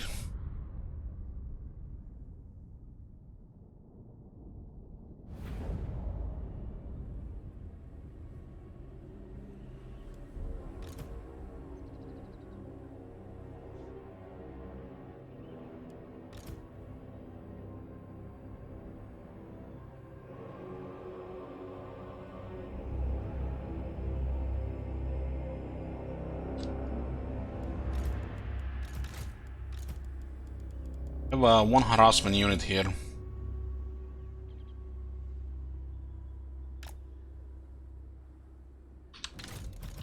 And dogs can also spread some of their units.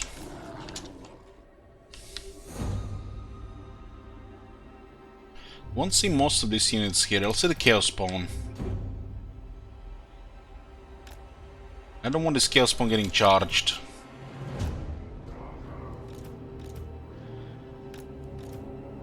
All these Ungers will be dead.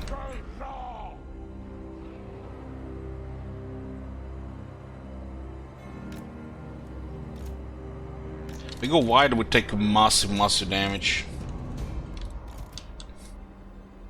Once they get pinned, we can start shooting and apply more better.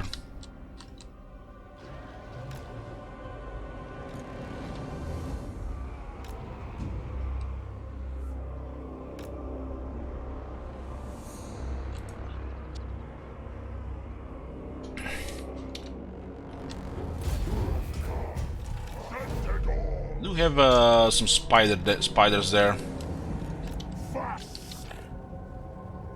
This unit has 14 ammo. Rarely I can use all the ammo on this unit.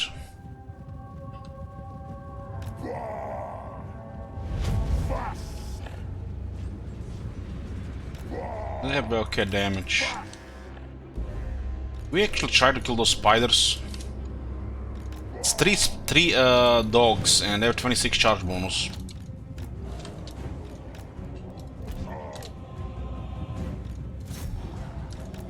No poison though.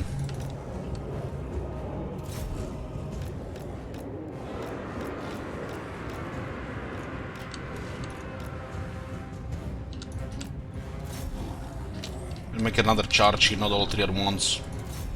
And they're fucked. Too many attackers.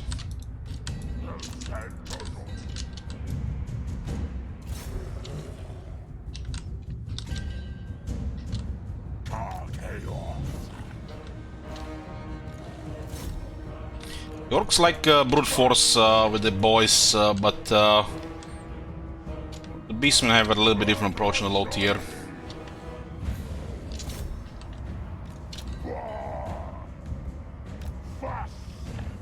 This unit has 9700 health, a solid damage and charge. And the VAP buff makes them do a lot of damage.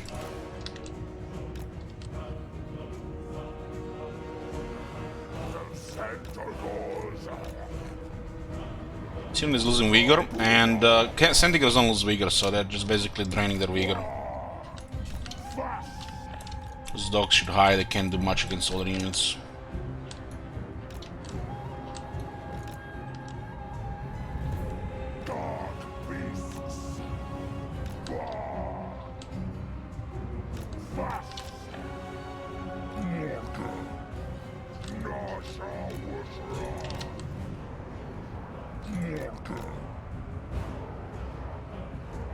It's not much of them on the right side. This Chaos Spawn can handle this.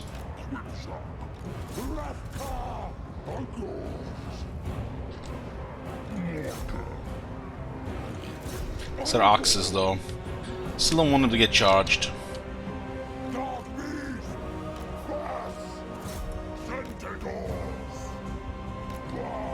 I want these guys to get a scour because we need to shoot at the side.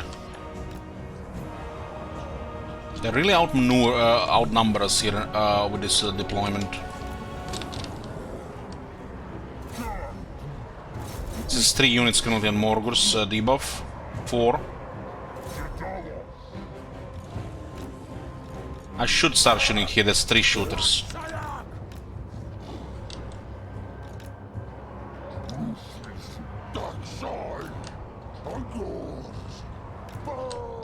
Slower engagement works better for us because we have hidden run, they don't.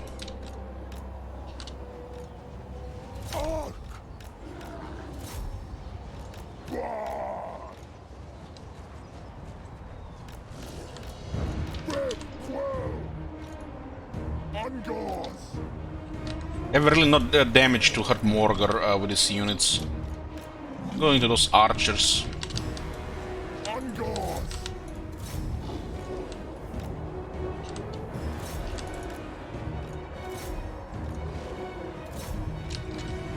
Okay, we good. Dogs did good there. They're gonna take heavy damage though. Morgur is affecting 4 units. Could be better. We could have 6. They got a 1 now.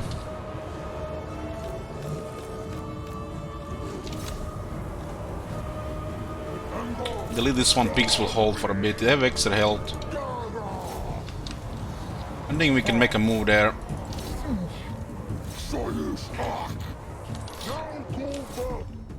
Okay. These dogs hit really hard when they charge.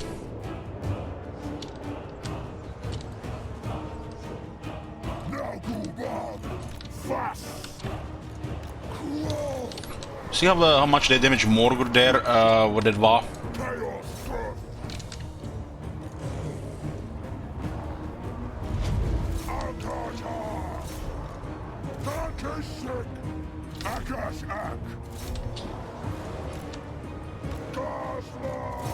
Should position Morgur here where I get 6 units. Glittering scales and well, not transmission. Just stay there. You don't have to do anything else. Okay, this is it. This is just what we need with Morgur.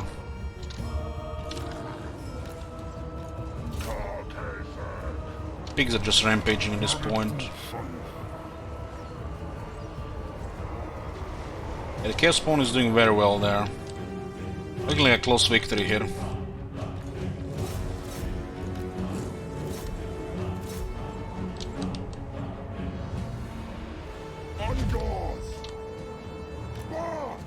Usually we have more Ungar Raiders because they're better than the other units at the start, like 5 or 6. I went with 3.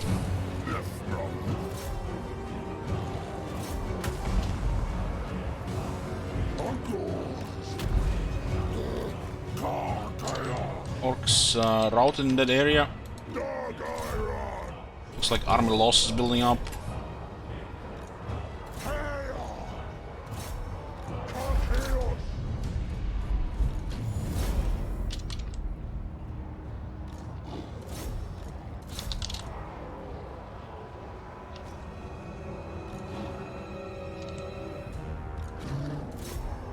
Chaos Spawn did good in the in this area here. That's still like a lot of attack to get that weapon strength to be effective.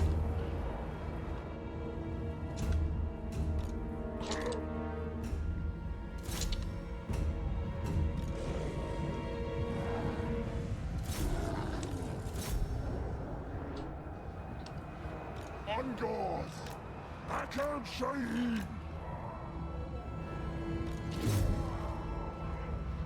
Blackwood! Now Guva!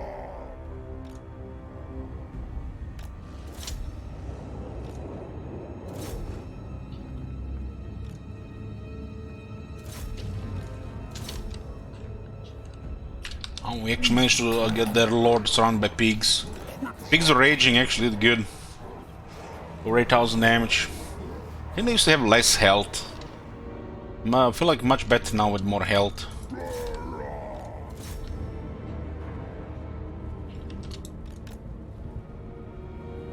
The Chaos Warhounds are one of the best units in the game for chasing the enemies that flee. This is important because these guys currently can't recruit. And there's gonna be follow-up.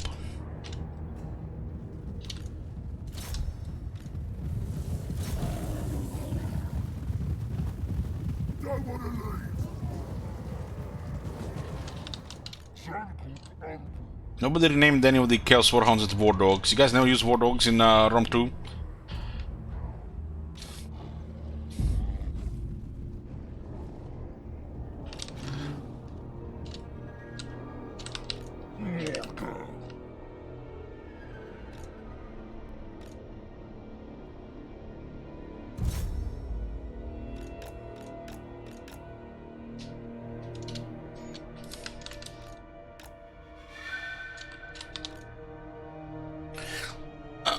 Morgan's getting a little bit of region here.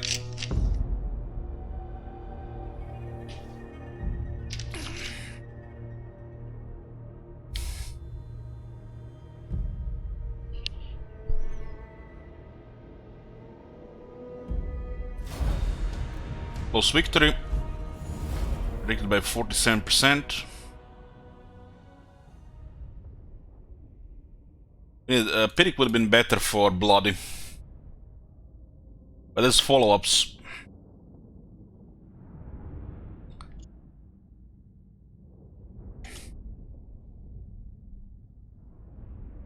Blood and Morgul fits, and you can get it easier than other lords. Get extra 20% health from trade. 2 survivors. 2500 favor, that's very nice. There's another 848, but I'll take replenishment here. It's not much, only 4%, but it also heals Morgul a bit.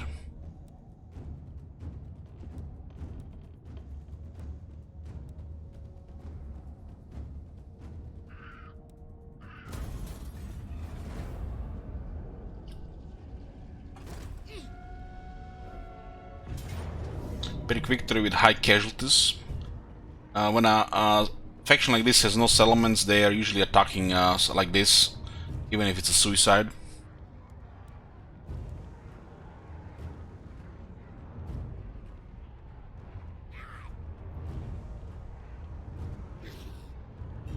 They really have shitty lords. This would have been way worse if they had a war boss. The early war boss with the AI buffs actually does well, while the early shamans are crap.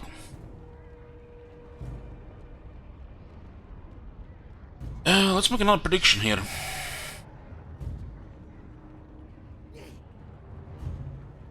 This is not worth auto-resolving, because you could lose this battle in auto-resolve.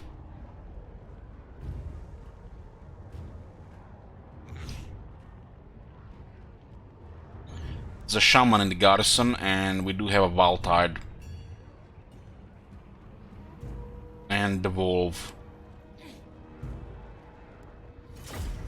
Valtide matters in battles like this.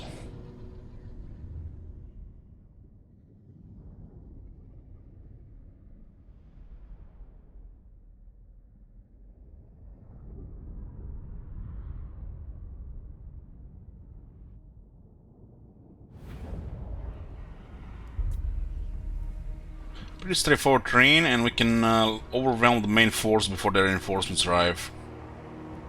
The Gors match the Orc boys.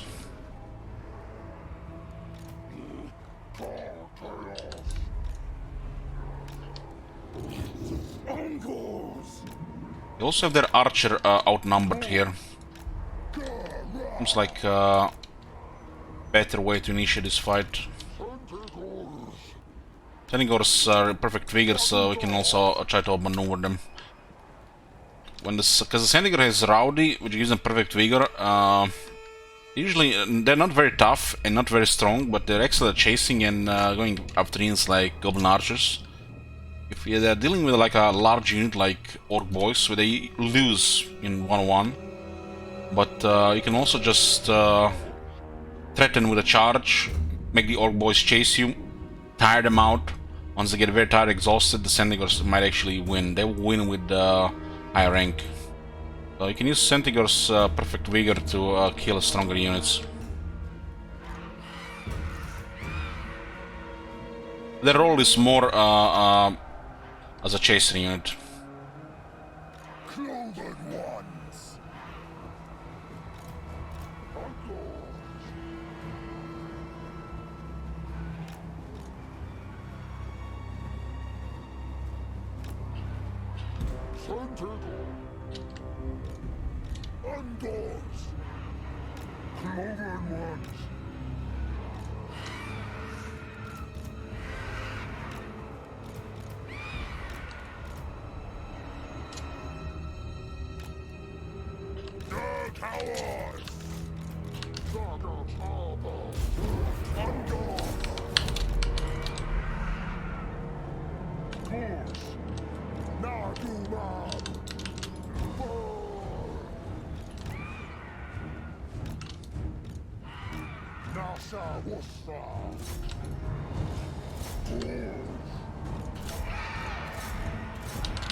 One ability is Explosion, one is a debuff.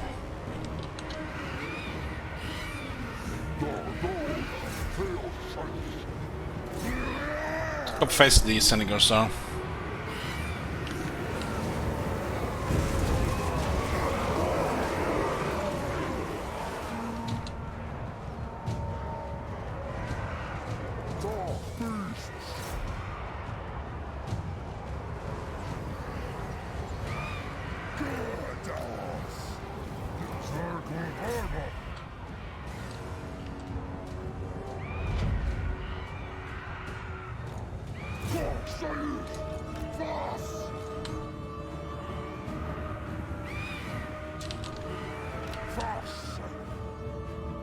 No prisoners!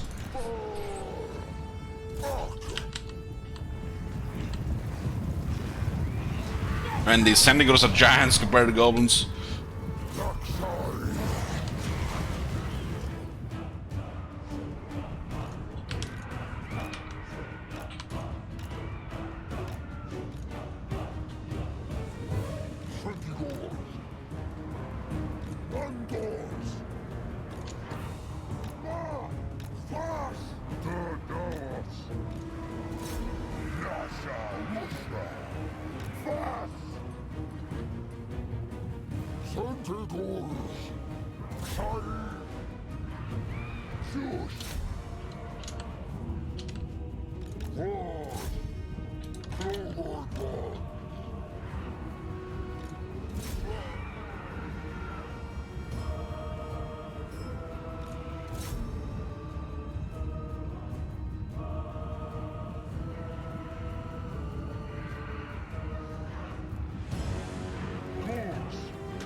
Our boys can actually do something here. Neither charge here.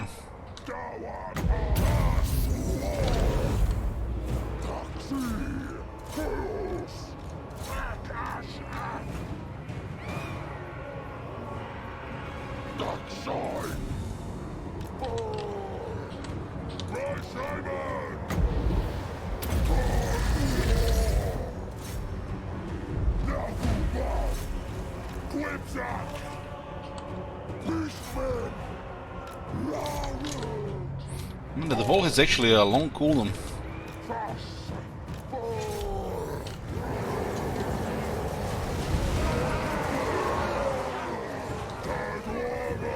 Just wanna shoot her out.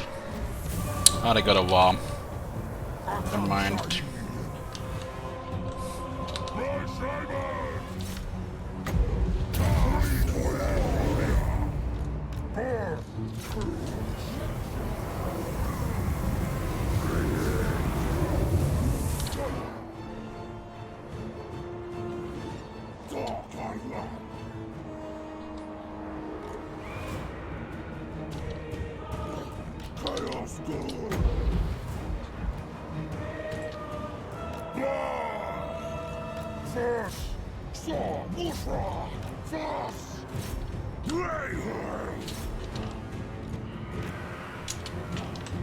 Who do we have here? One guy dead. The Lord's getting overrun by harpies. Imagine being a Lord that cannot deal with a harpy unit. That shit exists.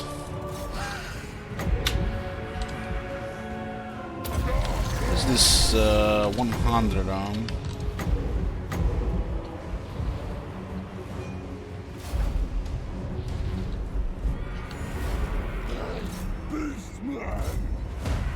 What the?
Harpies are not very good at chasing because not all of them attack when the enemy is fleeing. Only a couple of them.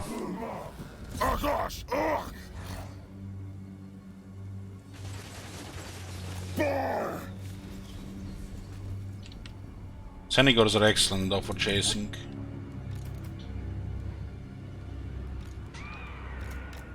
Harpies are good to overwhelm units. Usually 2 harpies on a unit. Especially they have no armor or defense.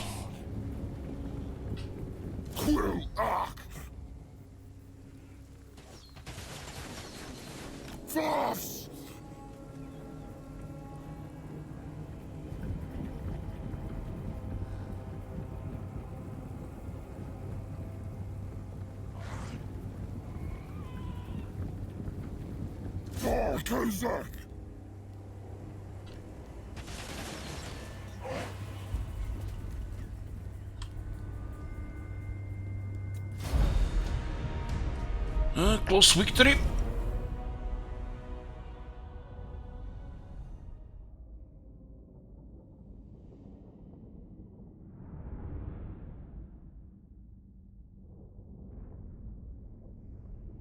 Seems like an ideal battlefield for Senegors.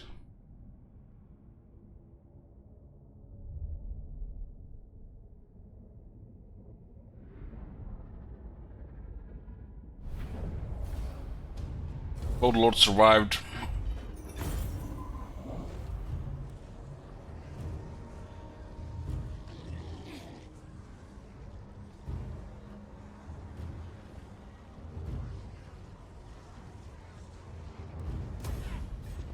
Yoo-hoo.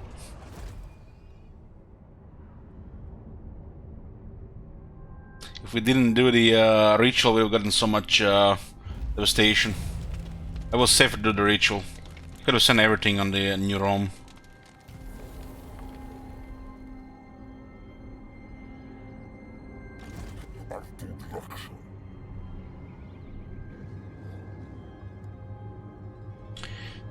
Warhounds to Legatus.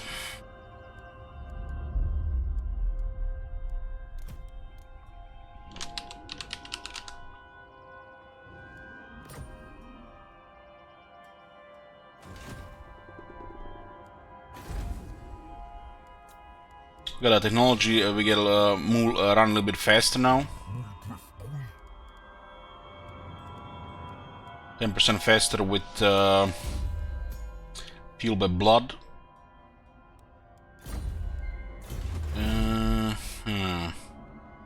Messenger of the Bray, line of sight. It serves no purpose. Look, late captains.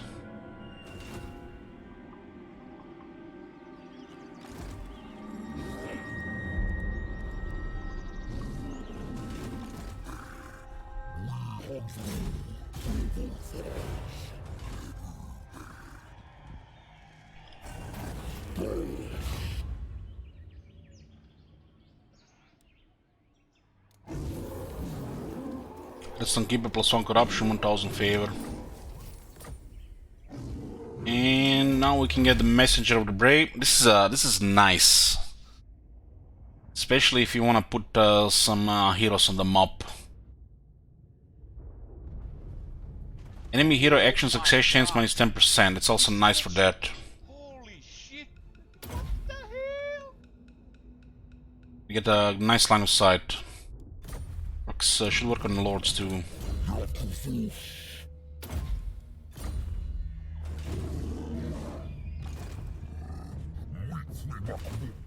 need to look for another blood ground here.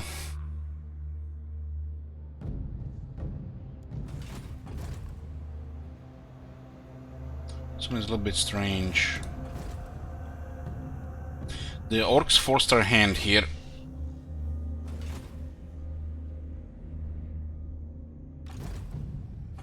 Wonder if we raise Midland, if it's overlapped with another blood ground, do we get devastation there? But it's still gonna be a part of another blood ground. That's actually interesting to see. This adjacency here cannot make a blood ground here, right?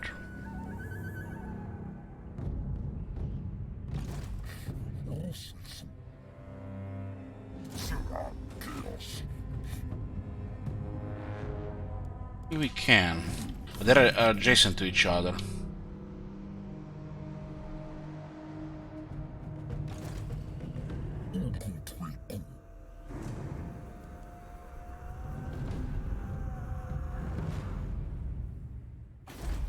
This one has Midland, but for some reason doesn't have Arnau or Gorsel. That makes no sense.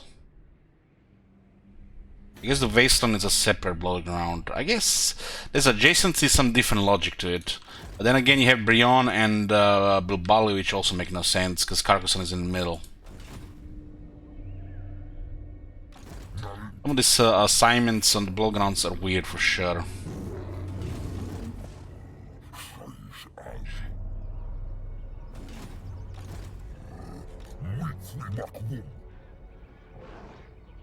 I don't think we should get close to the Wood Elves. Their army can destroy us. Without magic, it would be really difficult.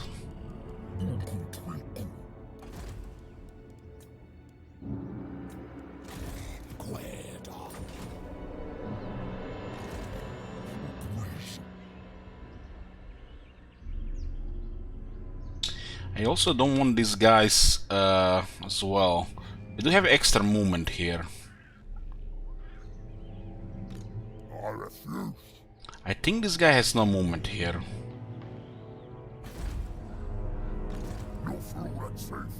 Might have exactly enough though.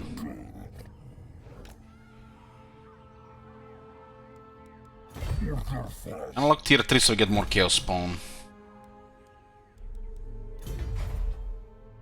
Get Dan, and this will unlock the Pits of Horror. This also gives us what, one more corruption, one more capacity. This is a Warherd upstairs as well. We can't afford this one though.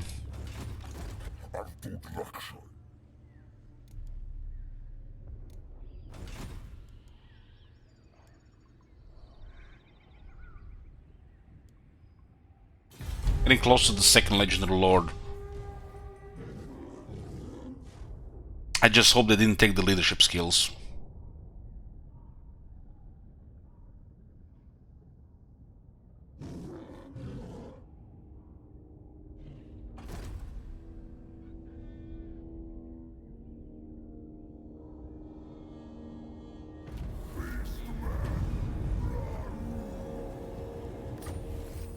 Unlock the Destroyers of Drakvold, Unger Spearhead Shields.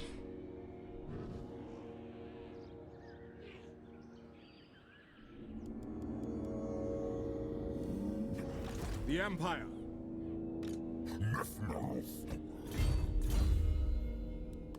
Got stronger infantry now, 8 more leadership and more defense.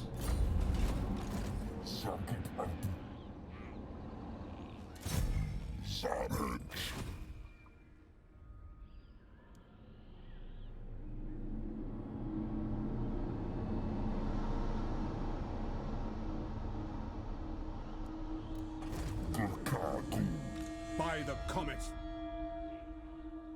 This is not good. Because they can attack us then.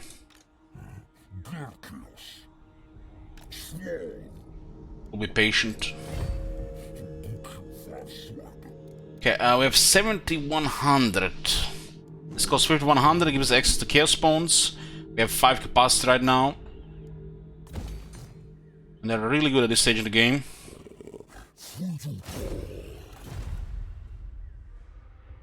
The nation calls.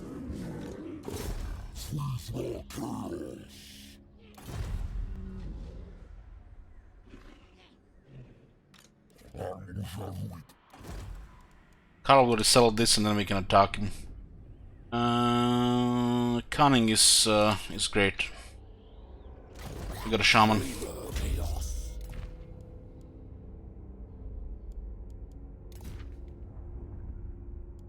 This is the lore of the wild, the Beastman lore. Couple of good spells. Only the Beastmen have access to it.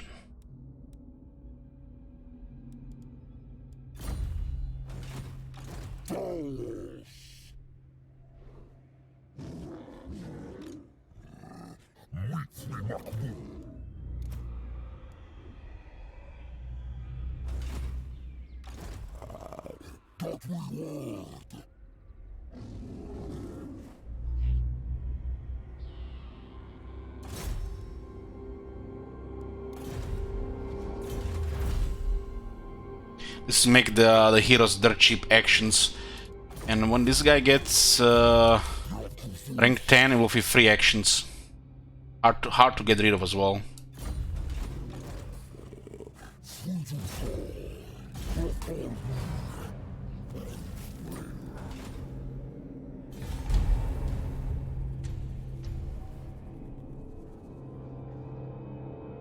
Looks like we're going to war with Reichland. Ooh, actually they brought another army here. Or the cow fronts got out. There's a mountain, so they'll have less replenishment.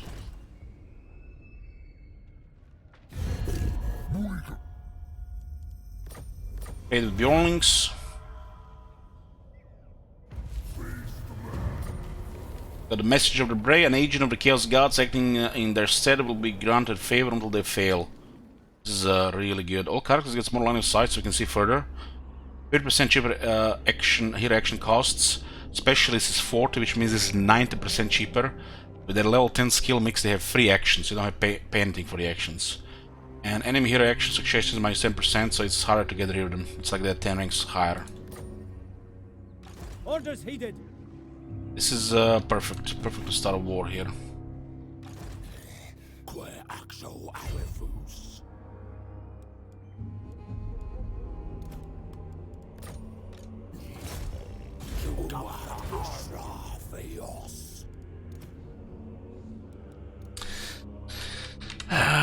Royaltius Maximus for the Shaman.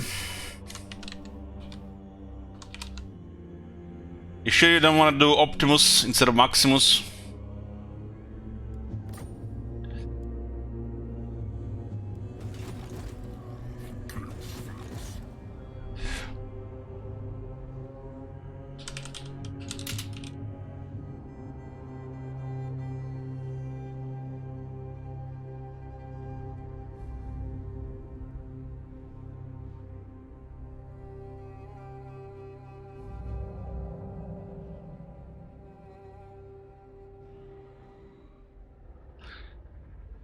Maximus means greatest, Optimus means best.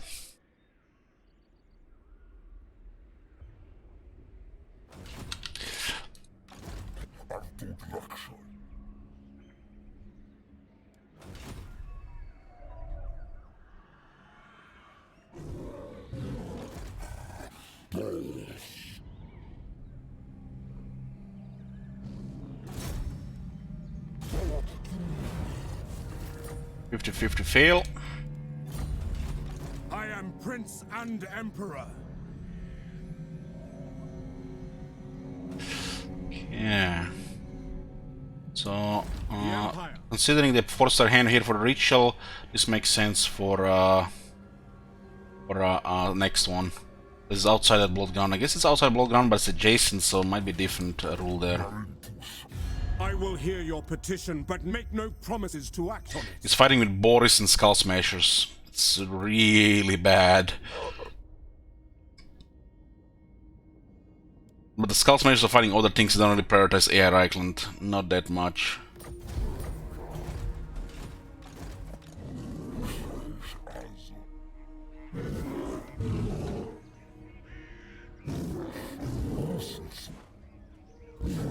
This arm is outside, this guy's inside. Oh, this makes it even easier then. It's a guaranteed ambush, right? It's not guaranteed, but we have a cunning guy in the area. It's guaranteed.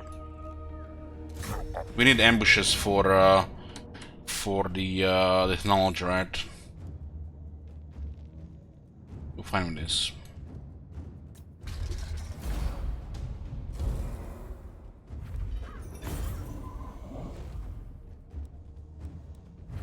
What do we get here? Obsidian Trinket, 10% magic resistance.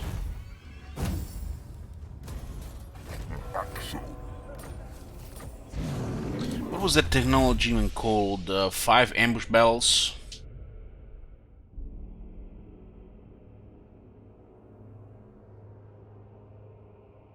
This one here.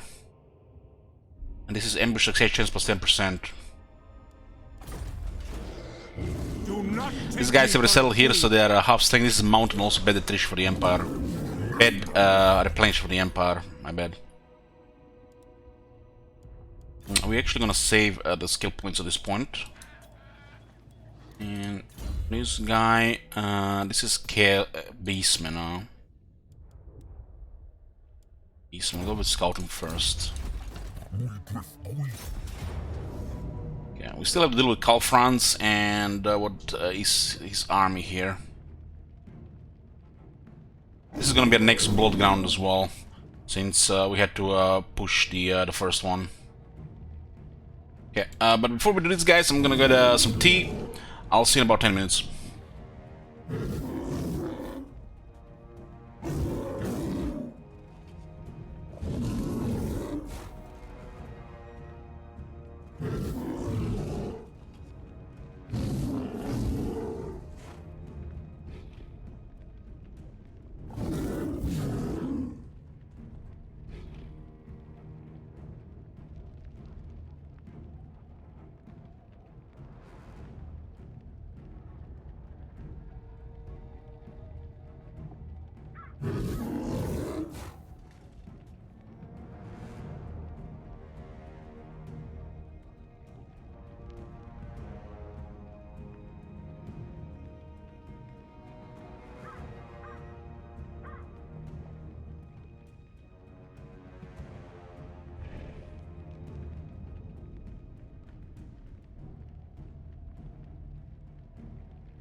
We're back, boys. Sorry about the wait. Tea takes longer to make than coffee. Yeah, you know, a few more minutes.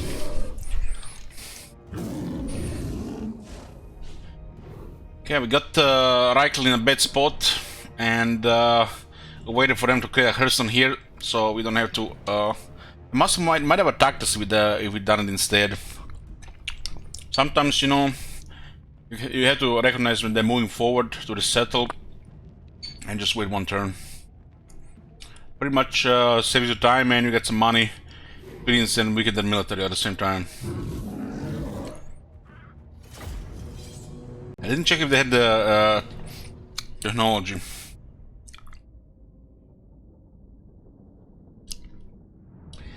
Battle at the Ancient Dragon Cave. Huh.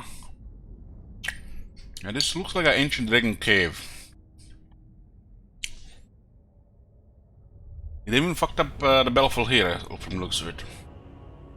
This is a mountain, guys, as well.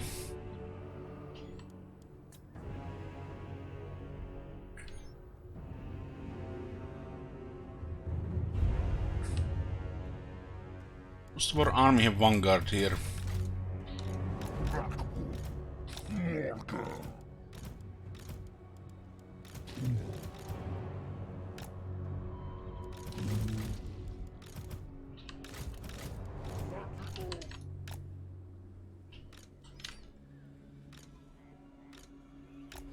Let's go from this side here.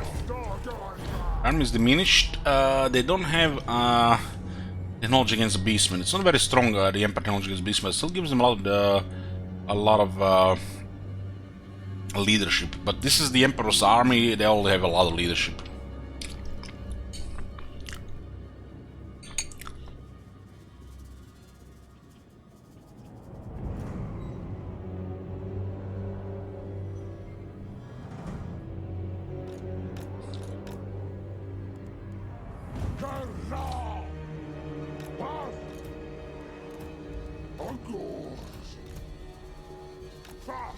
And even has battle skills, so it's actually a match with the infantry.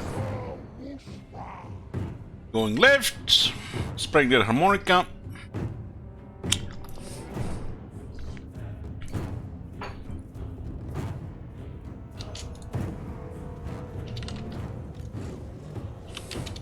Son Reichsguard, I'm gonna clear that. What's their situation? 25 horses.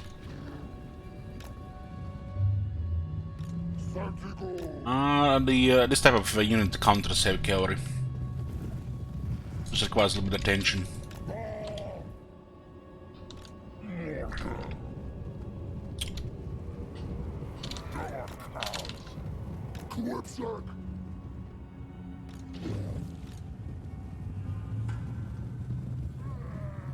Outflank 75 attack and 541 weapons, so it's gonna hit hard. Good thing he doesn't have any resistances or massive health. Hey, Homer.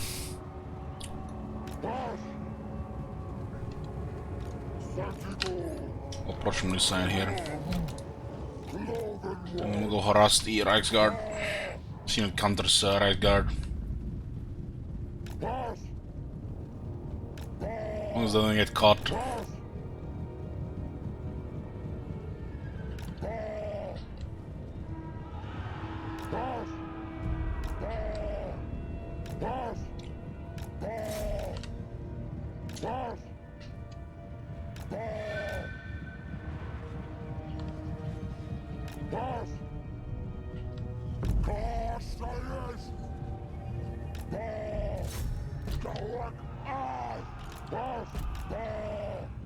They have a very good acceleration as well.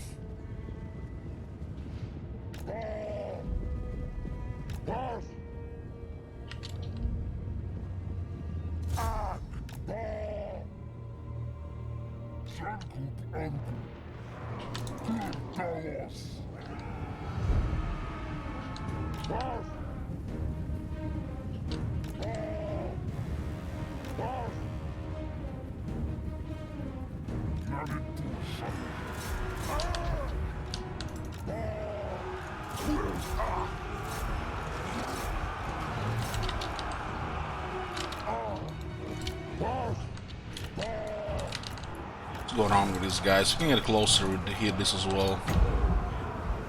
I guess the Emperor does the most here.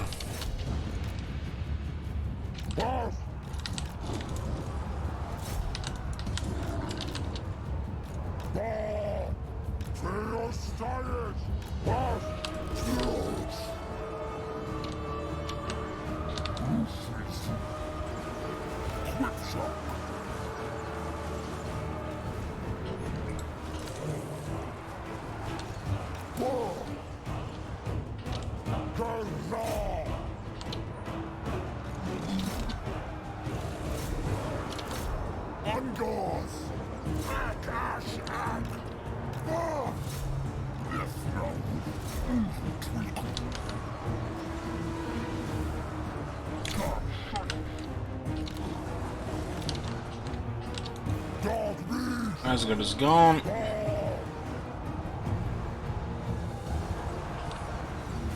So they have almost like they have one skill. Ah, they're rank 4.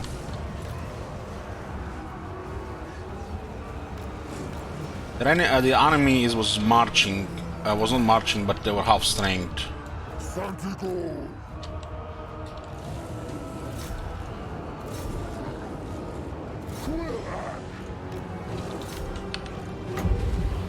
This lowers attack from the Calfrans.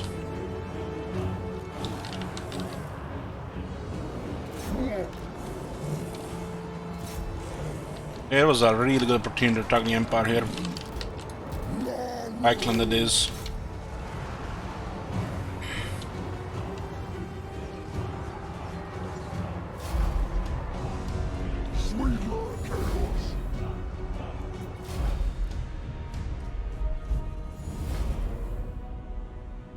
They're also at war with Midland.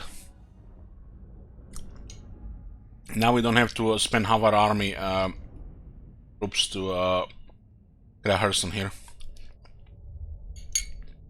since they have done it for us. It's a nice opportunity. It's a good that they went into conflict with Midland. Looks like both Hochland and Reichland attacked Midland.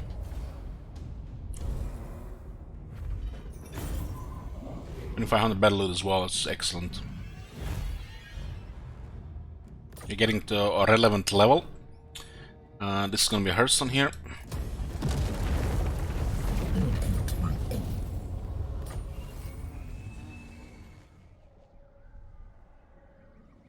Terror against the Empire. Bold. What did Royalty got? Menstral. Some beastmen mongrels with minor mutations. Though they live with pathetic lives amongst men, their true loyalty is to their herd. Oh. Well, it makes sense for this royalty. You see, they have a Menstral here. This makes the wolf. I'll give it extra upgrade ones and lowers the cooldown.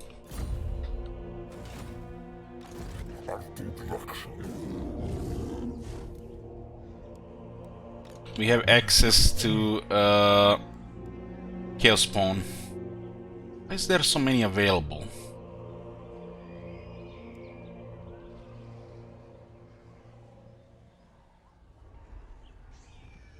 We have +4, but it's 9 available.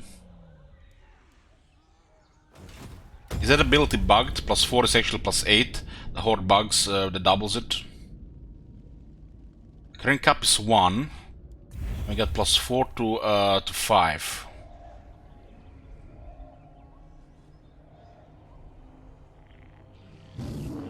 So this looks like it's doubled for the Horde. Gives you 8. Maybe yeah,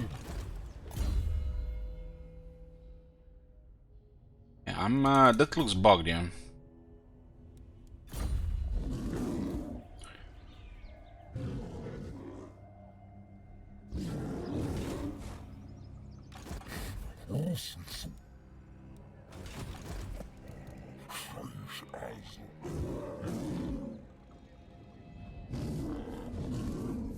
You're supposed to have 5 here, not 9, so that +4 is counted twice. That's the of the game.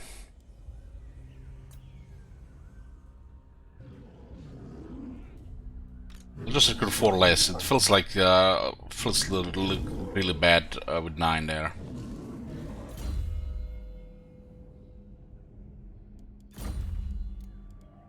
The capacity comes from different things. Sometimes the horde bonus is double for some reason.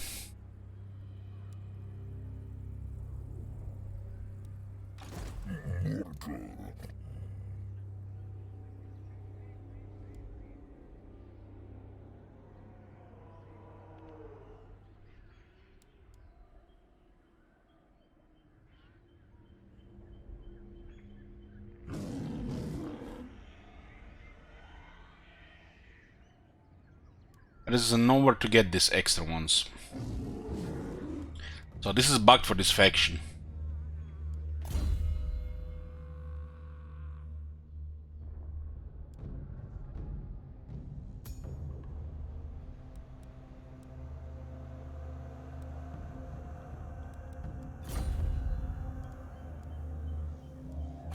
How many does the building give? The building doesn't give anything.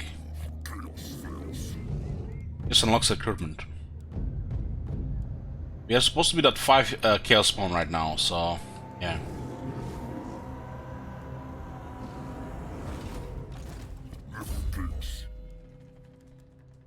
We have magic items, steal, line of sight, movement, discipline.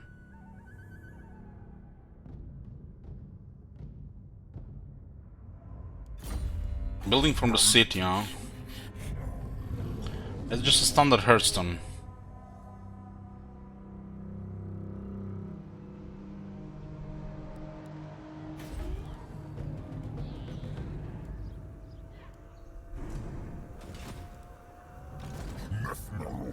There used to be a bug with multiple hordes regarding some of these effects. They would double. And it looks like this one is one of those.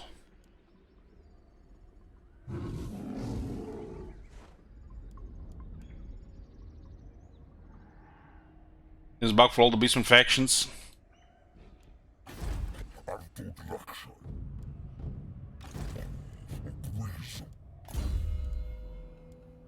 Oh, we don't have anything.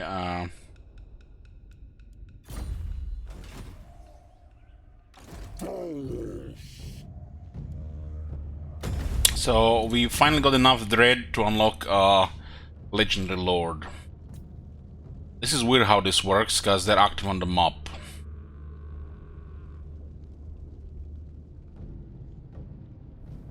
The strongest one at the start is Taurox.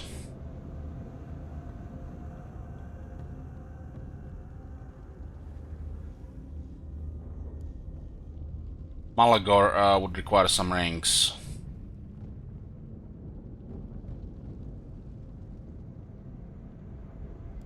Unlock Taurox first. So this is the first thing we did. We saved enough to unlock second Lord. Unfortunately, we have no access to a second army. We require more marks, which will be gained in this area here.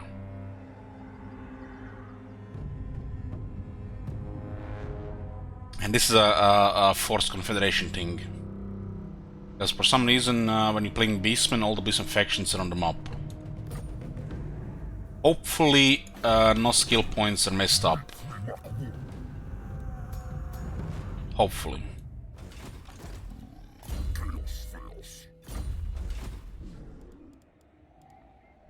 This Beastman does have a couple of shitty skills, like this one's here, Voice of Dark Gods. The AI tends to pick this crap here on the top. Okay, looks like we are very close to the rank 12, which is relevant. And this gives us 50 dread per turn. This is probably one of the most important buildings in a horde.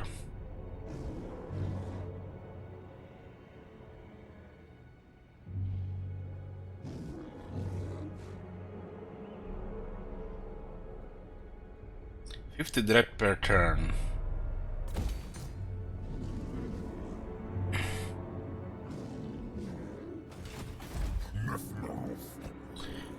So this is another. They kind of overlap here. I'm wondering what's gonna happen when we raise Middenheim. Hope this 8 will be added to the second one. That'll be nice quality of life. And it's fine they overlap here. Yeah, I think it's fine as well. We got 4-star hand here. We got a second one here. We do need a 10 plus here, and this is a war zone, so it's ideal. We should be raising Middenheim next.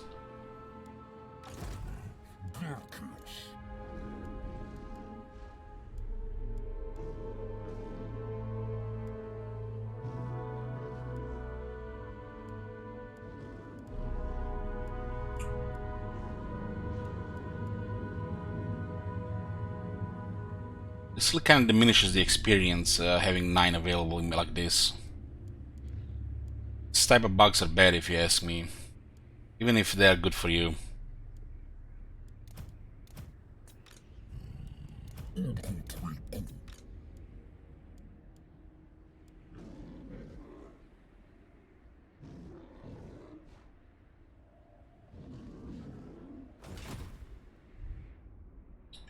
Well, you can see him here.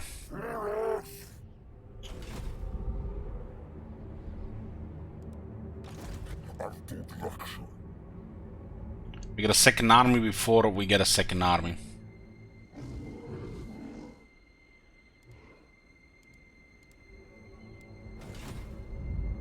Okay. Oh my god. Oh my god. Oh yes, yes, yes, yes, yes, yes, yes, yes. Yes, yes, yes, yes, yes, yes. This is how you do it, AI. Unlock the good shit. This is perfect. And he starts with his weapon now. Don't have to bother with his quest. This is incredible stuff, this guy. It's really crazy from the low rank.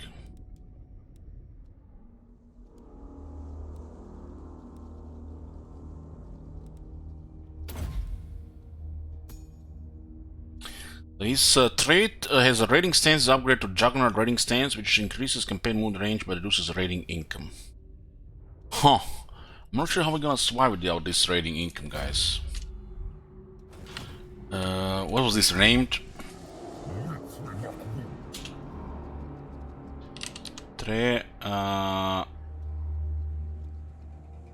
Treverorum. Treverorum is to ease.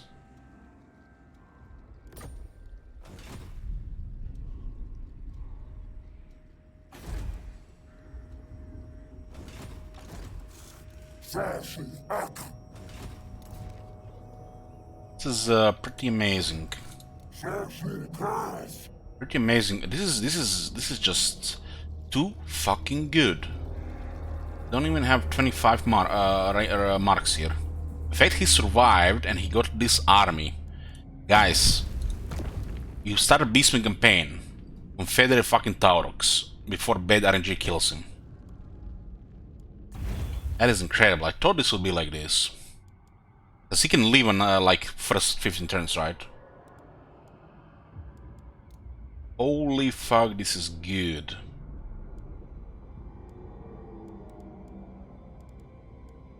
Wow.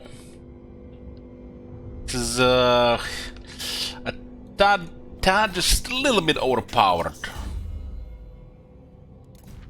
Just rush 1200 Dread and Confederate this guy.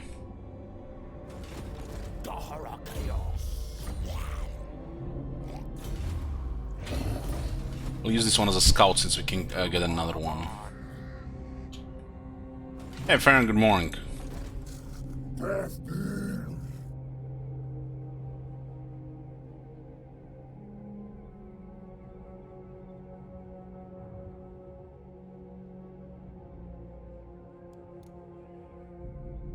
That's an incredible confederation. Just like, I'm trying to remember those old days when the Beastman confederations would just give you some shit arms and shit lord. But look at this shit, man, here. Holy fuck. Not only you get really powerful legend lord, but you don't go into deep negative. And you get a second army ahead of time.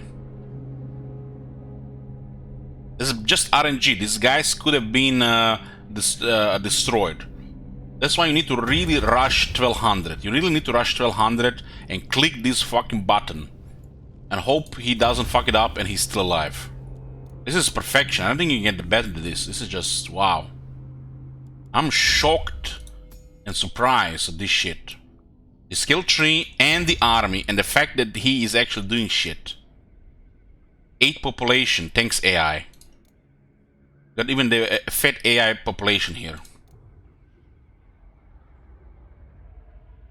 Holy fuck, the beastmen are fucking good.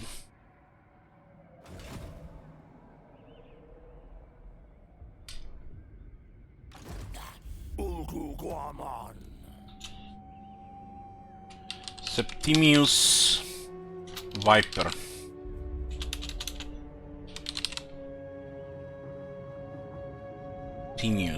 Septimius Viper.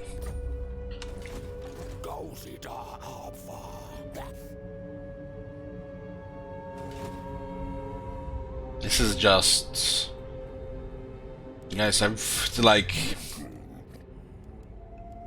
incredible. Fucking incredible.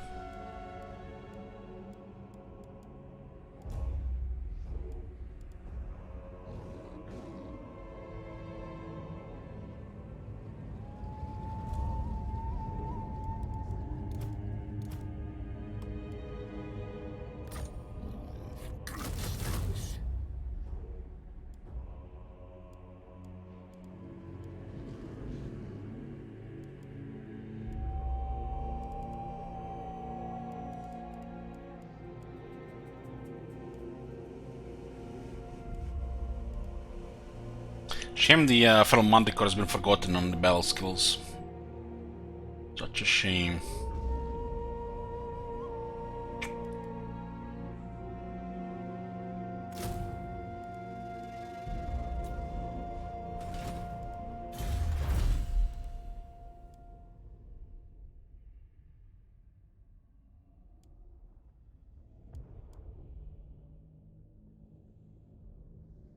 This is only 2 turns. Though they favor the flesh of man, the beastmen are indiscriminate their hatred of all civilized races.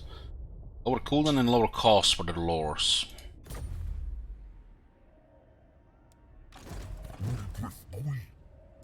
Let's get vision in this blood ground.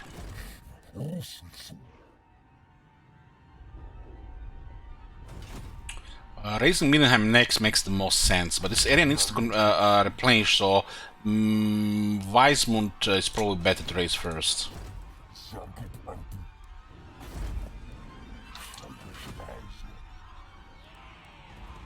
It serves no purpose. Have you seen that shit? Holy shit! Hang on, huh?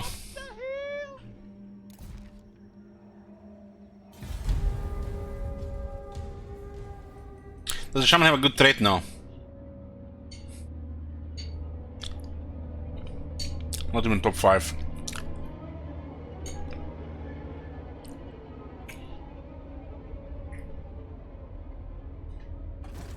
If I replace him, I'll just transfer the name.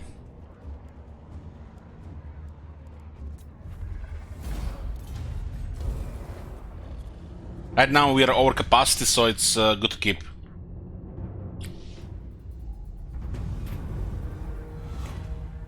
Gluttony. The herd is noisome and disgruntled, more so than usual even.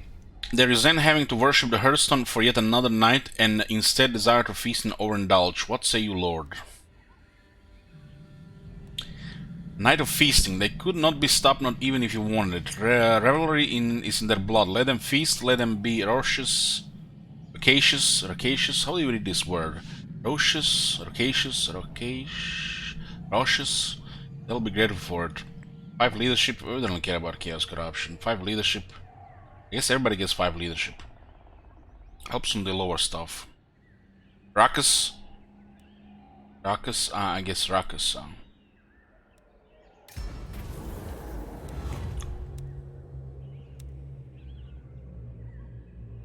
Harpies and feral manticores.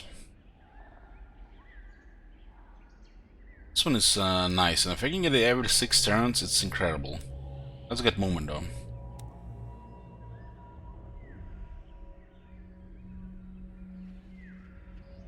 It's gonna cop it, I think. Look, the Blackhorn Ravagers. The monotonal drones of their crude pipes announce the arrival of the most savage, rowdy, undisciplined, and deadly.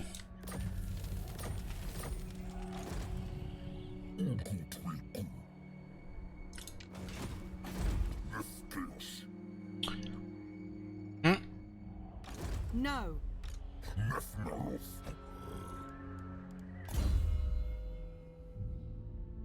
Warherd is rank 12. Get Hour of Fury, give him Primal Fury. The Beastman thing. And we get Abstraction of Zinch, which is a powerful one. The Chaos Spawn gets a horrible regeneration, 8 defense and 15% weapon strength. That's a lot.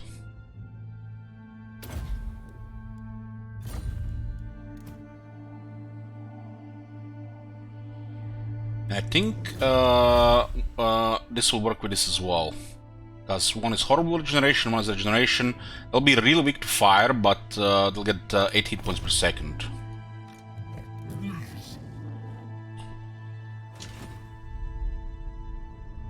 %, modifier actually is weakness to fire. 20 is not really that much.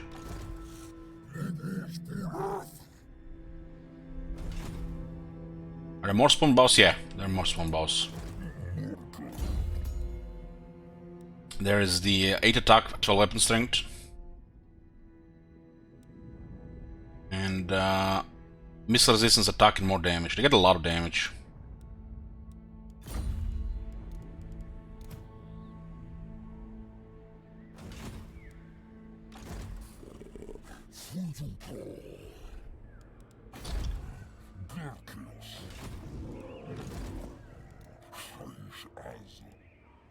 We should raise Wiseman first. Or since they moved the force down here, maybe Middenheim first. Get the army here as well.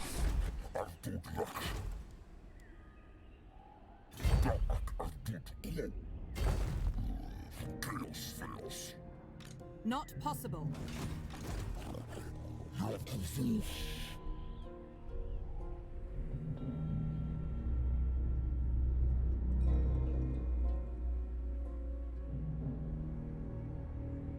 It is getting 10.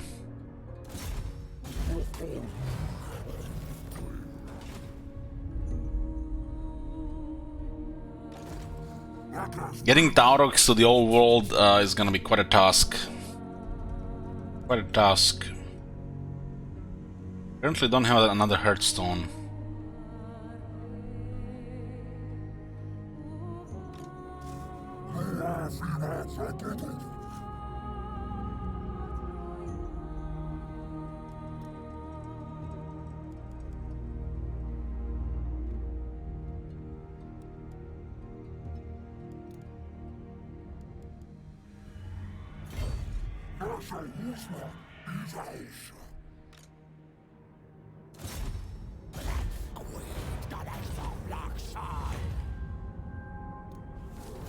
Any armor?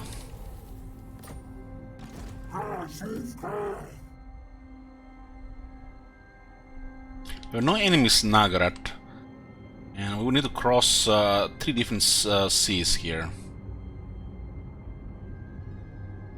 Pirates patrol this area. We'll also need a lot of factions.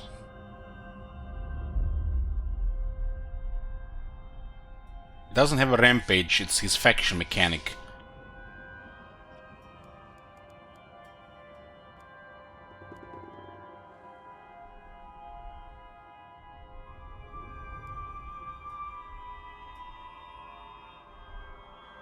He does have better movement on the raiding stance.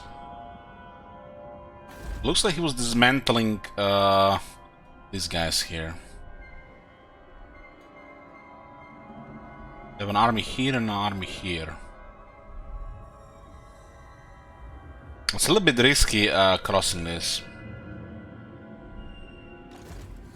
Having this army this early can give us also a shit ton of dread. So probably the best way to use it that way. He also has a lot of population, very good growth as well.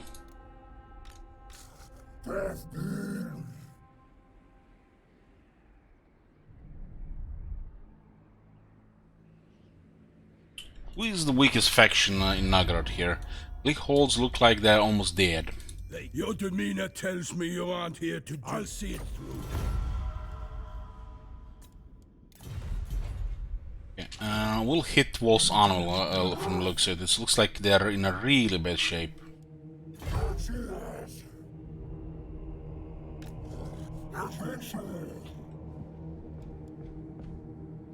Can still switch stances here, huh?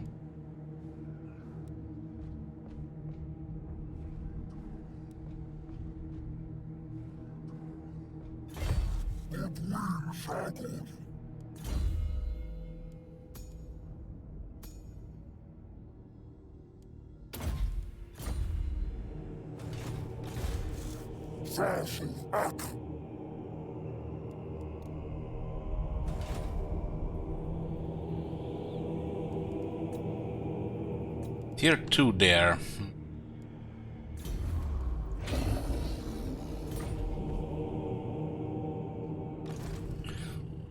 Well, it's a heavy dread investment to unlock all the Legion Lords first. Third and fourth one are probably gonna be, I mean, the second and third one are probably gonna be messed up on the skills. I think it's just important to get a first one. After that, you have need some time before you can unlock another army. But you could also try, just it would require too much dread and you miss other stuff. I think rushing the first one makes a lot of sense. As you have seen there, it was just crazy good. But getting another one instead of doing some other stuff, no. No. We need to unlock some more units and we need to upgrade Hearthstones as well.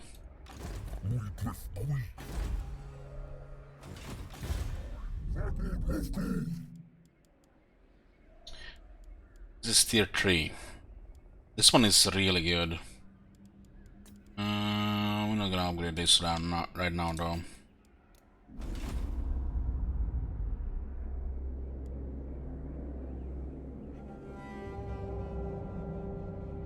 %10 more ruination from ritual ruin. So this gets rolled randomly. 40% more possible loot as well. Lunar Eclipse. Maybe they're cycling between different buffs and not just roll randomly. This is a great one. First and third buff.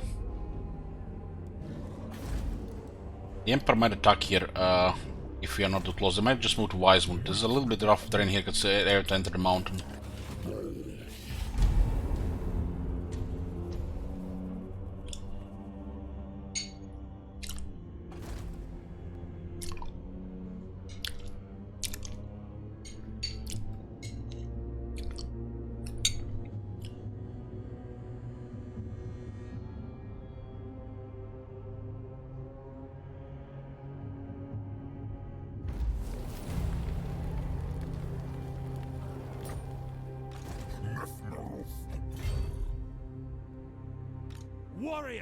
How strong is Minenheim? It looks like they lost a lot of military. What? They're actually, this is it. Getting invaded from the south and east.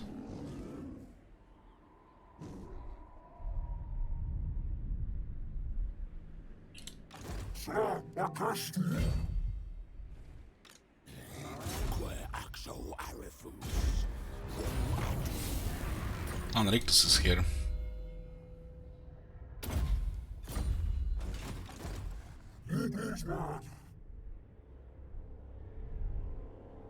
I have many excellent torture devices.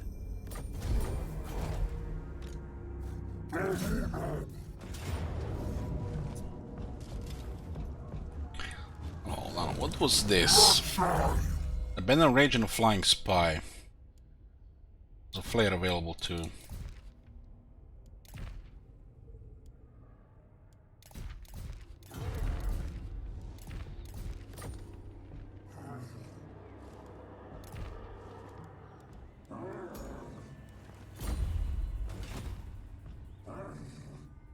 Now with the shift, I guess it was maybe for one turn that buff.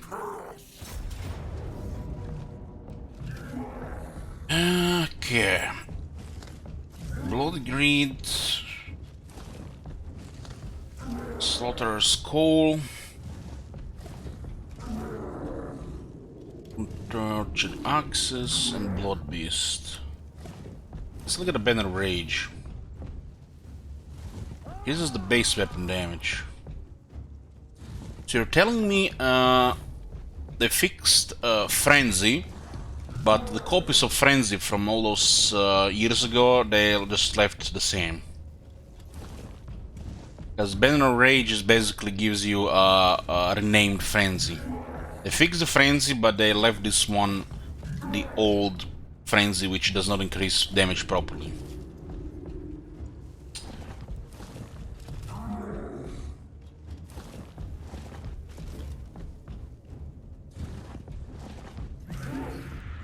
He has a 61 melee attack right now. Should get more attack. Gonna put him to what? Nearly 80 attack? I don't want this guy to miss.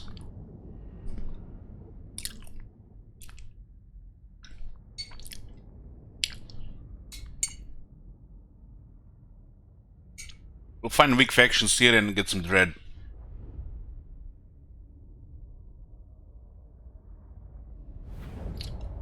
I'm eating some cheese. Cottage cheese. Tea is still hot. Got this baby here.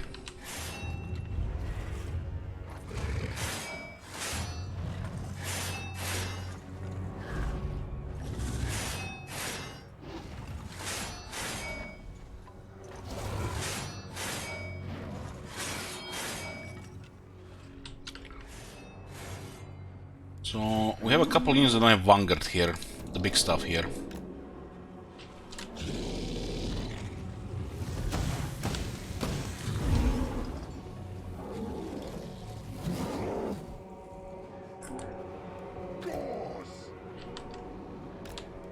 Dealing with Dark Elves, they're very squishy, but I could do some damage with range if we ignore them.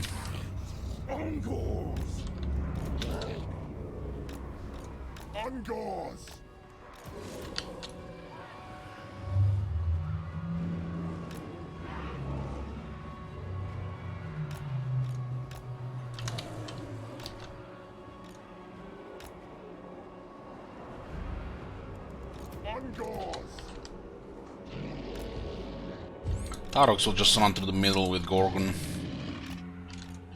Let's go around.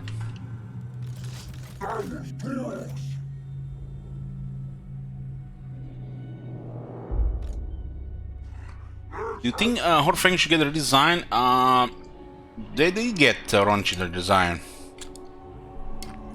I think that they did very good with the basement. Chaos for sure. Should get similar to this.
It's like we're eating elf for dinner.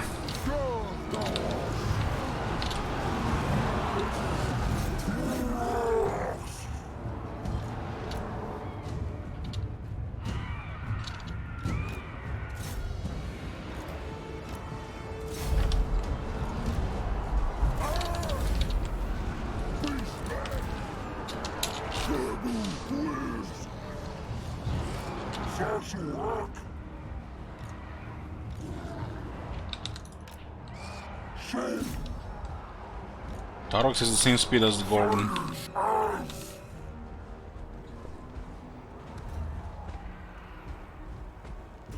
We just need the horn attack lock. It's gonna be knockdowns.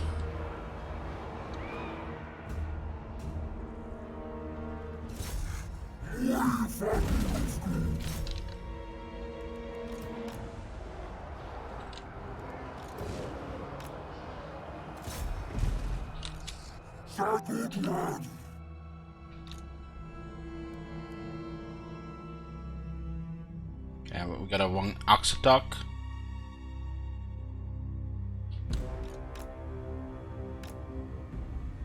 Shattered units should be taking double damage. It's like, I'm the only fucking person in the world that sees it.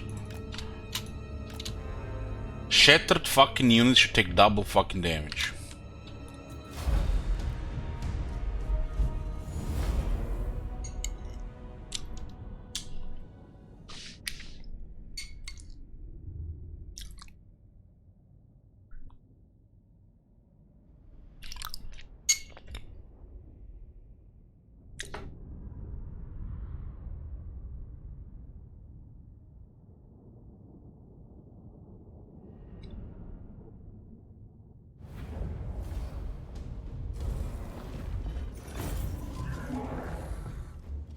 That's a lot of bad loot for such a small army.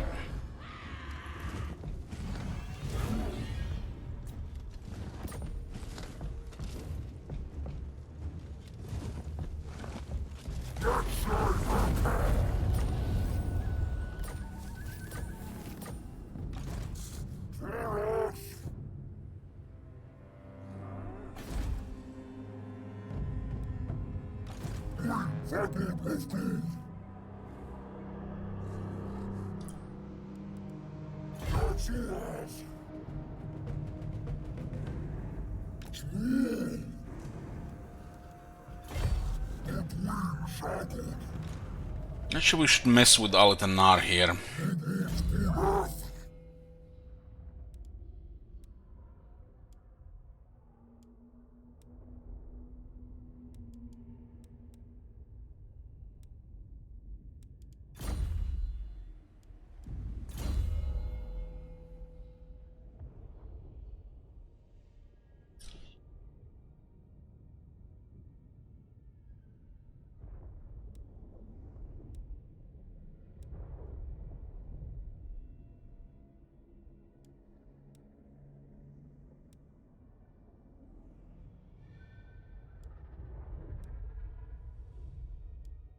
This thingy Slaughter Call is active when he's in melee, which means gives him additional 10 attack, puts him to 71, 76, 84.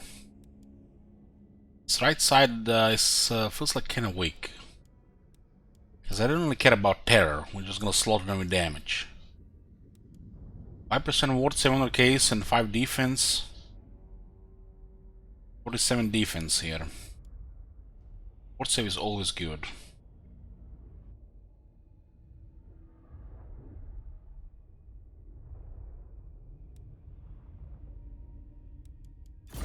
I have currently 1 Minotaur in the army and 1 Gorgon.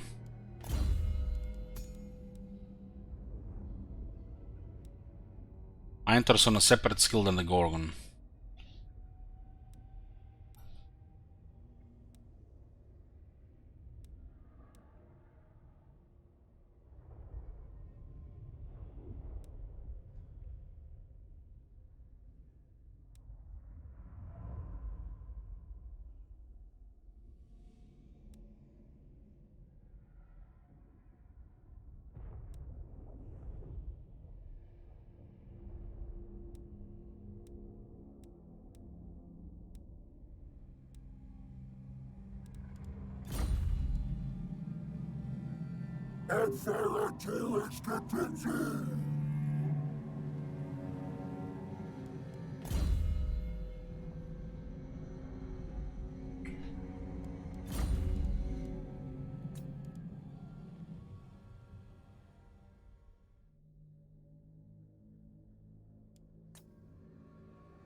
Both attack and defense is fine, Reminders. Both are fine.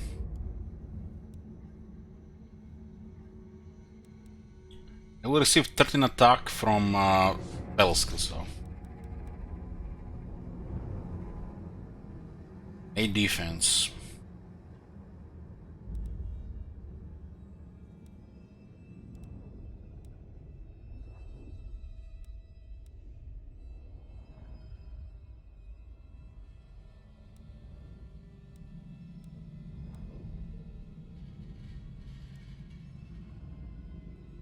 I like the ward save and defense over attack and terror here on the first skill. I picked this strictly because the first skill. Strictly because the first skill. He already has overkill on the attack and he can get even more attack. I don't really care about terror that much on him. There's a Gorgon around as well.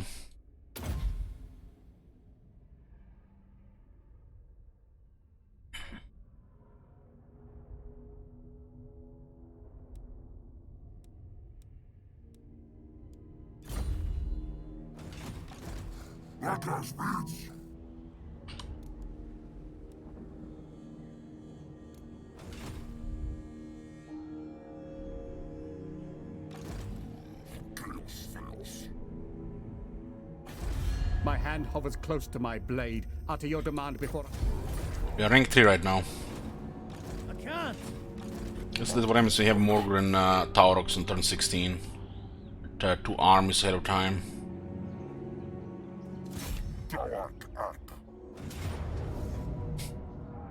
Look at this battle result.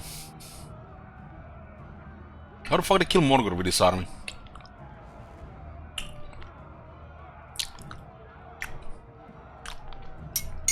A crushing defeat! Reminds me of Warhammer 1 Beastman Auto Resolve, where they were just like red bar every battle.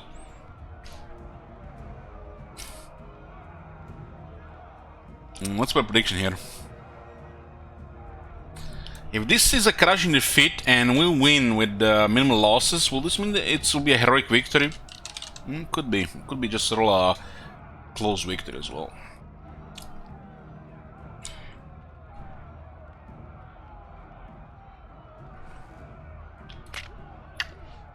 Auto-resolve only stream with Beastman, that would be evil. This is a really bad auto-resolve faction from the start. Would have to go very careful.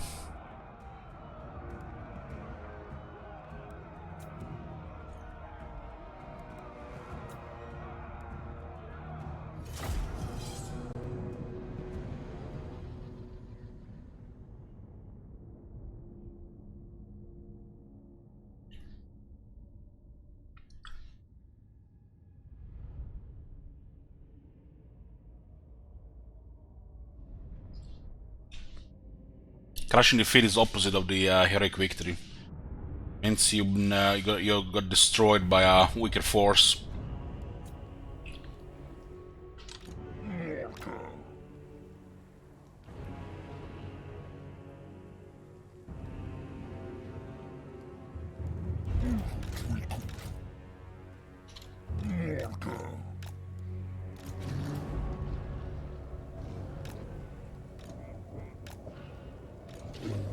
Oh, a horde of plebs here. I think we might get dogs into the other position. There's not enough room on the other side. We'll have some armor piercing then.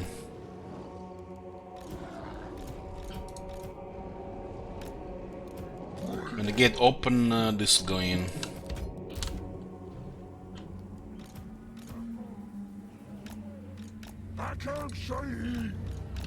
Is there a composition? Should probably just have one archer.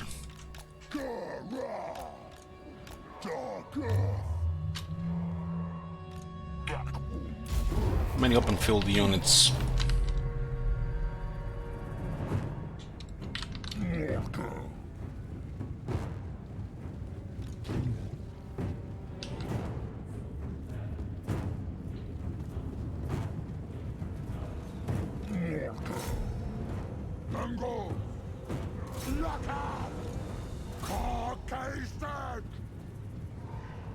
They don't have the anti-beastman tech.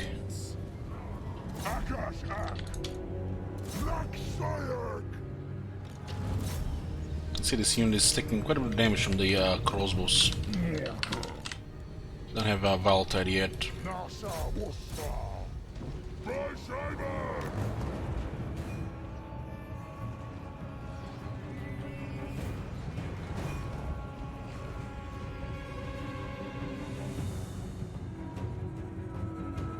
No.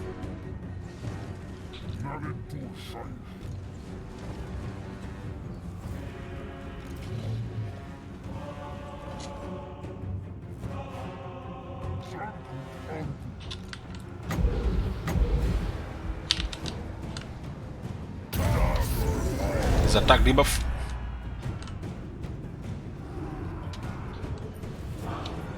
Archers did a good job on that swordsman.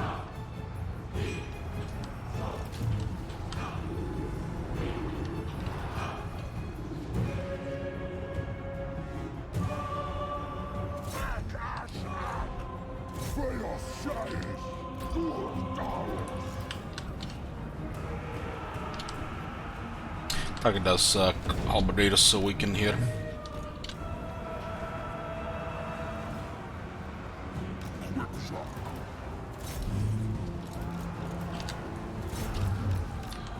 Send them in so they don't get stuck around the door. At least 30 bodies here.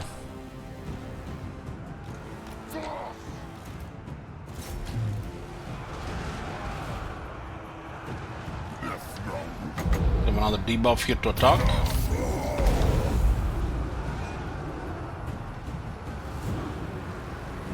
Be able to deal with that captain.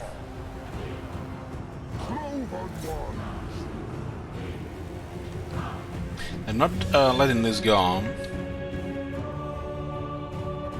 We don't need these troops though.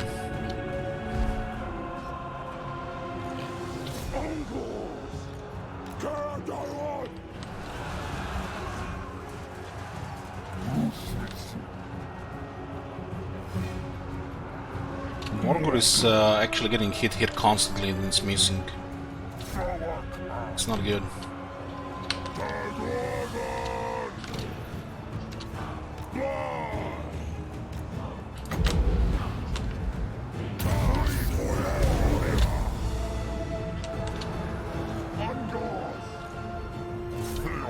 A little bit too many hits there. 5th defense, I don't know.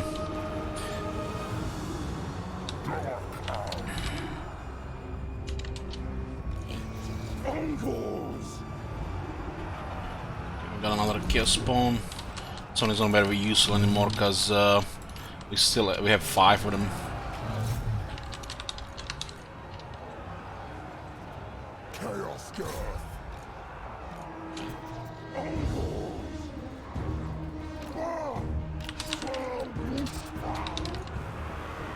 What happens here, Morgul basically shifts between swords when the captain unless you give attack order every second, or 2-3 seconds. And the captain keeps getting single hits, while Morgul is basically attacking between the swordsman and the captain. There's RNG to the hits, you might miss. And a weaker combatant can defeat a stronger one just because the infantry helping him.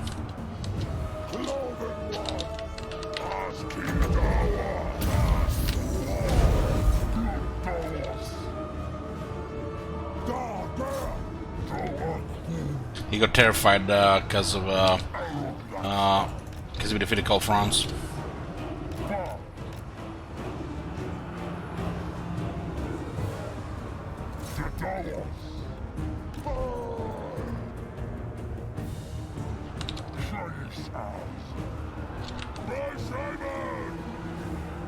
These guys did okay here.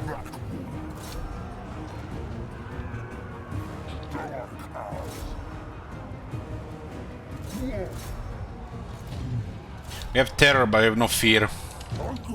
That's a bad thing from Warhammer 1. They got changed, but it still remains in the game.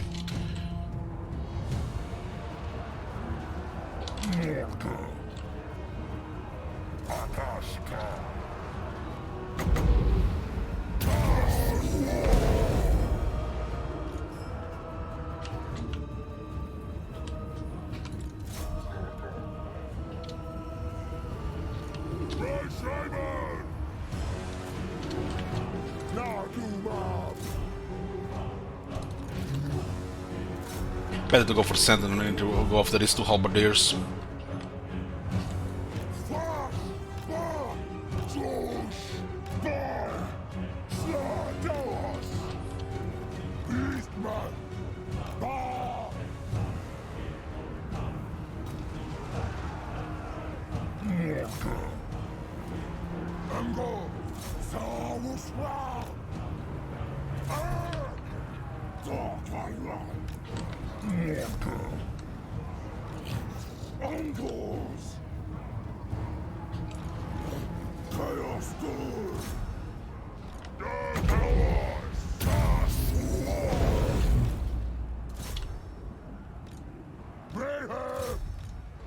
Wat is dat op Archlector?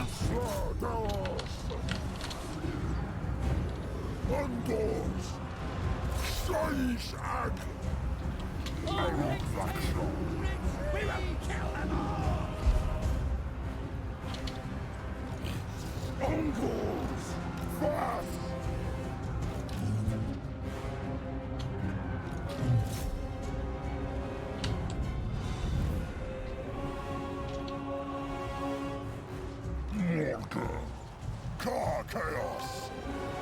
Quillak! Cloven Ones!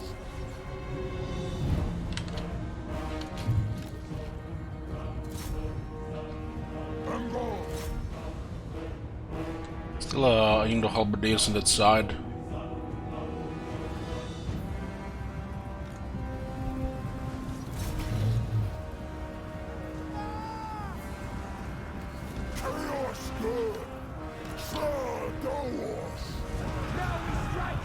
Should get terrified here.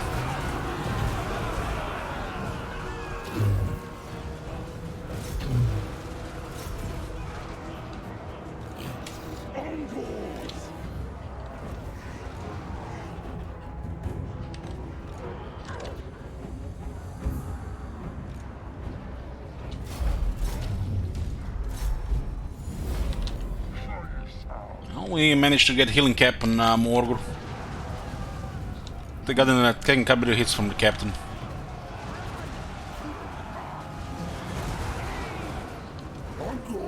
The Chaos spawns are missing attack right now. Currently missing attack.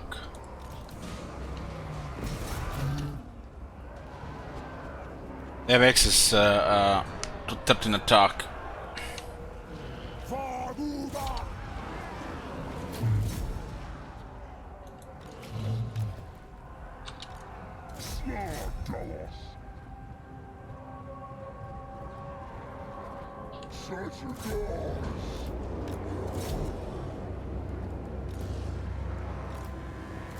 Their weapon strength 8 AP.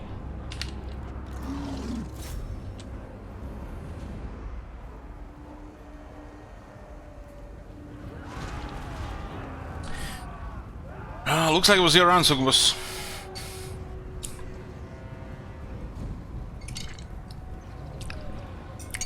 What you playing, Orc Warrior?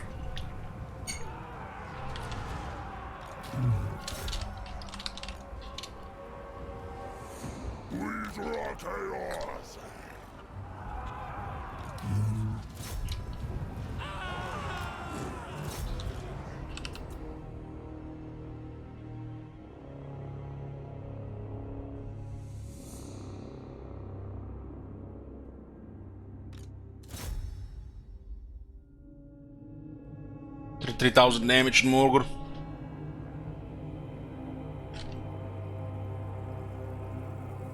At 47 speed now.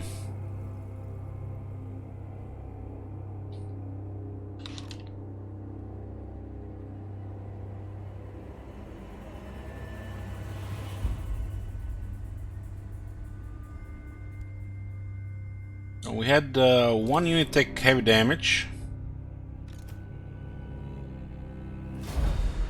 Close victory.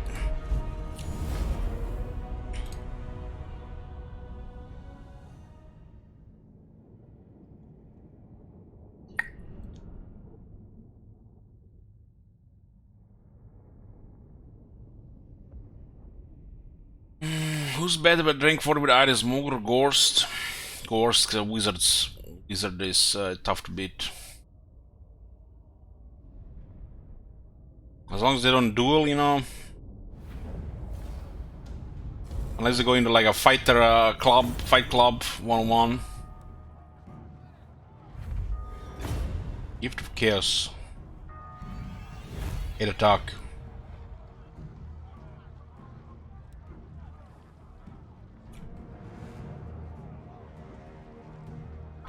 Gifts of Chaos remain invaried, each bestowing a twisted boon or warped blessing from the runes once in return for recipient service. 400 casualties.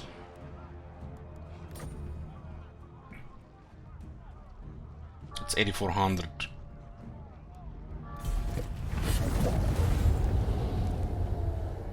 Oh, nice. With strengthened the beastman. Ogres, my lord. These brutish nomads are as strong as they are stupid, but do not underestimate them. They are hardy warriors and will cannibalize any foe that dares to cross them. Even without Wind of Death, Gorst is better than Morgor. Because it's uses other spells.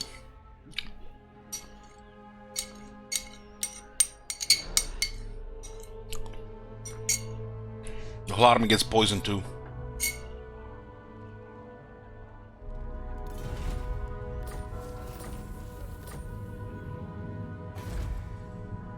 It got added to the ground. Nice. This one is locked. That's actually nice. Very nice.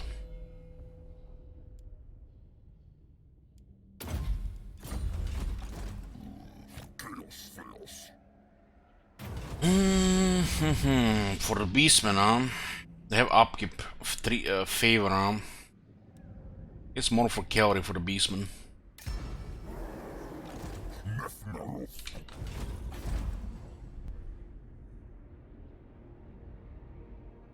We still have Weismund and Karborg here.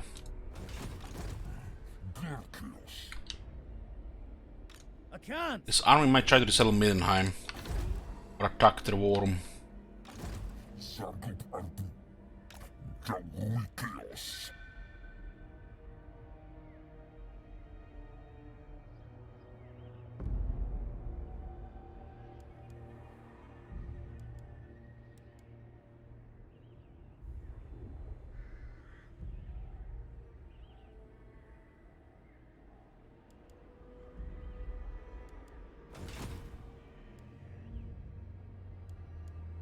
So it looks like this is all horde replenishment.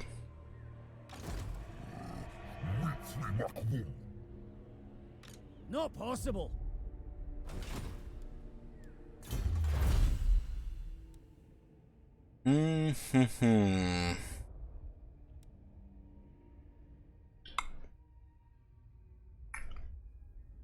Four battles in a single turn.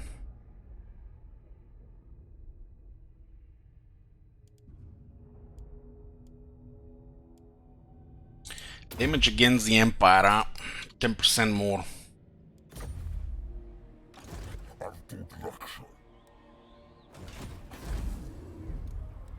Does seem they might go after this.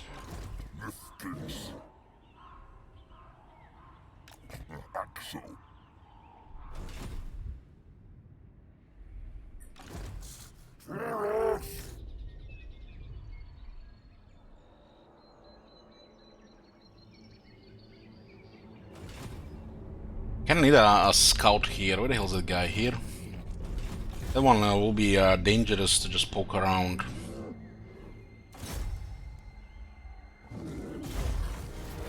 This guy needs rank 10 for this. Best of the beast.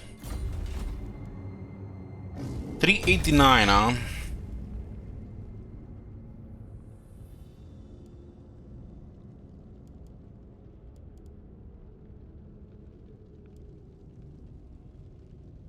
This one's increased capacity by 2.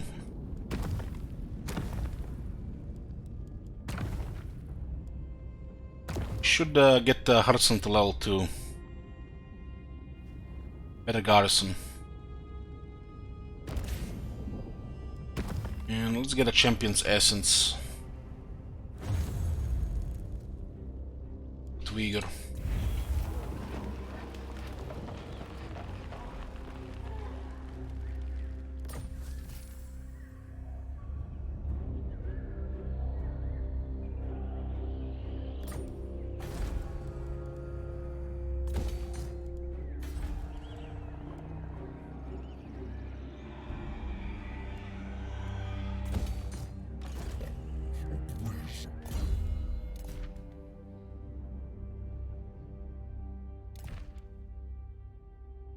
Perfect vigor.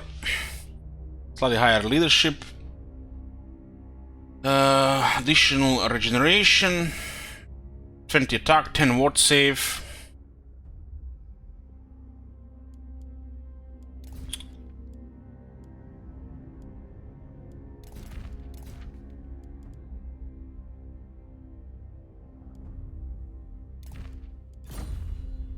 Lightening scales.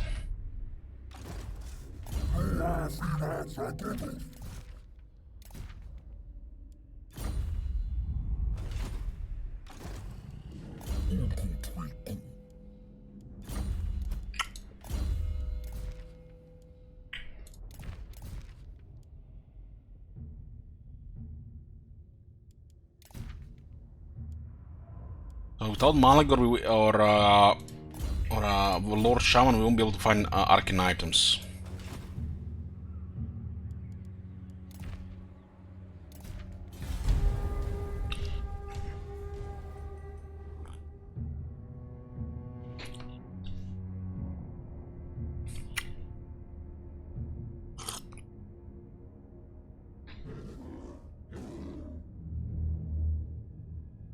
Middle land gone.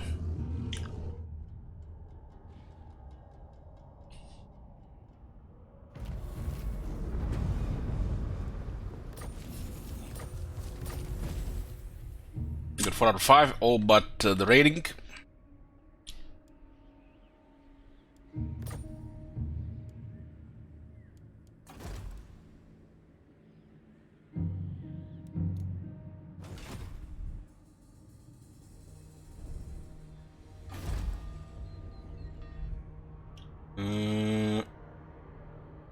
Level 4 gives +1 Hearthstone shard. Unachievable. Unachievable. 10% more dread.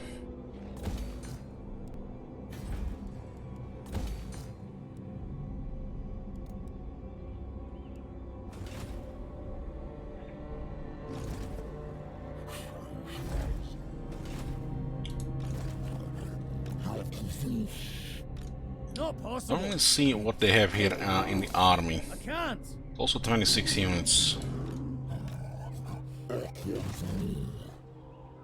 There's a battle line here.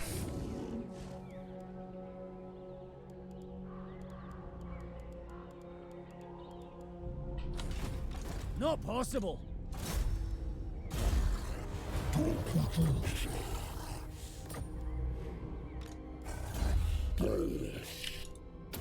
Spread fear, lowers the public order.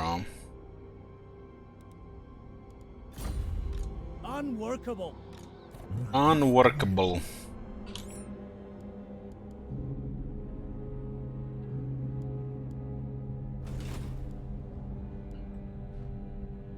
No.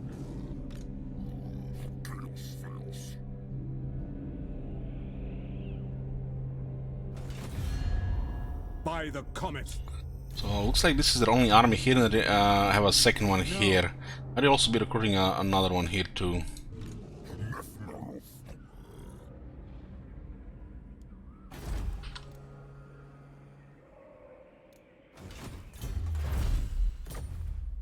I can't. If they got more than like 3 Emperor Knights, it might be a little bit weird.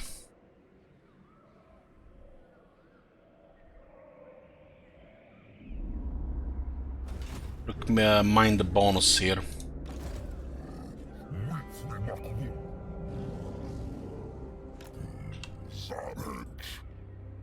No.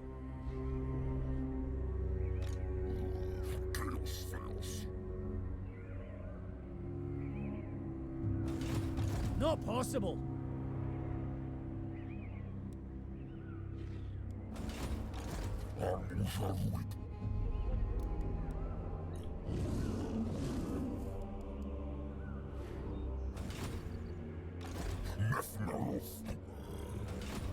Unachievable. No. 6 range units plus 2 of these guys as well.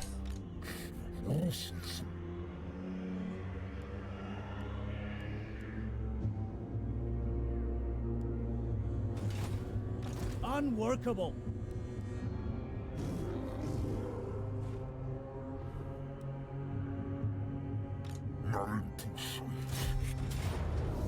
Two Emperor Knights. A shit ton of range.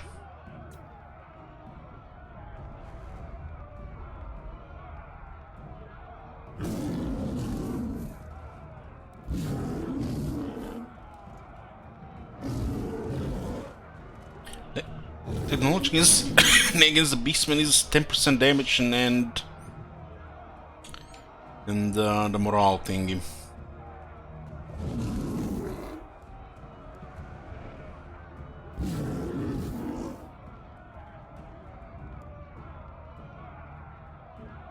What's the attack on this unit? 26.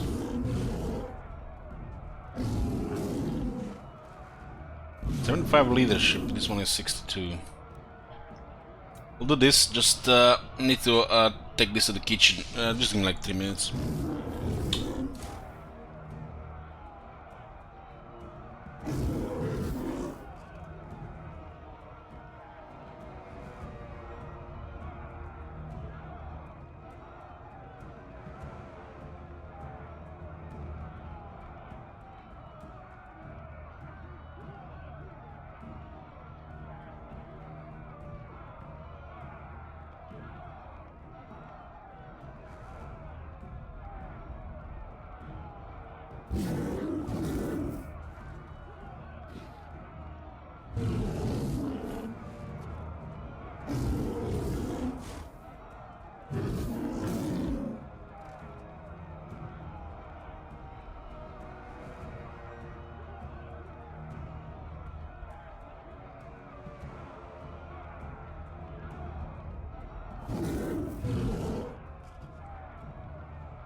Okay, let's make a prediction here.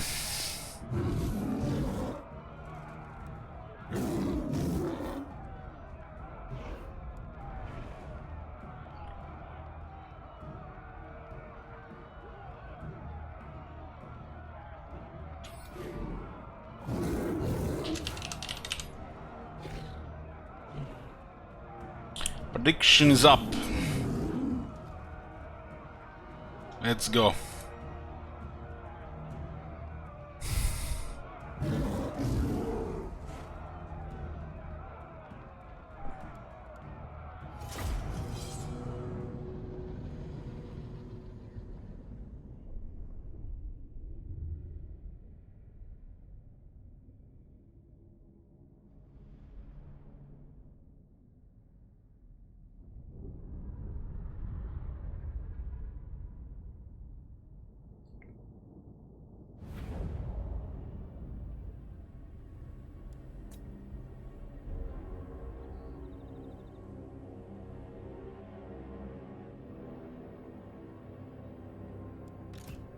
A little bit damaged and outnumbered, but they're also damaged. Chaos Spawn is not there yet and lacking some serious experience.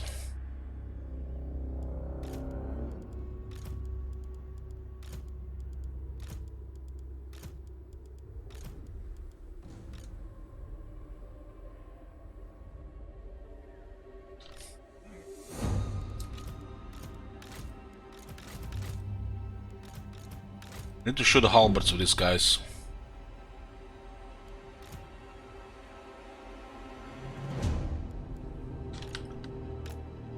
They have knights, so we'll not get any closer. Except with we could put the Centigor's throwing axes closer.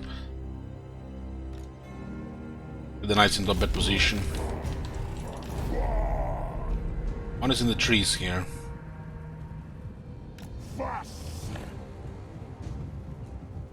Got 101 speed here and they have 66.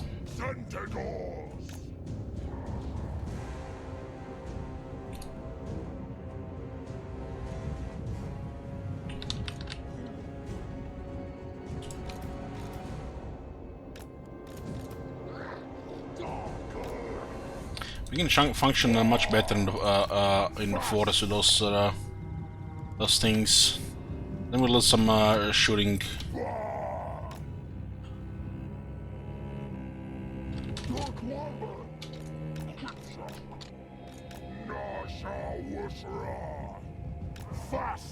There's a crossbow, they can totally kill Sandigors if this is up moving. So you can aggro those knights.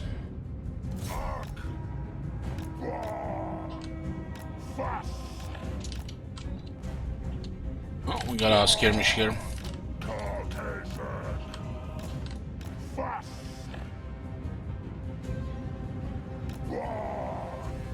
I'm not a fan how they throw 40 plus axe into a single guy. This unit counters heavy cavalry.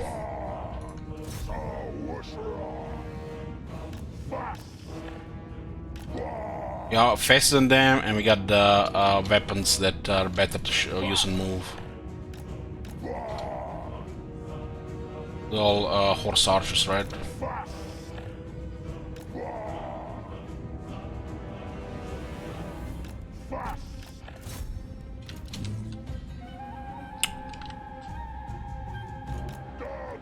The skirmish is actually a longer range than a shooting range. So it's not really good for this unit.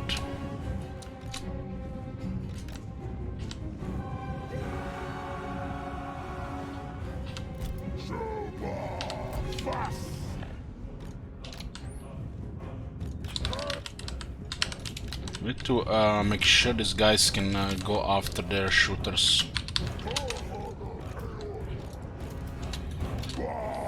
This is it'll take some effort to clear this.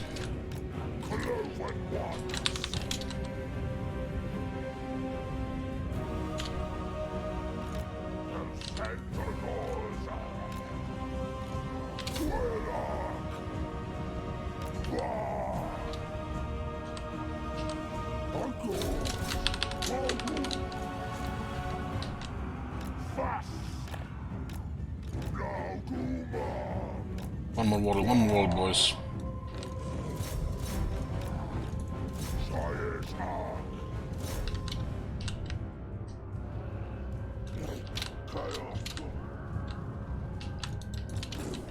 Those knights are dead on the other side.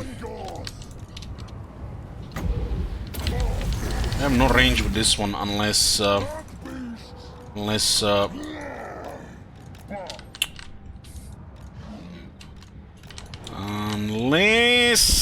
we overcast.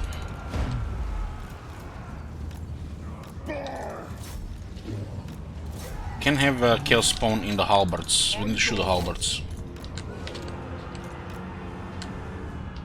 This is a big pack of units on the left.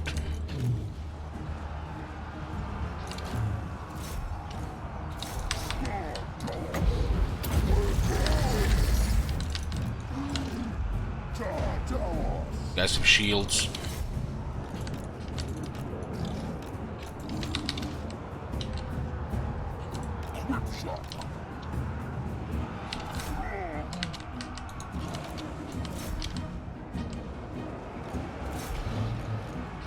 Got one of the halberds down. A little bit closer, Morg. A little bit closer. I've been busy on the other side. It's almost like just a distraction here. Don't really intend to fight here to take massive damage.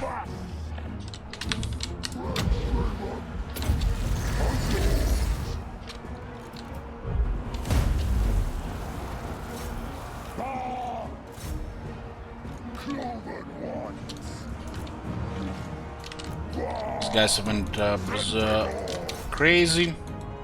What's the other dog?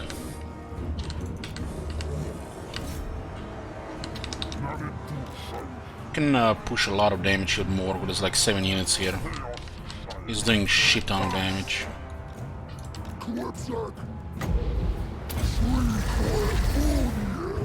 Shaman is doing also massive damage.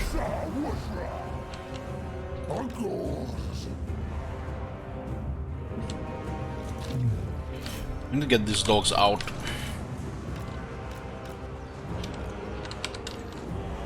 Or just basically delaying shit there.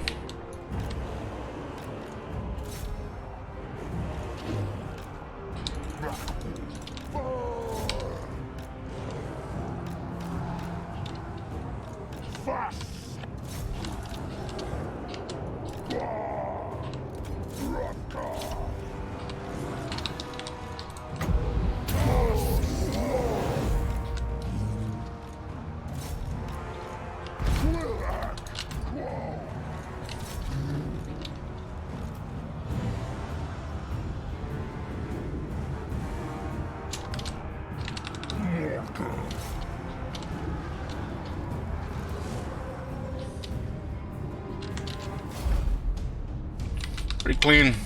Pretty clean.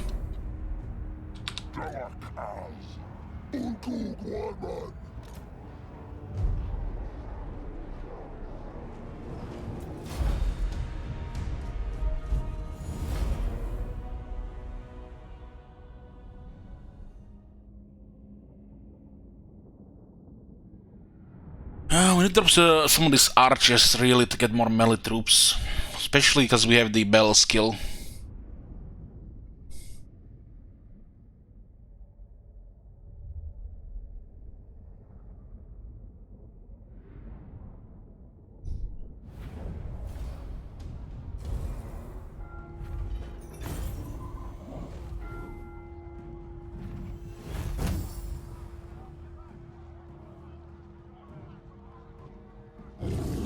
This is still taking heavy damage.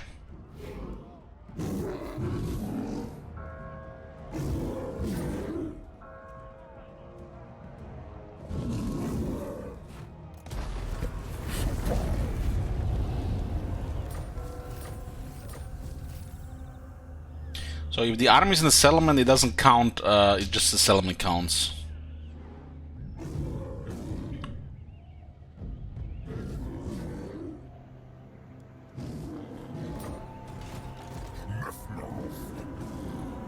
Looks like it's all horde replenishment. It's might be still capped to 50%.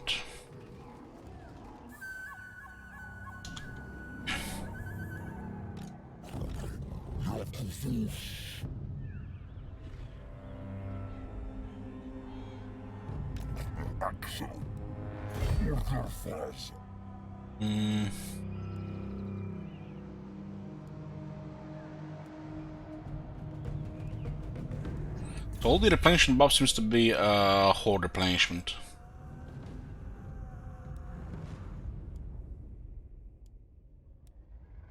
This is 15% more campaign move range, that's huge. Always approach darkness in the sky, rots the land, and twist all life that it touches. Get a nice move range, and adjacent provinces get corruption. The corruption gets ahead of time. Guess it might take a turn to update.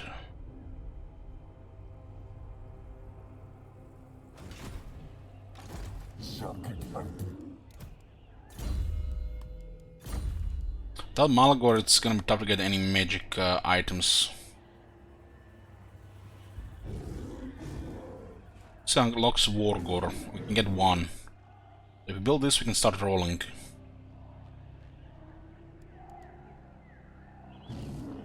Care about tier 4 right now. There's actually other buildings here.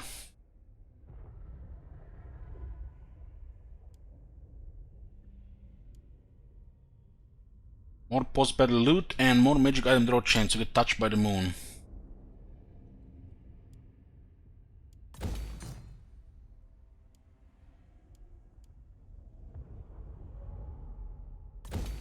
Should unlock more Gorbles as well. Magic item drop chance plus 10%, income from post battle loot plus 10%. So we get more money and more chance to get items. There's some very nice items we can get. The last place here is Harburg. We are not touching the forest because those guys probably not move out of the forest.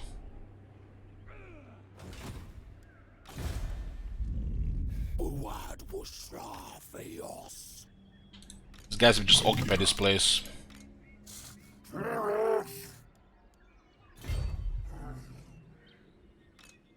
I guess we can prowl in this region.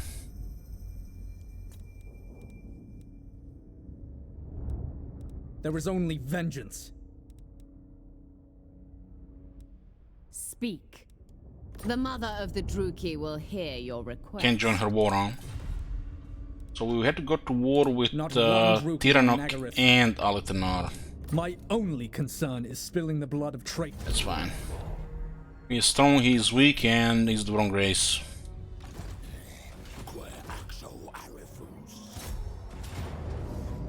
Pyrrhic victory, huh?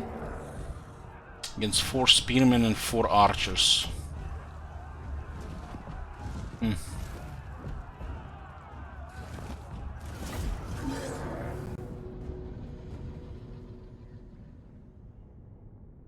We are actually very powerful now. We got incredibly lucky with Tauroc's Confederation.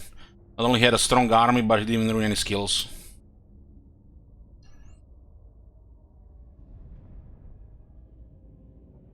I just rushed the Tauroc's Confederation at the start of the campaign. And it paid off.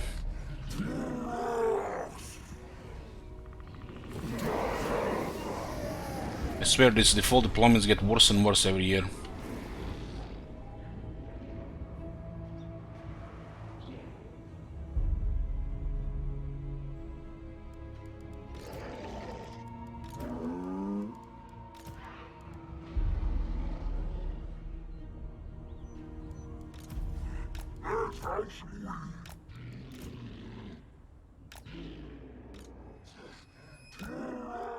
So this part of the army is hidden. Dogs actually not hidden. Sure they can hide in any of these trees. I guess they can hide here.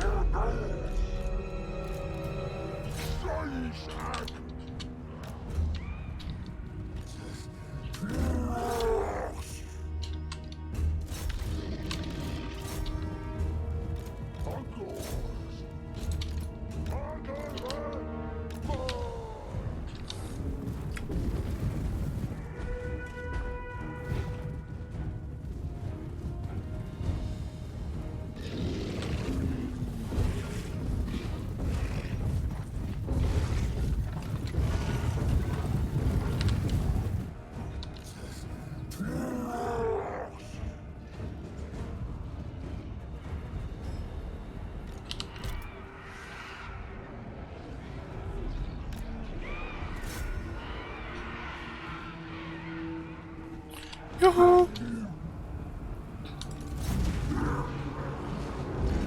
This door should melt. Mostly archers on the wall.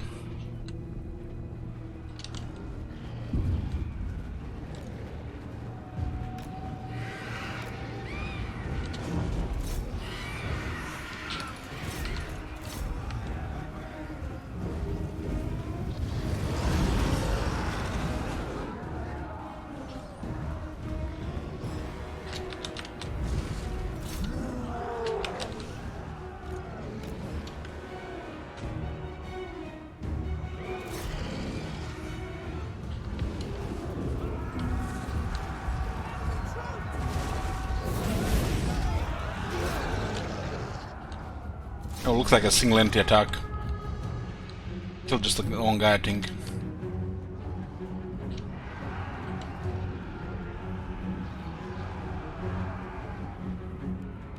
Harpies usually should attack with another harpy. So they're taking damage here.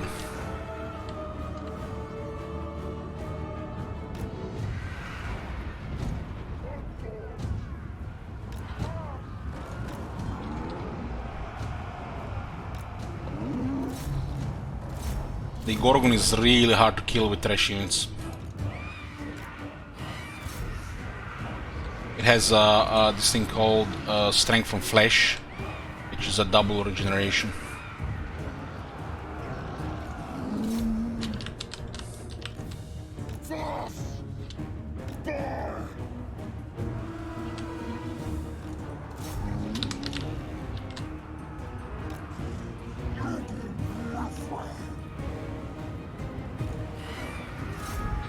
This archer actually have armor that would have been dead already much faster by these harpies.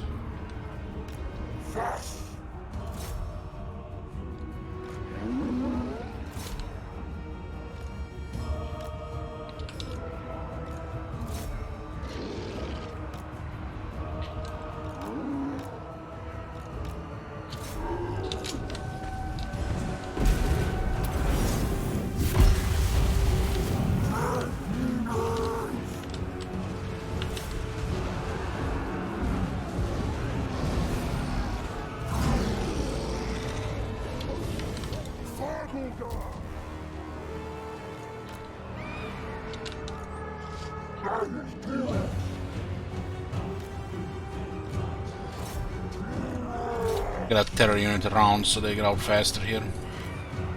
These guys are just waiting for to get routed here.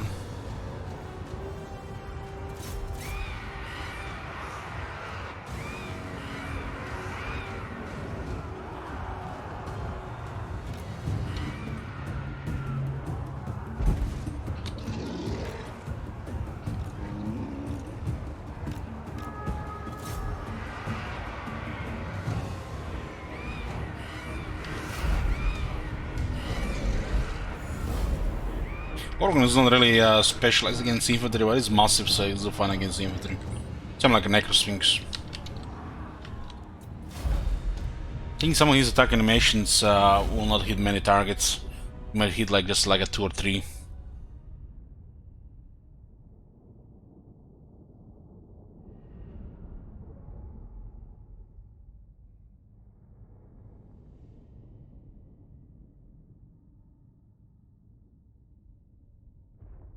I think he has one or target okay against infantry, for what I remember.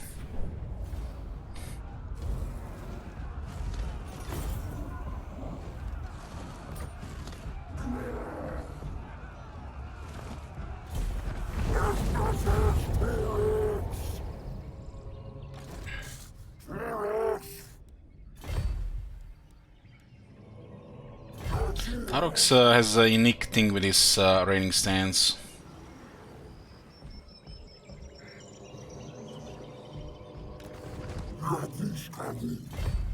Doesn't seem to have any issues with the bottom movement, unlike other lords, because this one increases movement.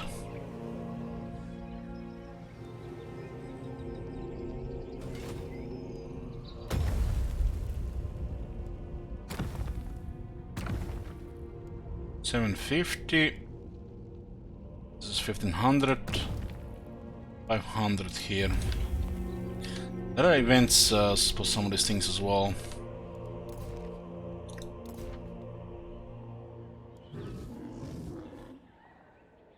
More armies, more dread, you know. Armies, more dread.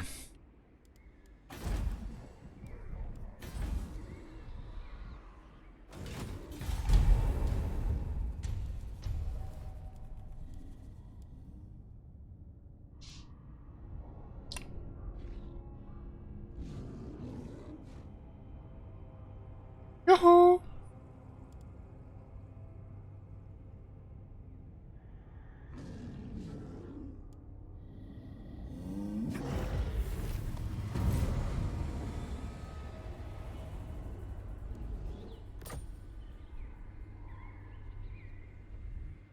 And they ignored the Huck hole. This guy is almost there.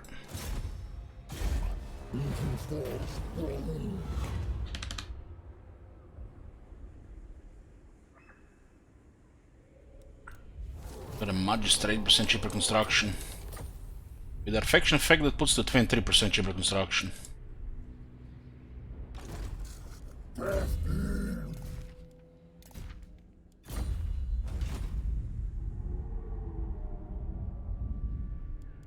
And this place has only one more area here, huh?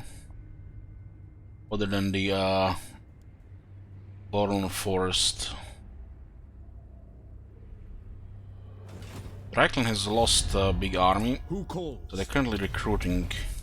Although it does have a garrison their own that's tier 3 right now. It's very early, it's turn 18.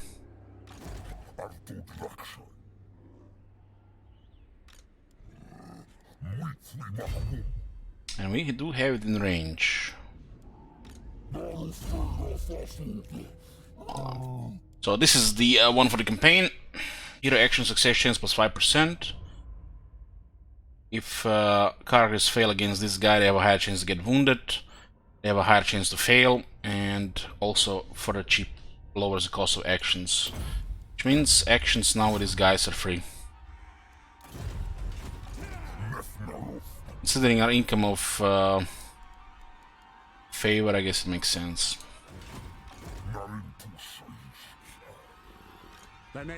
Auckland, are they fighting anybody here? The nation calls. The empire. Tell Beckland down.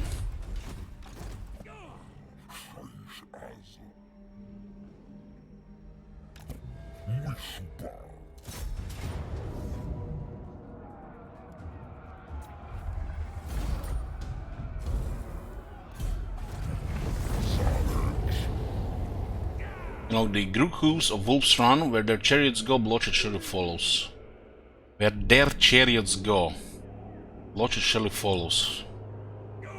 Oh, Centigors.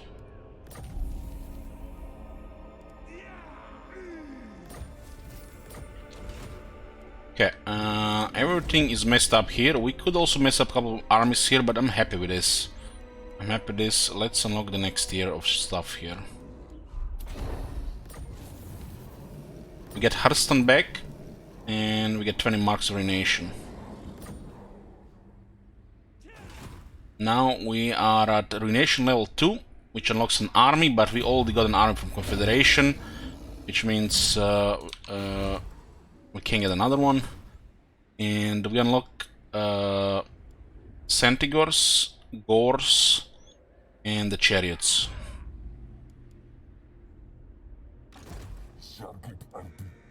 Don't have any buffs here, right?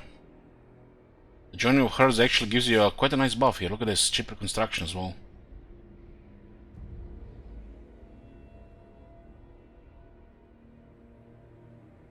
So you want to kind of build when you confederate, huh?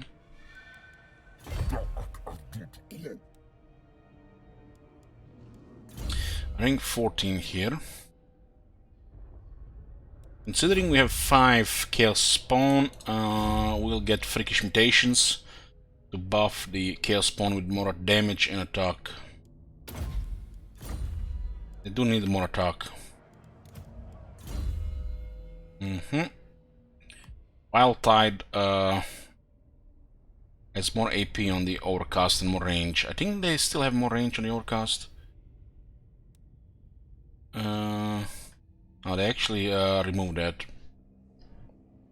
So you gotta be at 100 meters multiplayer range, huh?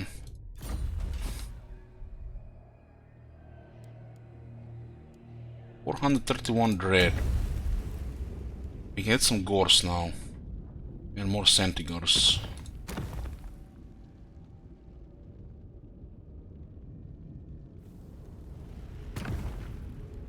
Got Overtinky again.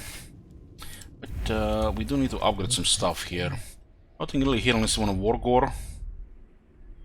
But here.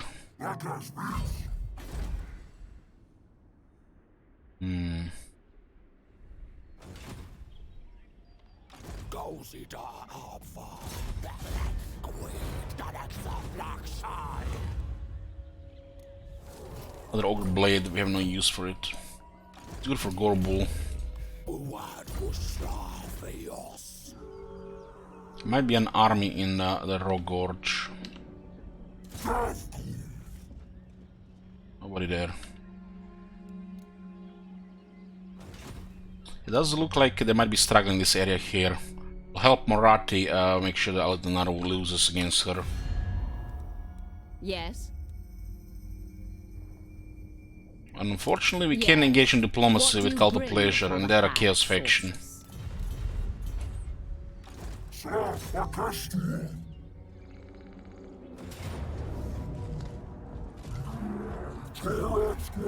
Holy shit, look at those archers, man. This battle is under 20 casualties, and look at this shit.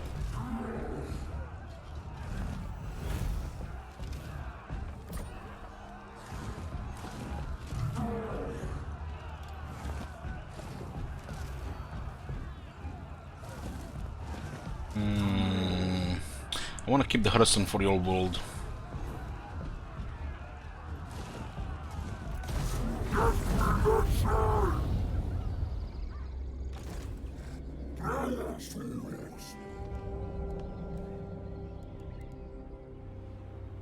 So his next element is here.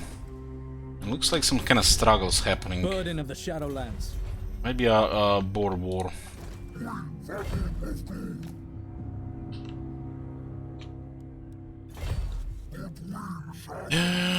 Okay, upgrade that. And defense from mine. There's only have one mine unit in the army right now.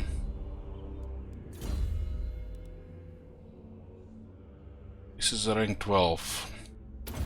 Okay, look the battle skills.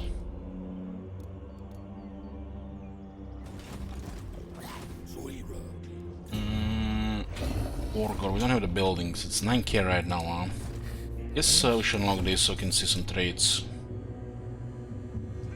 One of these things require 4 heroes on the army. All characters get Guardian. So the lords and the heroes work better together, especially if they're close to each other.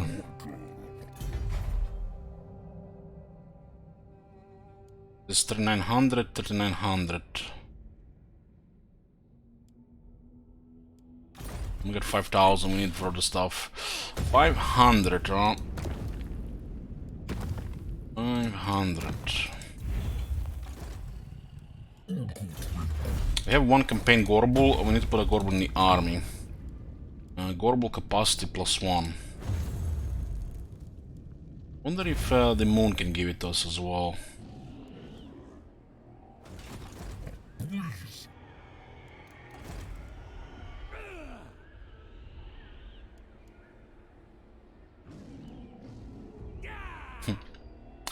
Another strategist.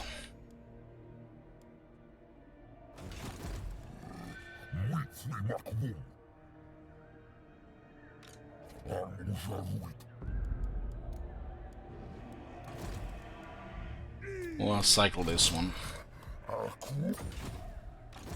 This one is okay for the campaign map.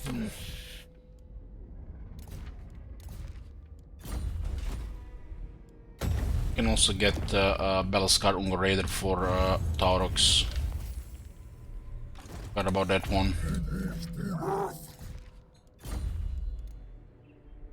Was against men, 8 more morale. Can this one equip it? Looks like it's only here a follower. Menistral. Yeah. We should put that one here. This is against men. Might be some men in last year.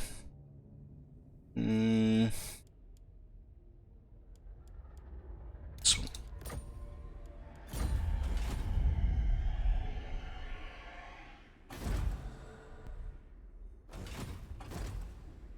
This is a big Hearthstone here.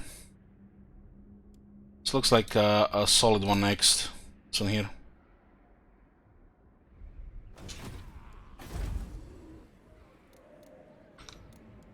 Tier 3 garrison when the shit gets serious, especially early on. And this should be our next thing to get 750 dread.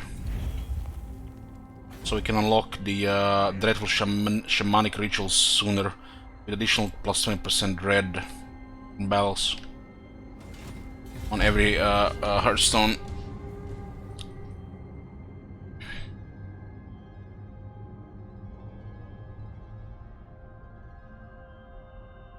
And we haven't seen any of the other beastmen get destroyed, maybe just chilling.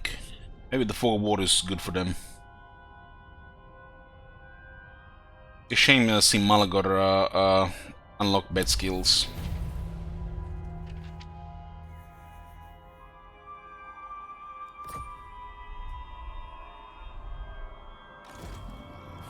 We could make an attack here. This action does not have my consent. But then we'll have to go deeper into Reichland. Impossible. Do not take me for a fool.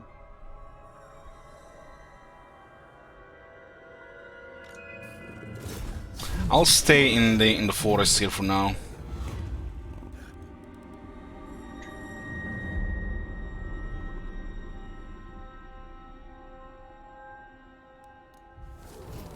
$25 charge bonus is actually good for beastmen.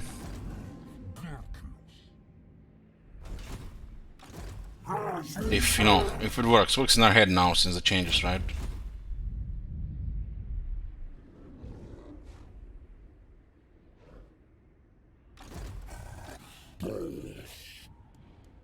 This is our next Hearthstone Gorsel.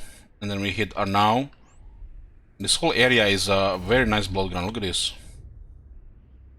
This is a very nice blood ground.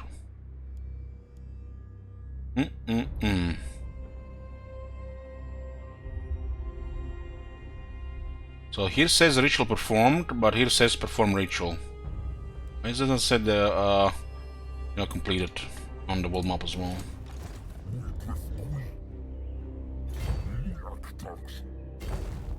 There's an army here.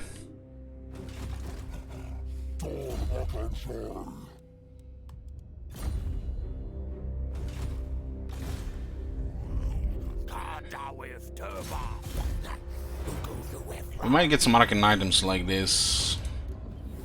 Trollhide. Trollhide is strong.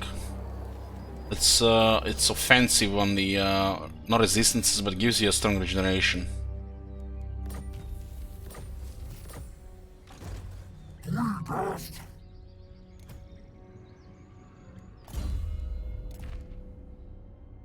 This is a little bit absurd for him.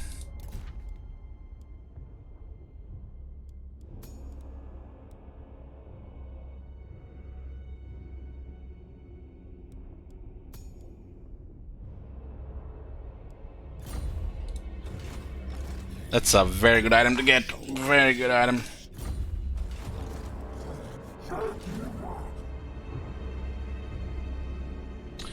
So what's this? One Gorbull. We're looking for Gorbulls.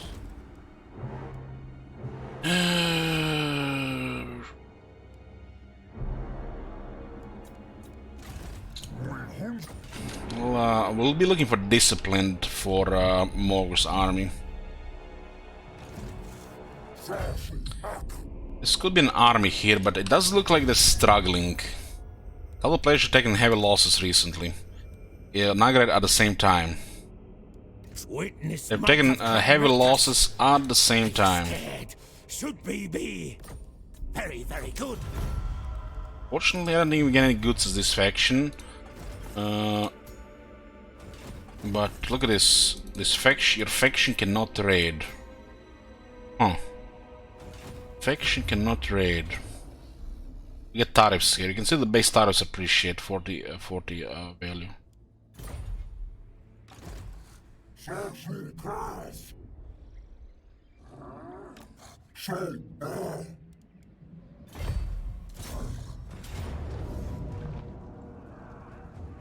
This does look like suspicious damage. The archer seems to hate us in auto resolve.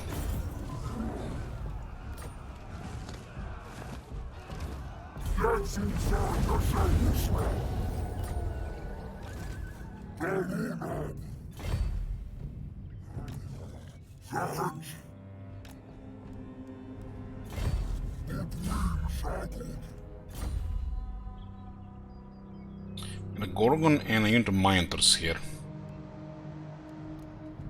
There is a lot of population available right now. Need to unlock impaled corpses. Also the wizard.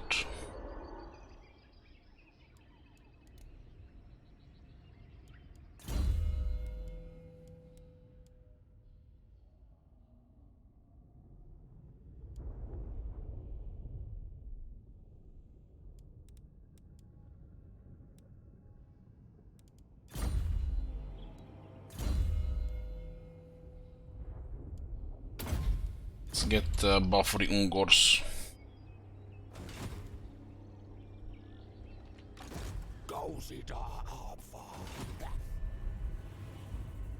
This was moved, and there's an army here, 20 units. Looks like this faction only has one chapter.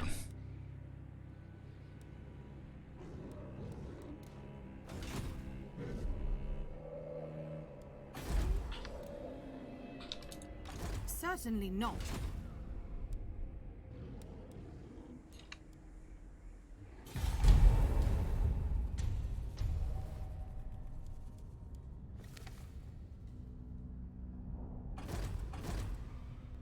And we might be even the vampires here. The Empire is in a bad shape. Ooh, the first slot we're playing Warhammer 3. Serena, I think.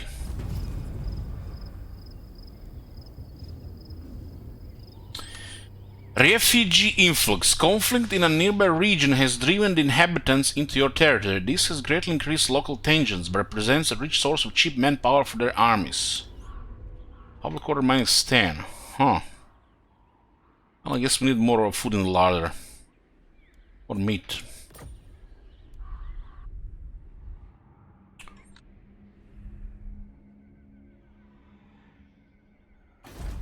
It looks like Nagrad is pushing here while he's pushing into them. It's all happening at the same time. Not sure what happened here with an army. Almost look like one army moved away. Praise Sigma.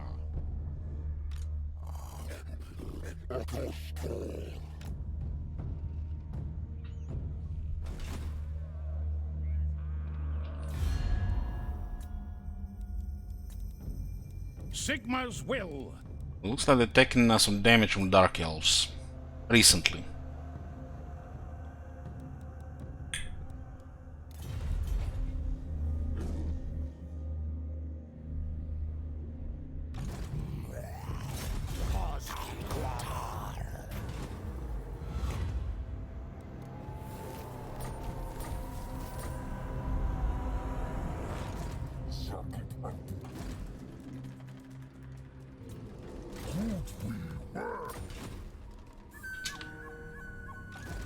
Do not waste my...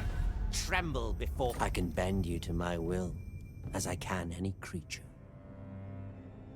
There's only some factions they can trade with.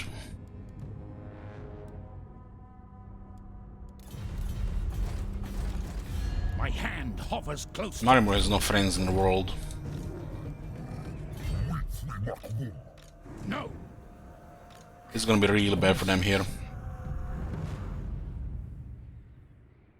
It's a shame they've taken this from Marienburg. It is forbidden. This is Bretonia.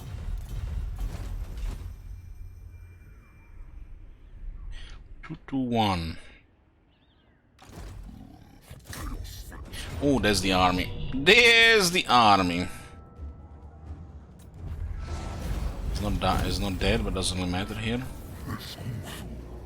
Challenge completed. Ambushes, armor for miners. No, I'll ignore that. Not possible. They just lost a settlement, they didn't lose military, but it doesn't look like the armies are anything special.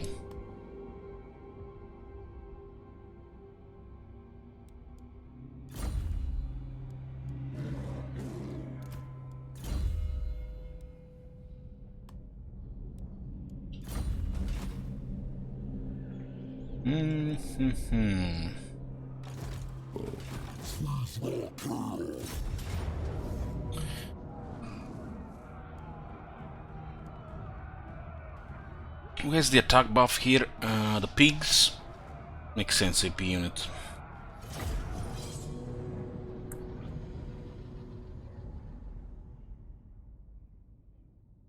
Who are you gonna play first in Warhammer 3 Brace?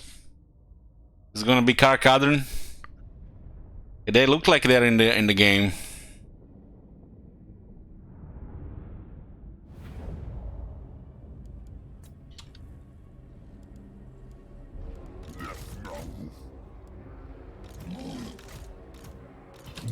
This is all Vanguard.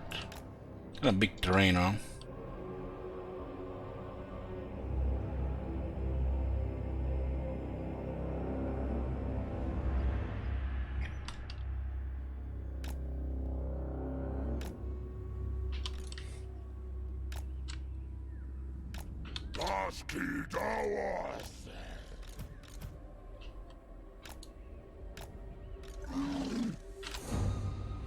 We'll go in one formation here.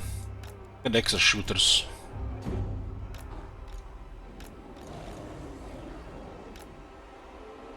Yeah, we need to drop these guys. I keep forgetting to get rid of these guys. Three don't really fit this army anymore.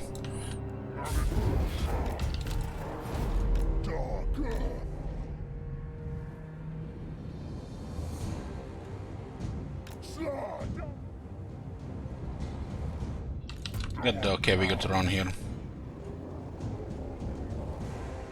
There's a lot of range on the right side, so this is where I'm gonna send all the dogs in these guys.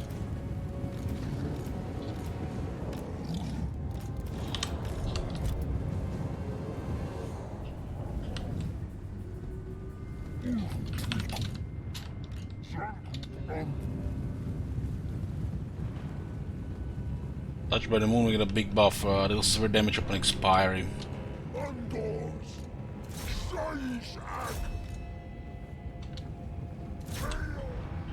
Okay, you guys go here, we'll chase all these guys. They don't have enough to cover those bodies there. They don't gonna hit the left side will just be harassment.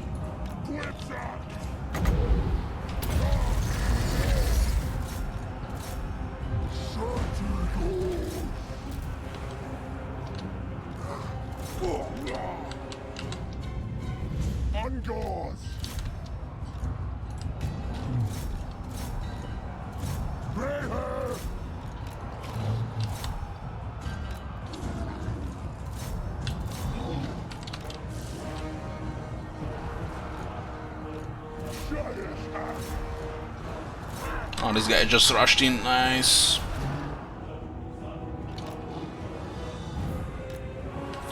Just fall on this side here.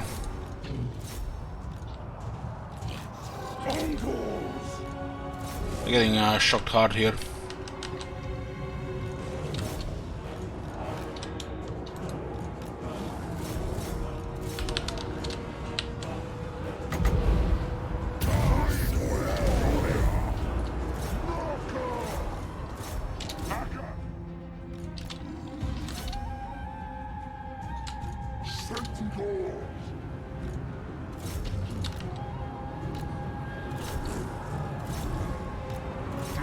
Kinda horrible to duel these guys.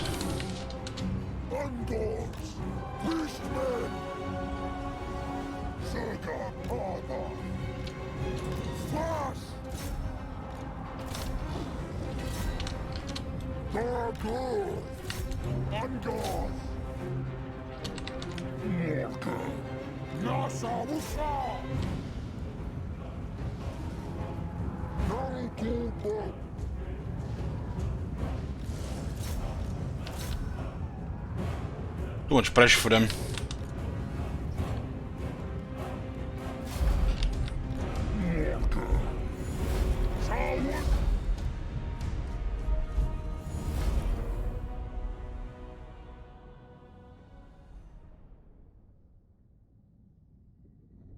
Units are also low tier here. They need the armor at this point, really. More armor on these troops or great swords. More halberdiers.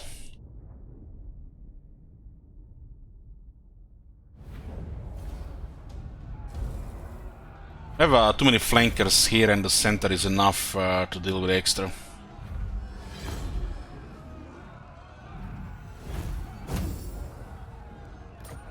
This is the next Hearthstone here.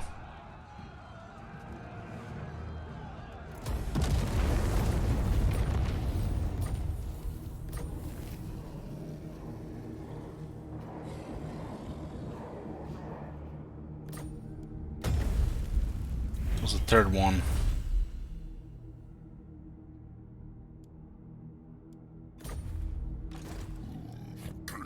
We here help the Dark Elves quite a bit here. I didn't want the Dark Elves to come here. They're gonna be pleased with us as long as Maribor is up.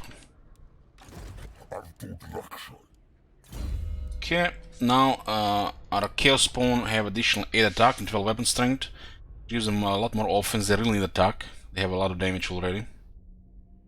They also have here 8 defense, an additional 50% weapon strength, and horrible regeneration.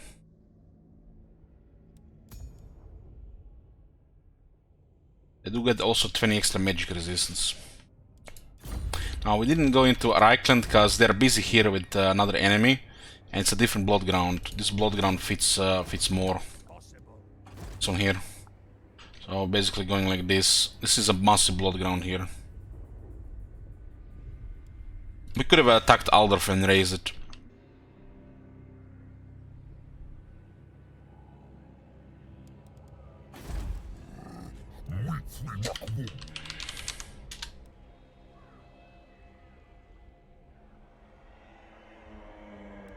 Yeah, if we're gonna create a Hearthstone in this area, it'll be Aldorf. It'll be Aldorf.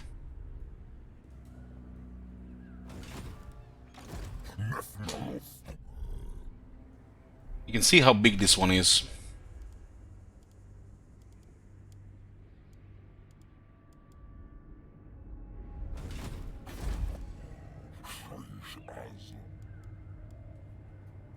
This also shows where the dwarves are, I think.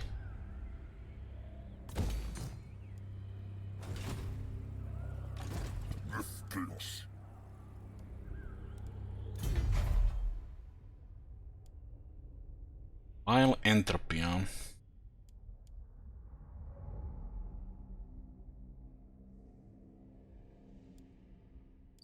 Got 8500 here.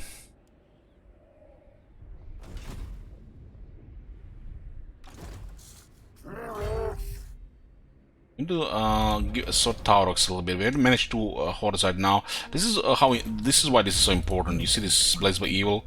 So the only thing that we are held back right now by to progress even faster is to get more favor. Because this could have been favor, but we expanded the blood ground here. Ill considered.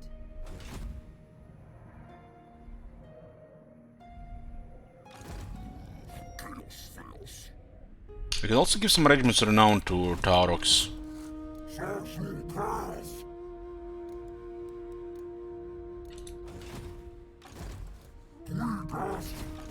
Looks like Arnheim is in range. There's nobody there from the looks of it. And this guy's the main military must be in this region.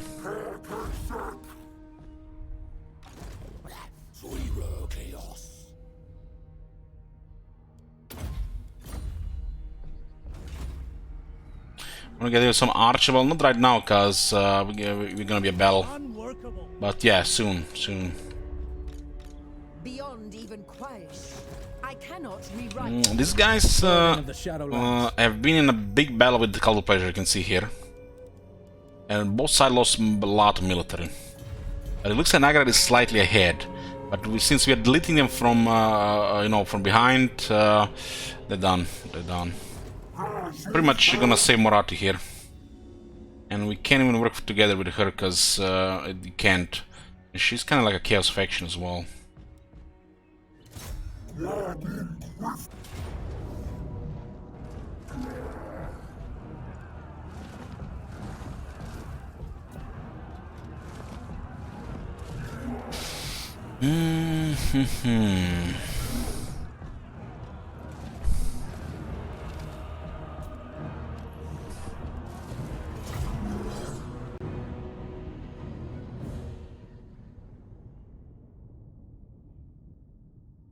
Got a prediction here, boys.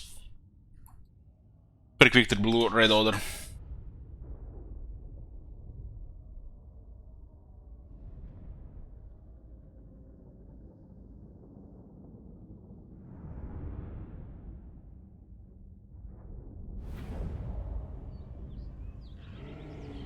This army is lacking battle skills and better units. We're all the Gors are still okay at this stage, but when we have to deal with the difference between Gors and the martial prowess units, Gors and martial prowess units, martial prowess units do have the edge.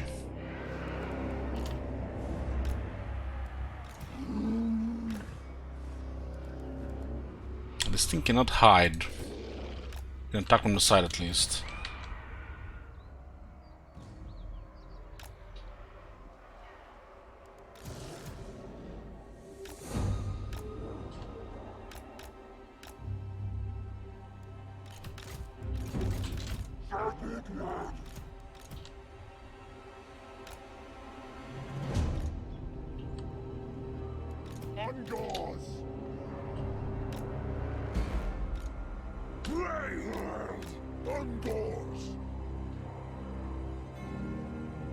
Okay, I'm doing a wall assault here.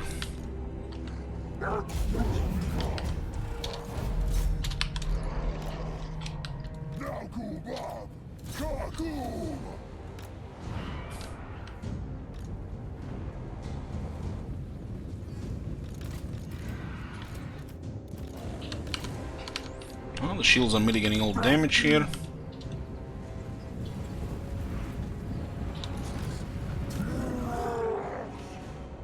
Miners are pretty effective at destroying the door. Let's send harpies on this arching here. Charge from above.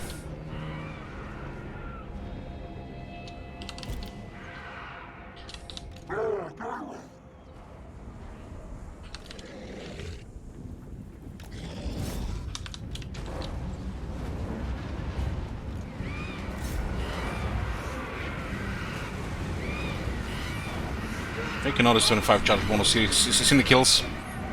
That's the charged work. This is infantry though, this is not a large unit.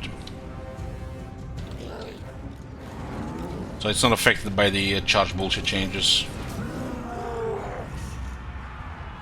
That was just deletion. Rampart just standard in artwork. Better than the Razor standard for the Harpies for this type of attacks.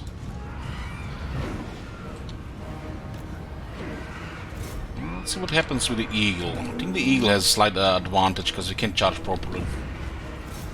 It's only single-handed, right? Oh, no, the charge actually worked. Oh shit, the Eagle's getting deleted.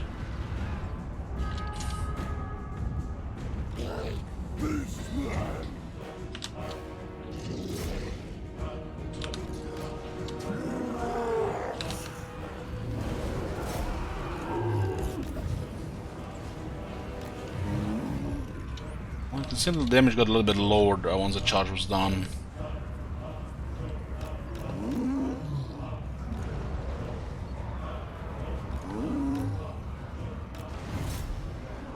Harpies still have the edge. And they have a soul battle skill, but we don't have it either.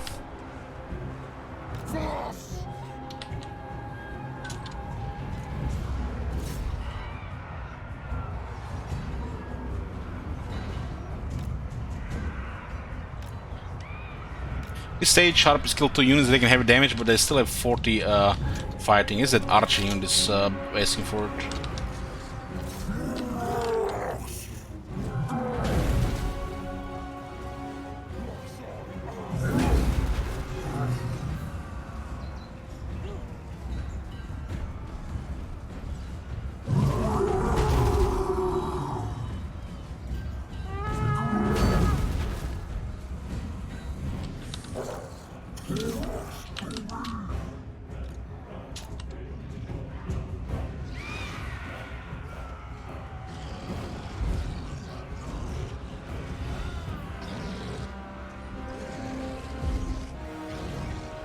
When Harpies less, it's a noticeable difference in damage. We can get a little martial prowess in time, I guess.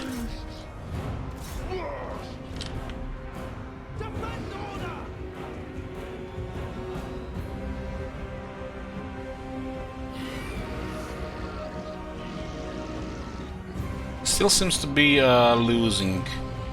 The Harpy were 2 damage really for this attack.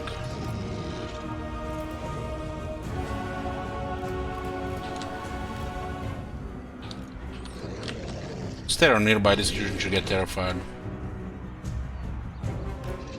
Only Harpies might draw before. Terrify. Yeah.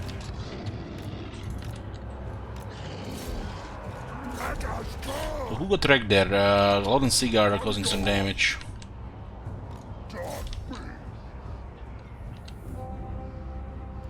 When Harpies alive, yeah, we'll be pushing it to do anything else with him. At 40 low health was already pushing it, but they did manage to deal another unit with martial prowess. When less Harpies, there was noticeable damage decrease. This is where Violetite dominates.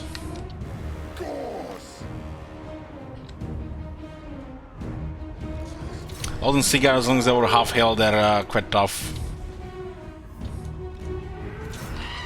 And we can also capture the center here.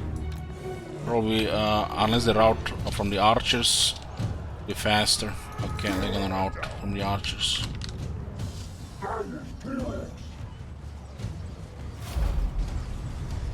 This is why it's nice to have 1 or 2 archers.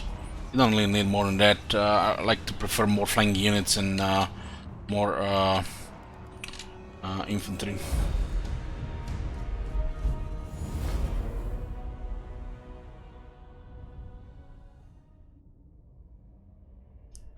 Harpies best work in pairs.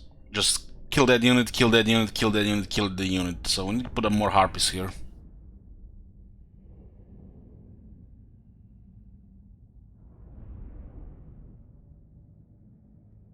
Maximal carnage, minimal damage taken.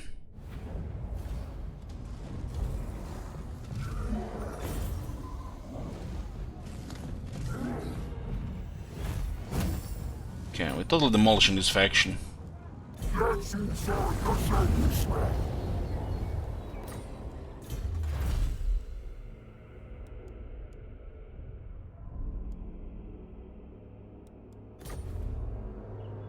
Also, 90 kills is just the survivors got out-resolved at the end. You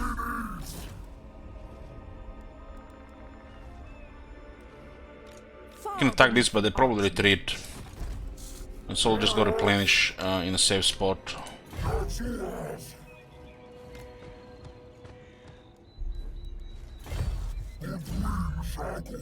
Okay, so make the Gors do something. This army needs better units.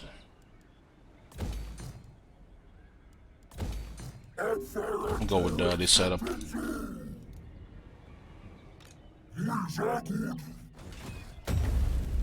We'll wait for the next moon and see. Maybe the capacity gets unlocked on the units that we want to use, so we get it cheaper to upgrade, to unlock. I mean, wasn't there?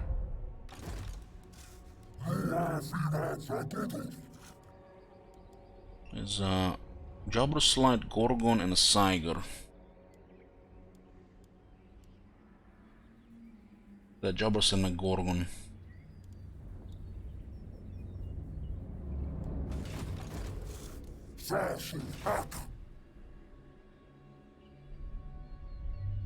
We need to get level 4 for another Hearthstone shard, so we can do 2 at once.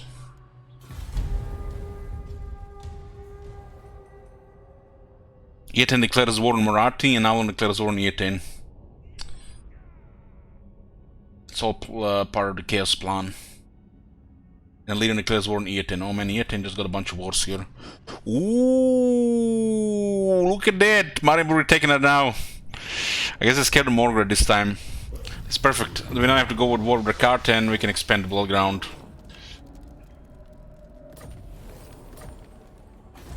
Perfect.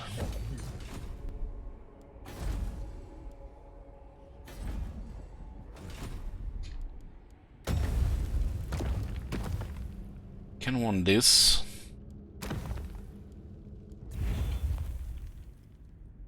We're also unlocking possibly another confederation. Those guys are still in the game, I think.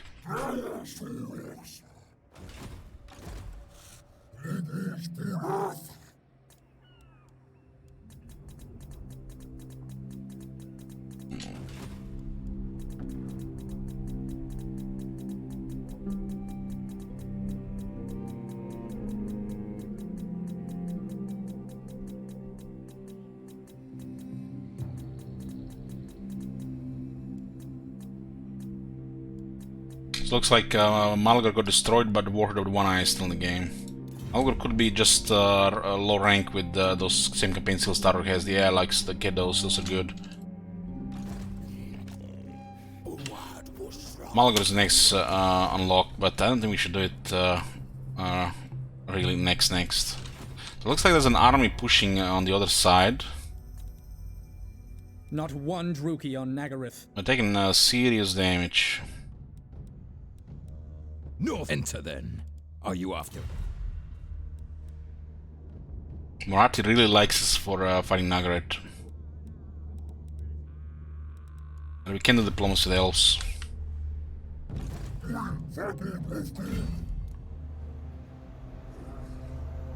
I need somebody ahead here.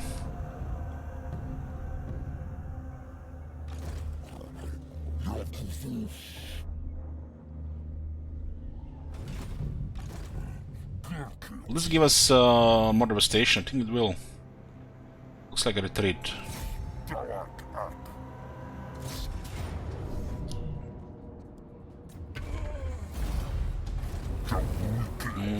This gives us 8 devastation.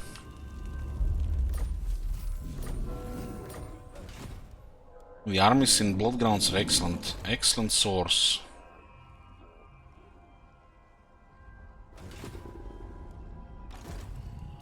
I think it was 8, right? It was 8 to 16.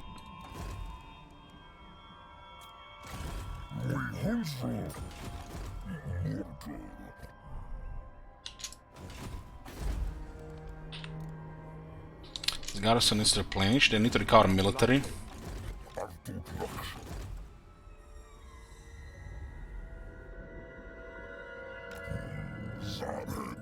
Doesn't look like they might just go this direction. So we can destroy another army, get a bunch of devastation, and then get a settlement. That would be amazing. Okay, let's see.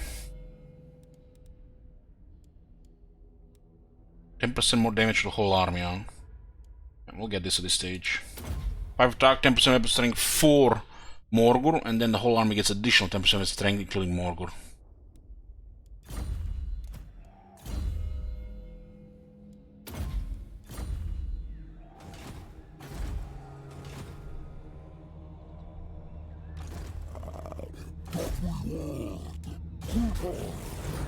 $49 now.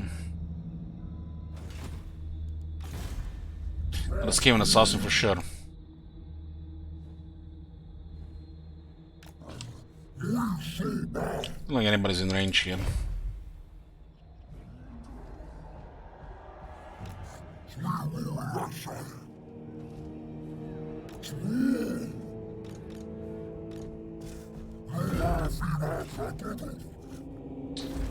There's a large army in one of these two settlements. I would say Iron Spec as it was taken recently. They're out of range here. This is absurd. Marathi is an army moving as well. Might be actually in trouble if we weren't arrived here.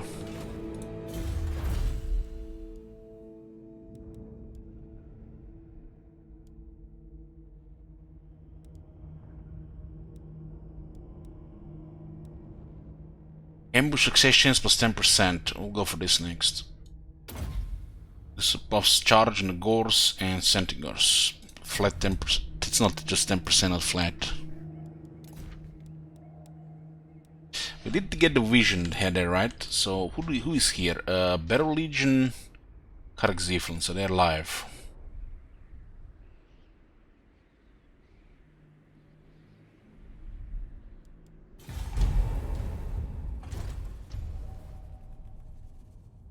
So they abandoned Arnheim, huh?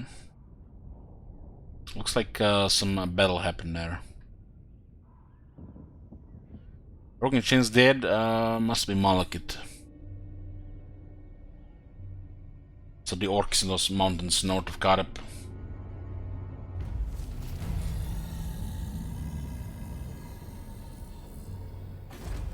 Looks like Malekith.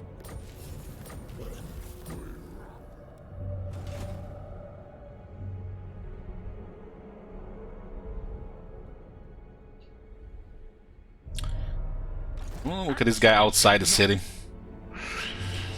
That's a blood ground. Can be 8 ruination, devastation.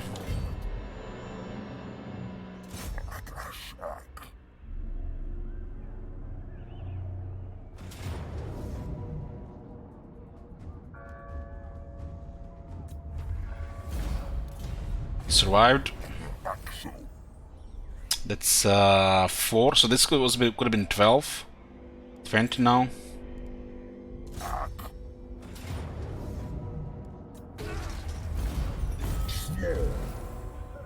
And another 2. It could all depend on things. But getting battles like this in a blood ground is amazing. It's not always convenient and situational. It was also a nice experience to battles like that. Orgur, let's see. This is probably best for him. 45 AP.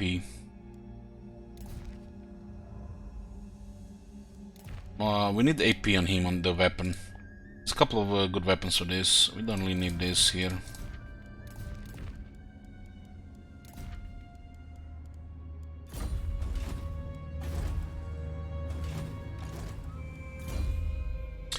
Whole army gets 10% damage.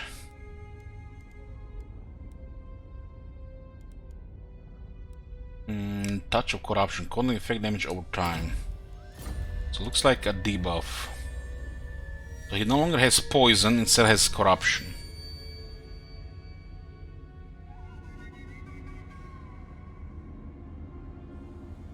Morg is not a caster, he's a fighter. He's a fighter with miasma type damage around him.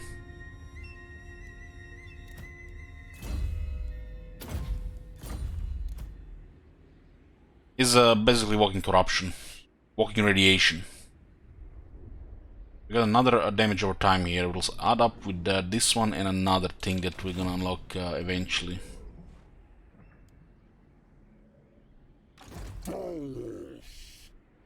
This blood ground is amazing. This is gonna be shit ton of marks. Shit on. If we are patient, we can also get 20% extra.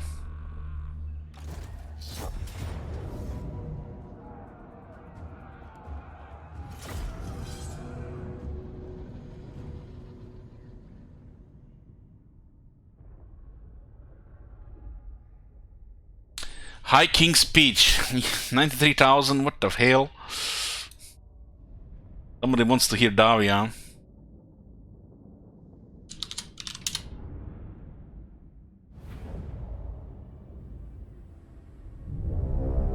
Fellow Dowie, a great wrong has befallen our kin by Urk things. The Damaskron is filled with their vile atrocities, and the debt stands with them. So, my kin, take up your axes, show these Urks and Groby the might of Karazakarak, for they come.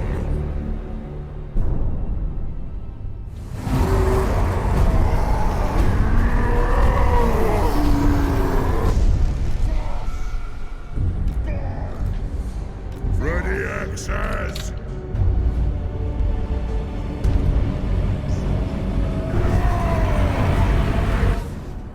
Kazakan! Kazakan! Ah! Take back every grudge! This is my edict as High King! Ah! Kazu! Kazu! Ah! We will repulse these vile creatures with our dying breath and renew the Karazhan Core.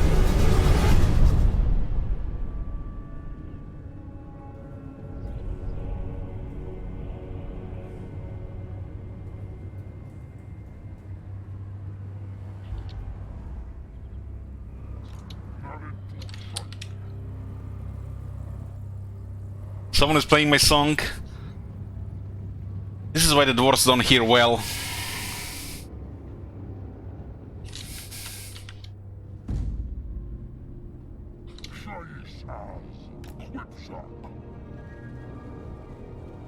And I'm not sure how much damage this does.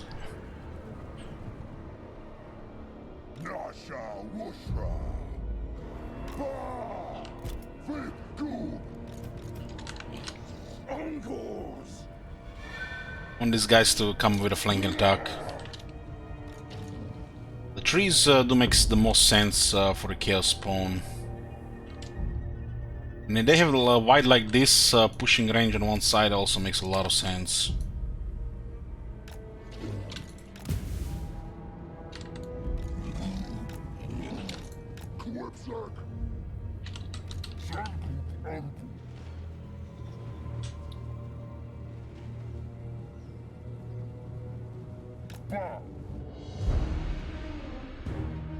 I'll flank on this side with these guys.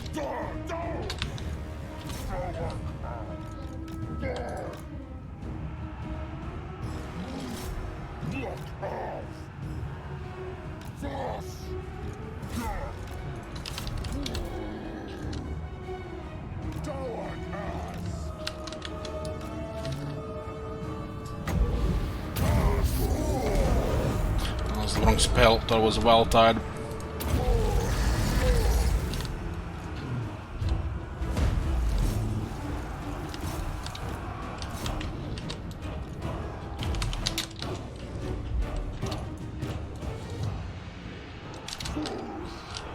This guy's gonna have to hold a bit.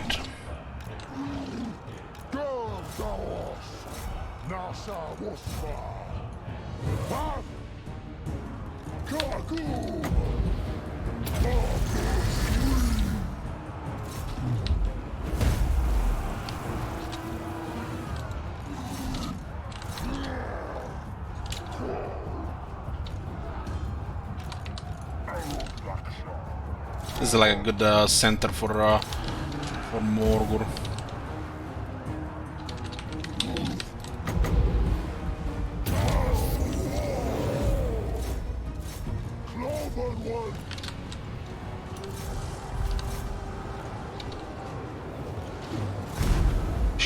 This guy should route with that this kind of flank.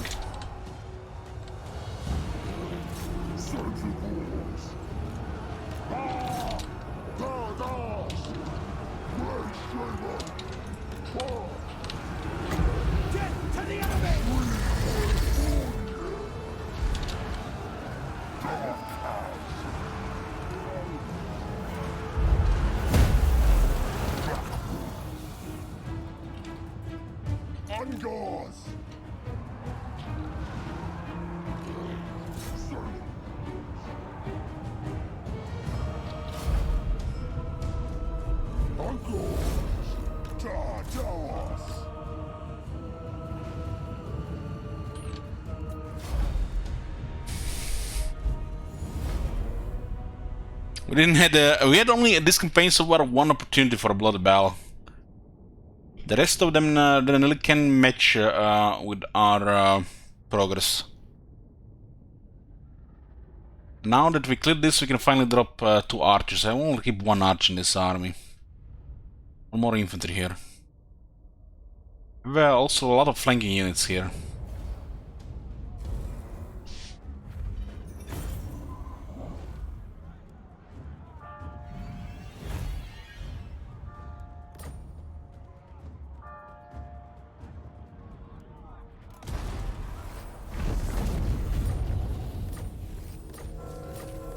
$26, huh?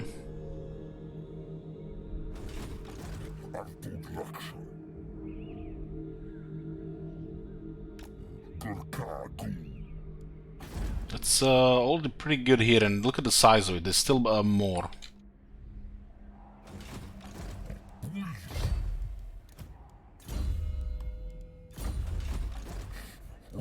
Go for scouting on that guy. Okay, let's drop 2 range guys here. I'll keep a rank 5 guy. We don't need 3 range in this army.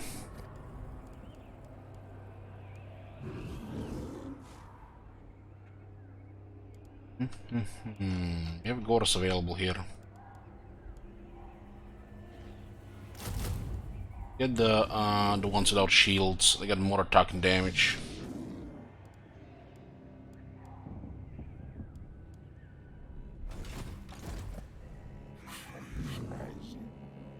$7,000 as well. This guy's trying to wound our guy.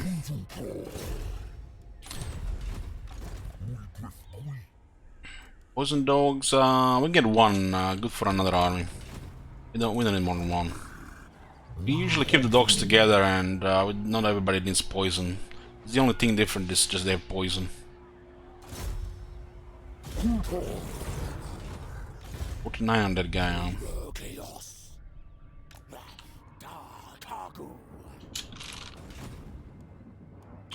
991 Dread. Kazark is still in the game, so we get a 3rd army way ahead of time. Should we do it? Probably for the best.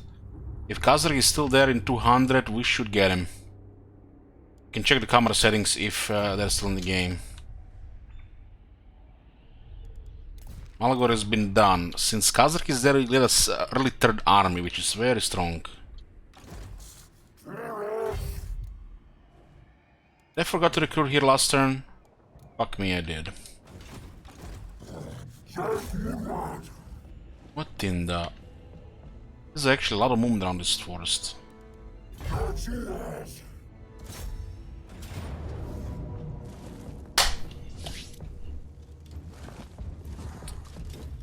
They retreat on this.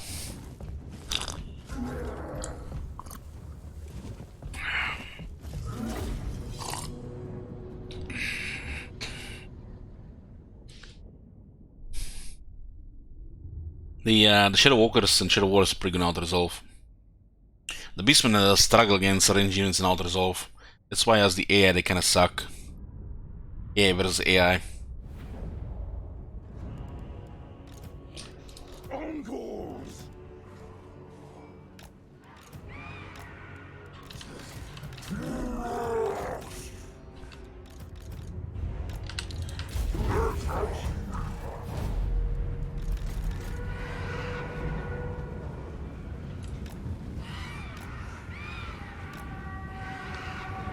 I have no armor, but I do massive damage with range, as you can see. Sarpis is done enough. Eaten us a couple of shots.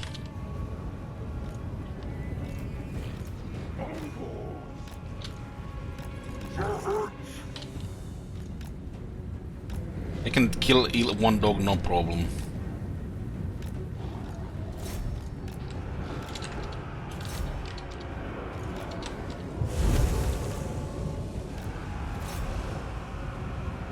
They have no armor to take the charge.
I wish he would not do his AoE animations against single target.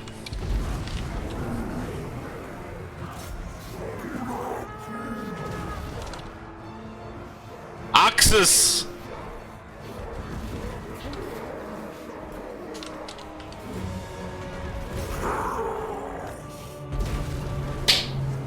Maybe because the infantry is close.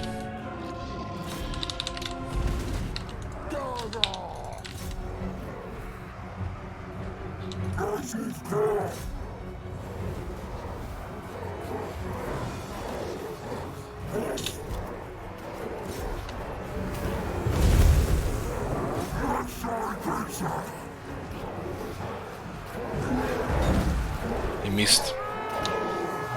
That was a 9% chance.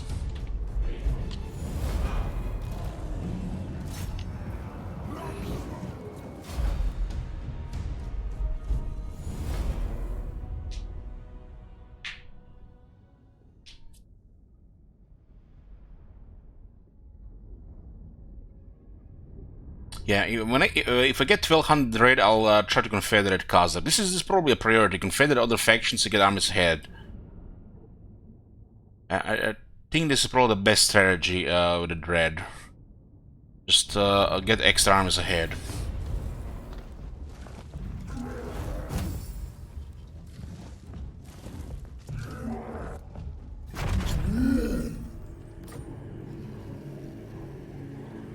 Revenge. You must have a shit ton of these Shadow Walkers.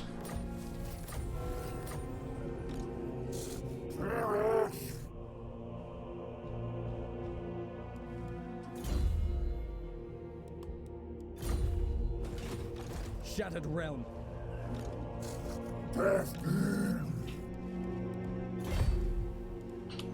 We need more troops here.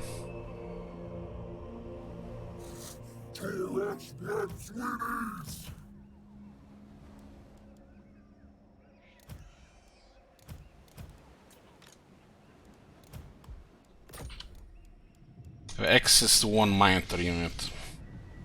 Have extra damage in this army.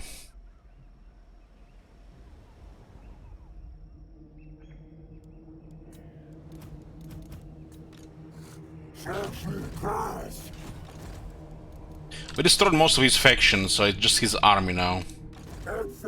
What's the right thing to do against him? Why is this spot 2?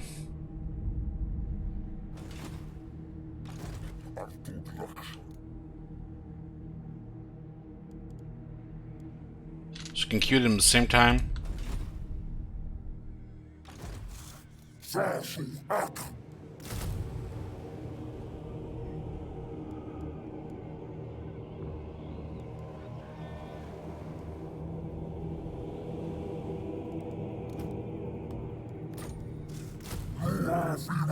This is gonna be a little bit better.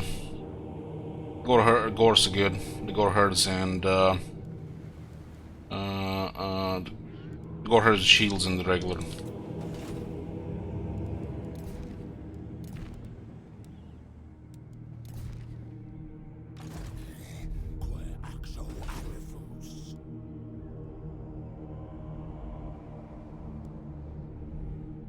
Warherd of the One Eye is still in the game, and it gives us massive advantage if we confederate.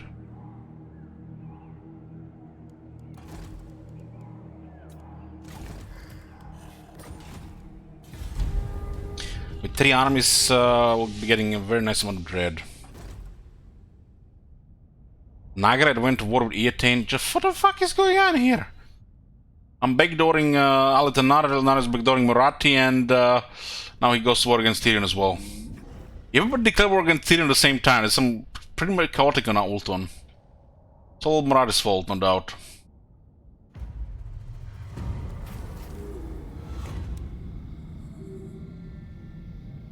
This is the one I was talking about. Sometimes this is the way. Save some dread. I think we'll go attacking damage here though. This one is not very important. This is early game stuff.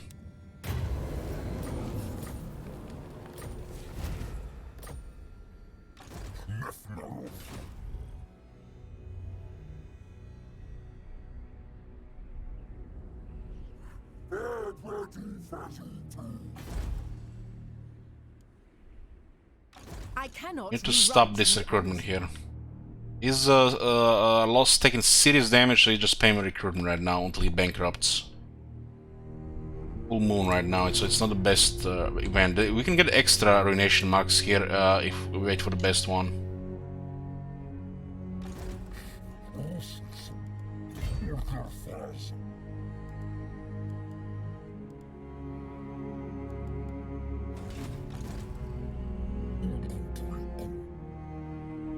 Marenbrook, no extra defenses.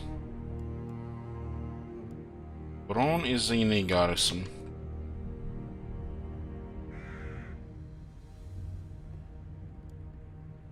This is so much devastation that's going possible here. So much. It's viable to get Kazakh north. Kazakh has that Hearthstone here. Is probably the toughest Beastman faction to wipe out from the AI. Seen that in Clan Skryre game.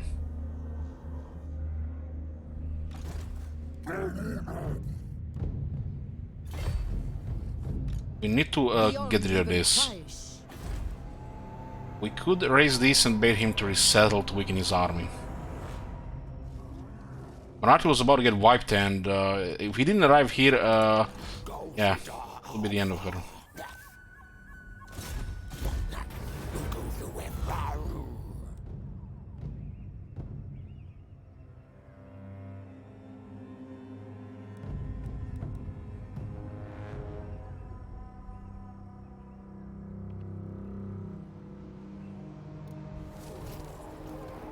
Yoo-hoo! So, by searching the ruins with this hero, we got so far Trollhide and Chalice of Chaos. It's pretty much guaranteed to get these powerful items if you just keep doing it. This is the most powerful enchanted item that the Beastmen have. It's a potion of strength, potion of healing, and scroll of shielding in one, but only for self.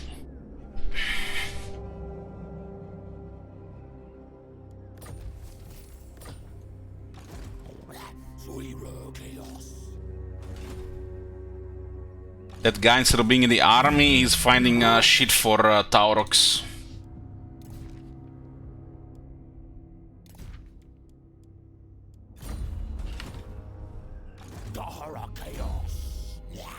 He'll eventually get into the army. We don't have extra cap for this guy, so we might end up keeping him. He got confederated. So it looks like we might get pushed down there. Holy shit, man, he has a lot of military, this guy. And 3 are recruiting at the same time, huh? Far beneath an archmage. All tier 1 settlements, at least. This is absurd. This is absurd. They do have impressive movement here. This is not really that safe. We need to encamp down here. The retreat could be awkward though. As long as Aldanar makes the first move with his army, we should be okay.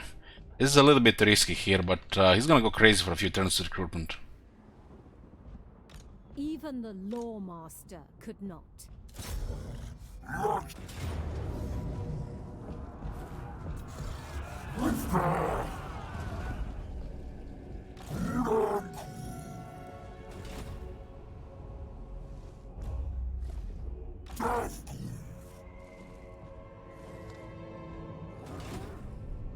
Wiping out Aldanar is the way to go.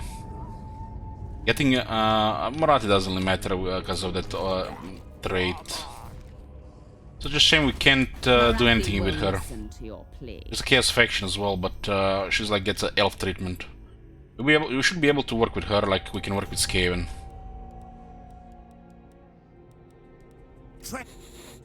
You smell stink. Call to Pleasure should be an exception to work with the Beastman.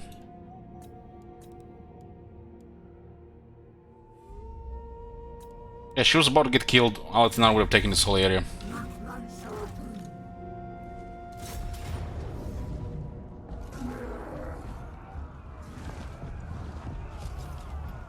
It's 49 arm.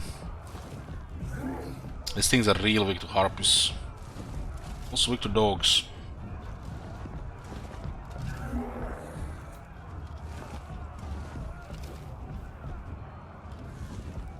Dual Willed Minders with 6-7 charge bonus. Get the fuck out of here, man.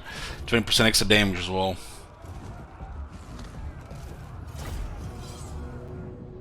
The Dual Willed Minders are beyond ridiculous against infantry.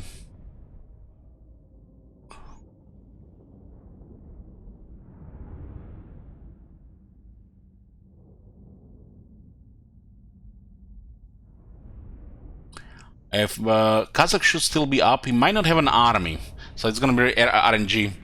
It's not guaranteed because he does get Hearthstone over the other guys. I guess this is random. If the army's up, it's huge. If it's not, I guess it's still fine. We get Kazakh.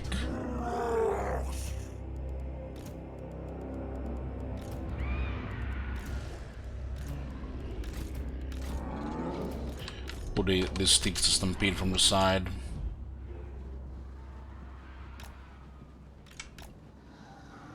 Why is it 20% damage? Technology plus 10 against elves.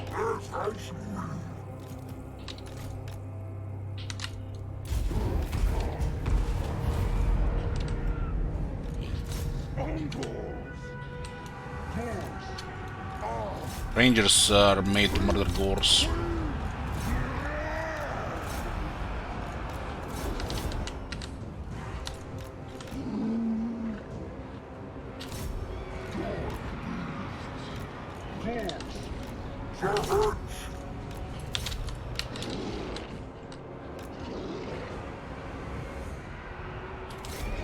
Yeah, we shot at one there. Shoot this one as well.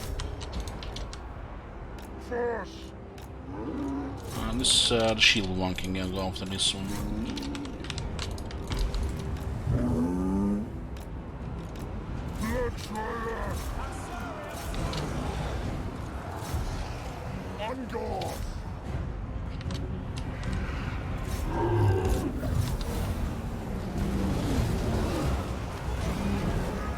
It looks like the charge doesn't do much as it used to be. This is must have been messed up with the cavalry update. It was just basically from looking at regular damage there.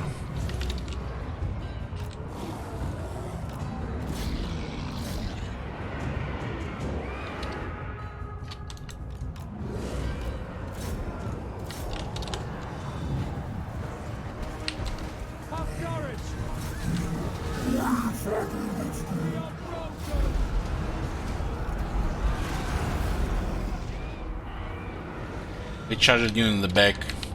Looks like it was just damage with max chance to hit. I didn't see any charge bonus there really. Maybe we should cut a perfect situation and confirm. Because these large units have collision damage. Charge might not do anything. It's very fucking confusing.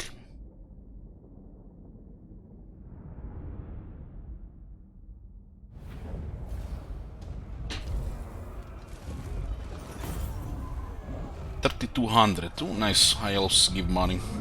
That's you know, a good thing about fighting high elves. You're always gonna get money from their battles.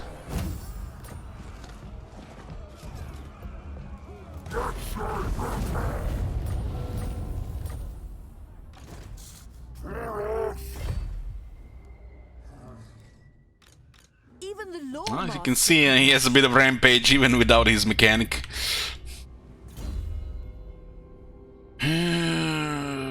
Whole army gets magic resistance. He gets brass body. So a little bit overkill. We want Gore Fist.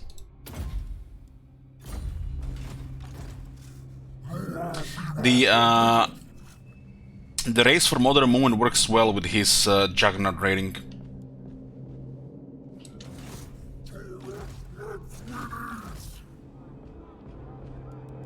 We can ambush though. We can't ambush. Far beneath an archmage. If this is a retreat, it's bad. If it not, we get 2 bells. Beyond even Quaish, I cannot rewrite reality. To kill her. Will not risk it. Yeah, this will be in a retreat for sure.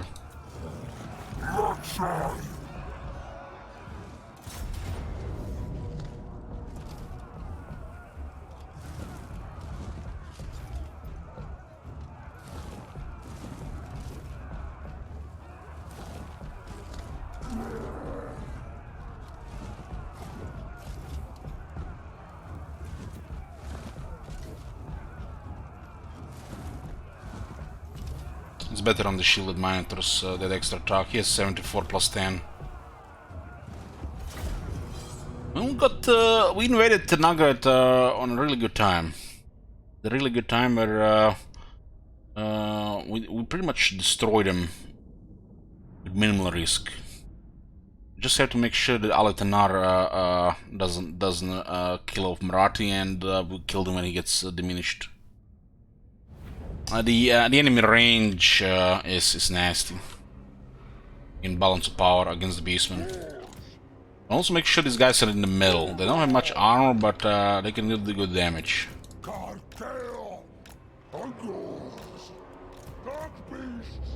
These guys can mitigate some damage from them though.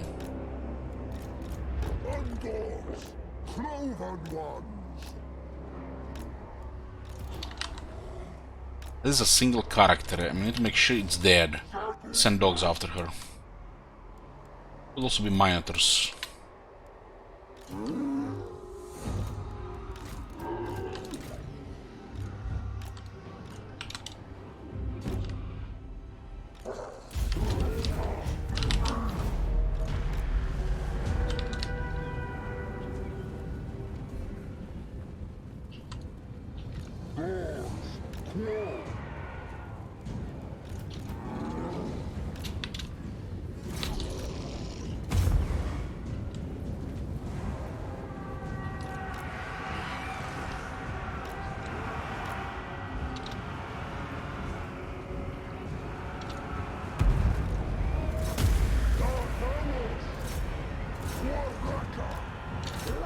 And to be able to outrun those guys.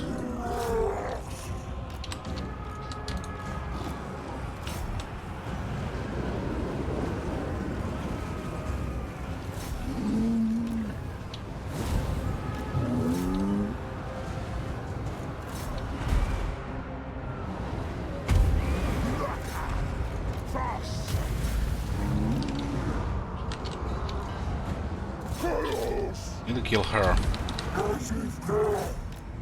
I'll be sinking here, probably best just to try to run ahead. These are no shielded ones, so they could do some damage. We're faster. Gonna kill this one now. Oh no.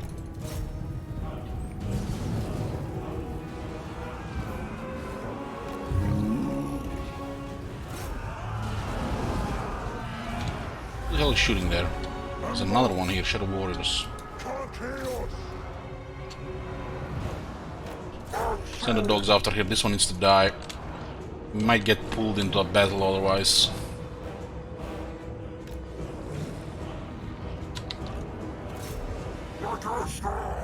This guys not only have massive damage but also 18 on the infantry, which is really deadly on a unit like that.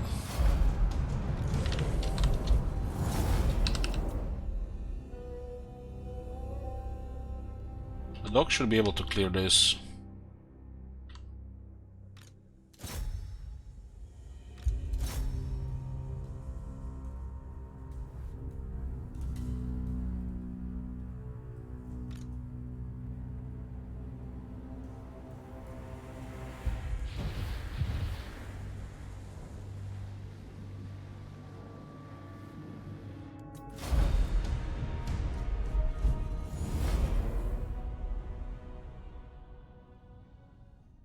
So excellent grinder unit, the monitors.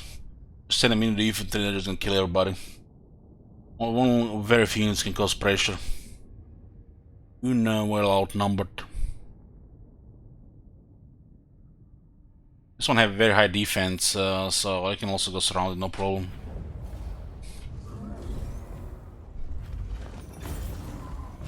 That's an excellent battle loot. Get the fuck out of here. That's best in slot for Morgor. Death holds no fear. You can see there is a bit of rampage here. Oh my god. Have you seen that shit? Holy shit. What the hell?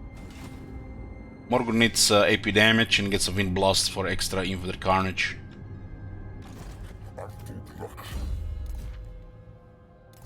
This doubles his base armor piercing damage.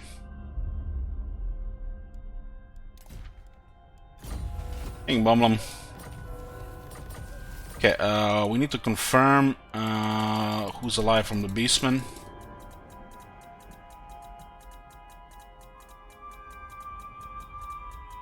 That's how we confederate beastmen factions. You just check that after the first one. Malagor would probably be dead, so you have to get him first. Tarox is better because his skill tree is mad. He's probably higher chance to die and less chance to screw up his skill tree about 20 turns, while he's a little bit opposite, but it's ultimately both random. Please have an army.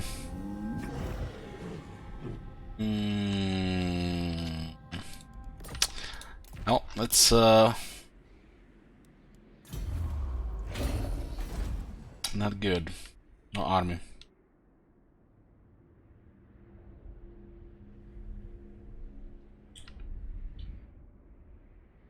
Well, there's a chance, you know. There's a chance because we know that he has Hearthstone. He's rank 5 for campaign skills. Oh, please let it be like Taurox.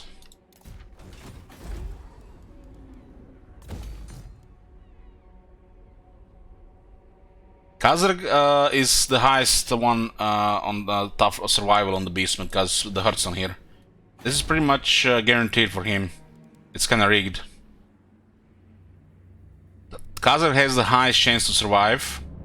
If you're gonna get an army or not, to get one army ahead before the next Ruination level is gonna be random, because every few turns he builds a new army. While as a first one, you wanna confederate Taurox, because it's probably the best way to get ahead if you're not Taurox. Confederate Taurox. Malagor is a high chance to get killed first. And the Khazar doesn't guarantee third army.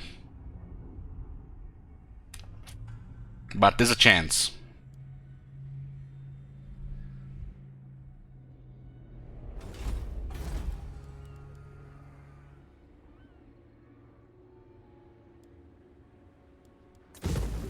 Yeah, get vision there. We got Kazakh, but we can get a third army. Well, we had to try. That would be really strong if it happened. And looks like Kazark might have not ruined any skills. The way we got Taurox was perfect. It's like it does not get better than that. I'm not talking about his skill tree, I'm talking about his faction as a whole.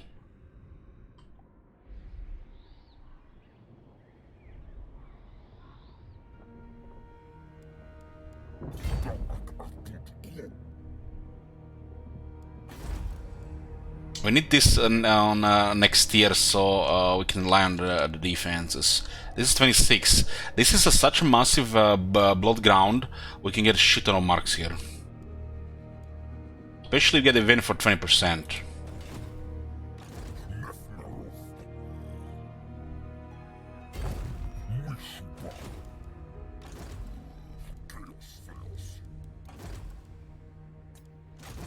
Getting boost cravings. No. Okay. Thanks to our Rampager, we got the Warherd Ravages. Thanks to his stance, he can still cause some rampage. It's far from his mechanic, but he's still pretty good. Especially in a province. You can still rampage to the province Taurox better than the other lords, even when you're not playing Slaughterhorn Tribe.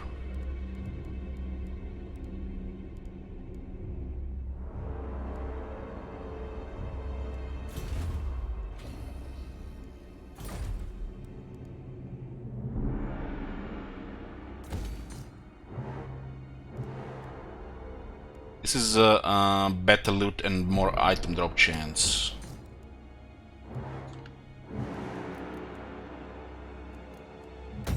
Hoping for a win for this. Saves a lot of dread. We don't really need them, but we get them, we get even stronger. Well, I'm getting this next.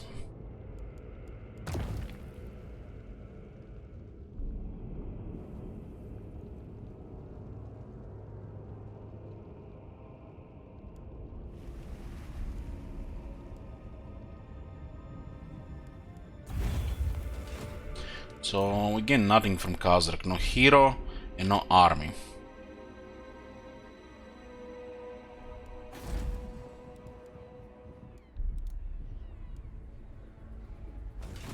Warpstone first, packed deal later.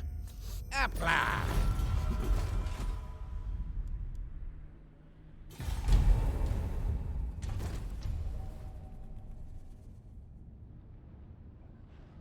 If we ambush that, we might be fine. Might be tough as well.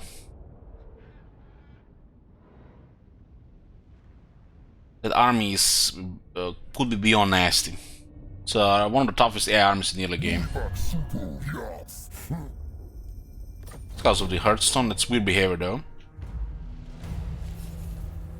Could it be that the pirates declare war because this is slightly in the water? This should be closer here and not in the water. Maybe they see there's something else. Anyways, boys, this is gonna be it for part 1 of this campaign, to be continued tomorrow. Thank you for watching, and I'll see you next time. Good night.